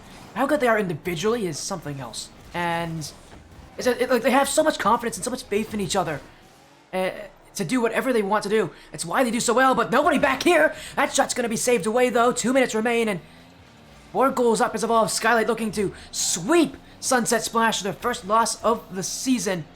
As Curio now. Demos in the backfield. Tisco. Long, booming, clear. Excite will reach for it. And Evolve Skylight continuing to just be the elite squad here in the Ascension Cup. Be the consistent team here. Just, it doesn't seem like anybody can slow them down, Drake. And as this game goes on, that kind of consistency will continue. Astro's got his hat trick. What on earth can you do to stop this team? Because right now, there's nothing Sunset Splash can do. At this point, there's no stopping Evolve Skylight. There's a reason they've gone 2-0 in Ascension Cups.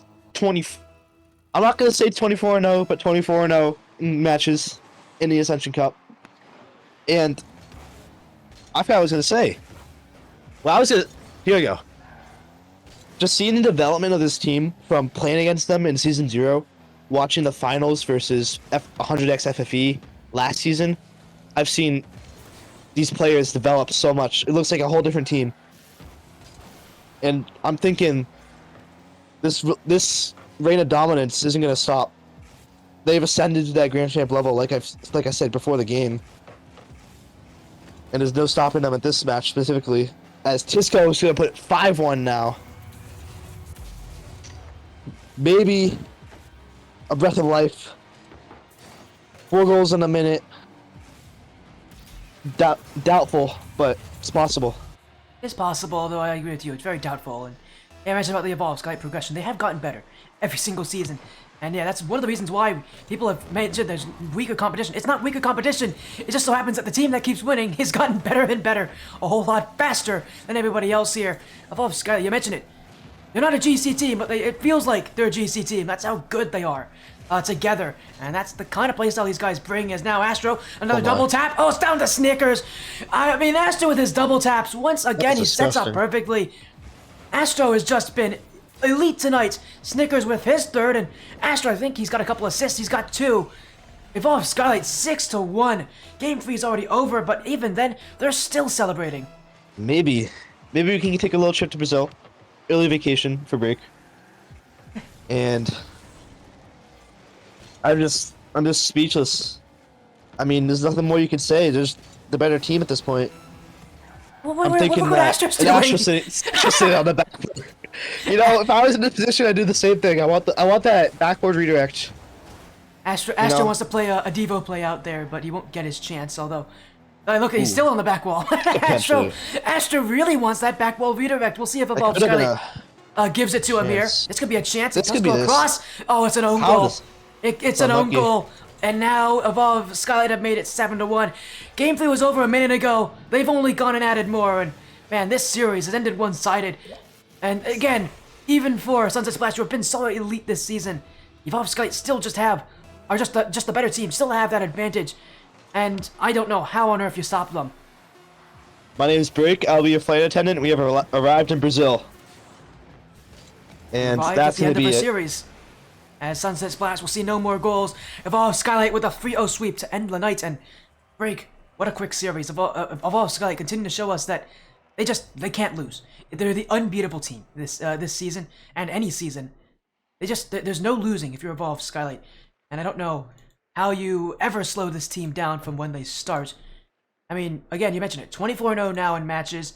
And in this season, now 12-0 in all games. They have not dropped, not even a single match. They have not even dropped a single game.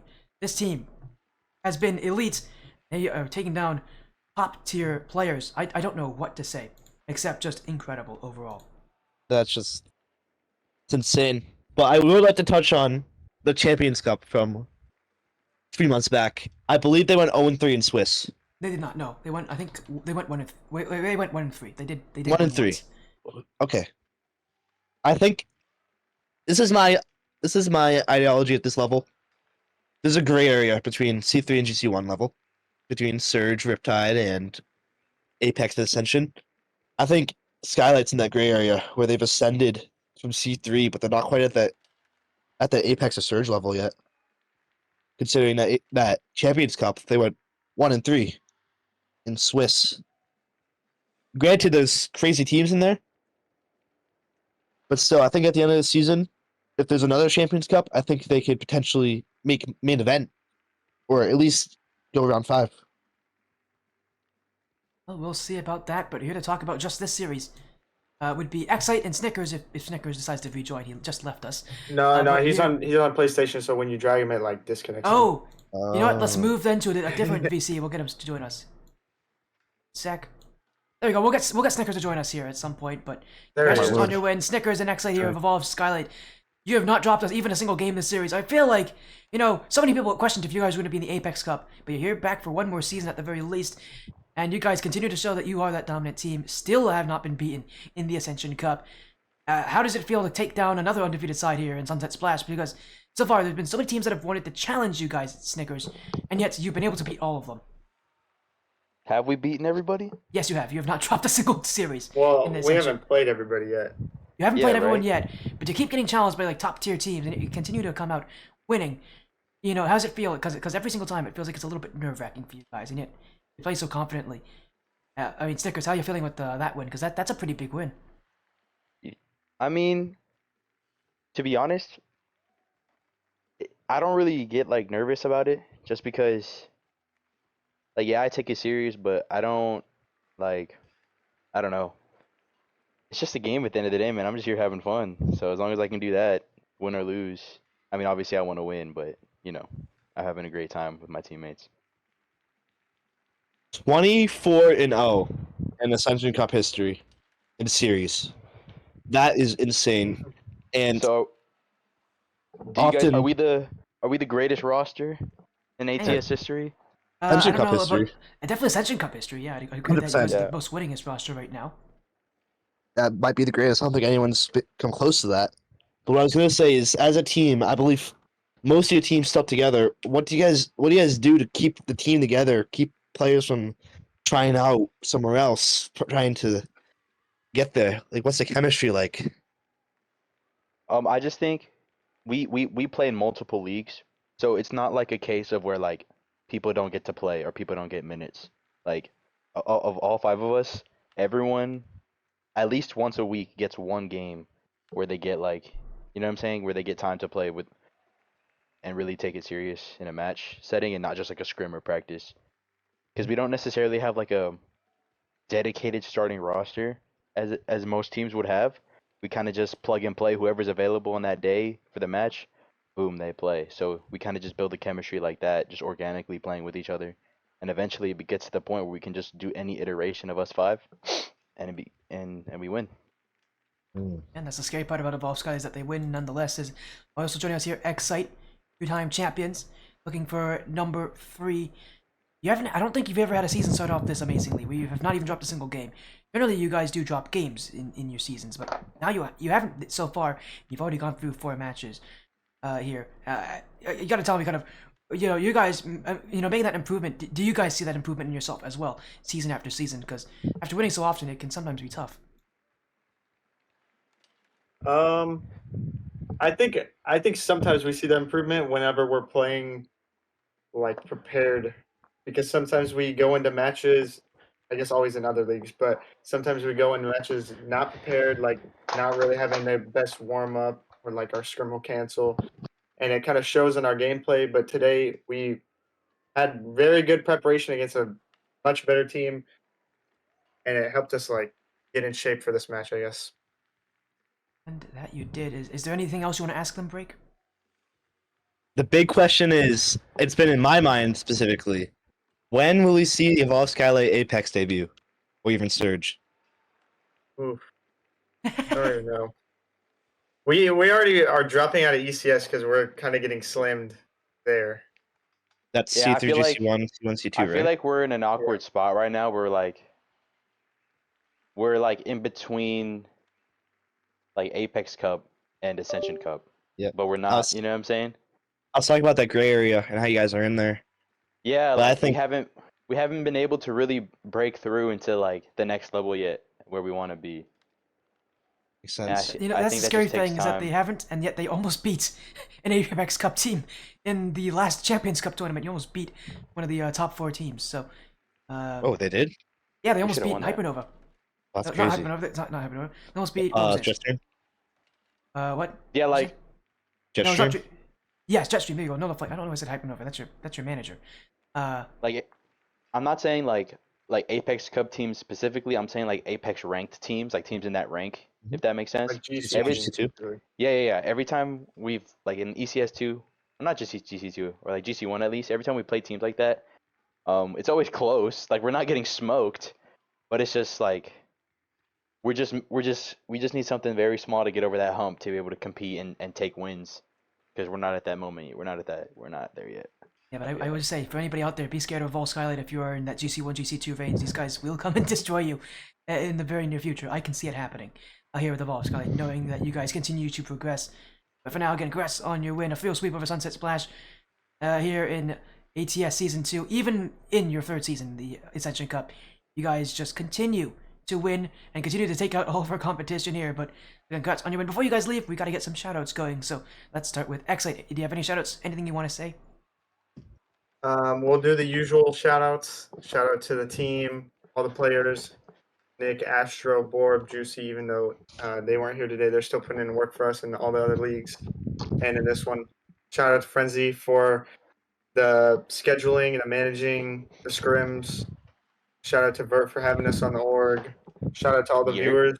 Shout out to the casters, Sporty and Break, for casting for us today. And shout out to the community. Facts. You said tons of support there, and Snickers. Actually, Is there anything you want to Can add I get to a that? question? Yeah, go ahead. Can I ask you something, Sporty? Or what is it? I'm a little worried now. What date's playoffs? What the? you can check on the schedule. If you I join just- Sporty it's FC public. server. I need to request that day off, so you know what I'm saying. I'm coming different. Oh, let me Okay, find okay. it. Let me I'm find it. coming for my you. 3rd July playoff MVP. 13th. There you go. Third- We also have a third- schedule channel here. So July July 13th. July 6th is the wild card. July 13th is the playoffs. We're auto qualling, right, Austin? well, if you guys do well enough, yes, you will. I think you guys already. No, they We haven't. already put ourselves in a good spot beating the team that we just beat. You I have think already, yeah, that is you have true. put yourself. You have not auto-qualified just yet. You guys Because are Okay, 4-0. I Alright, know that's for the a goal. fact Sunset Splash is going to be chasing you guys down at this point. So That's the you have goal. not auto-qual, We're gonna but you're we're in gonna a try good to auto position. qual. Give ourselves that advantage. Let's do it. Let's do it, baby.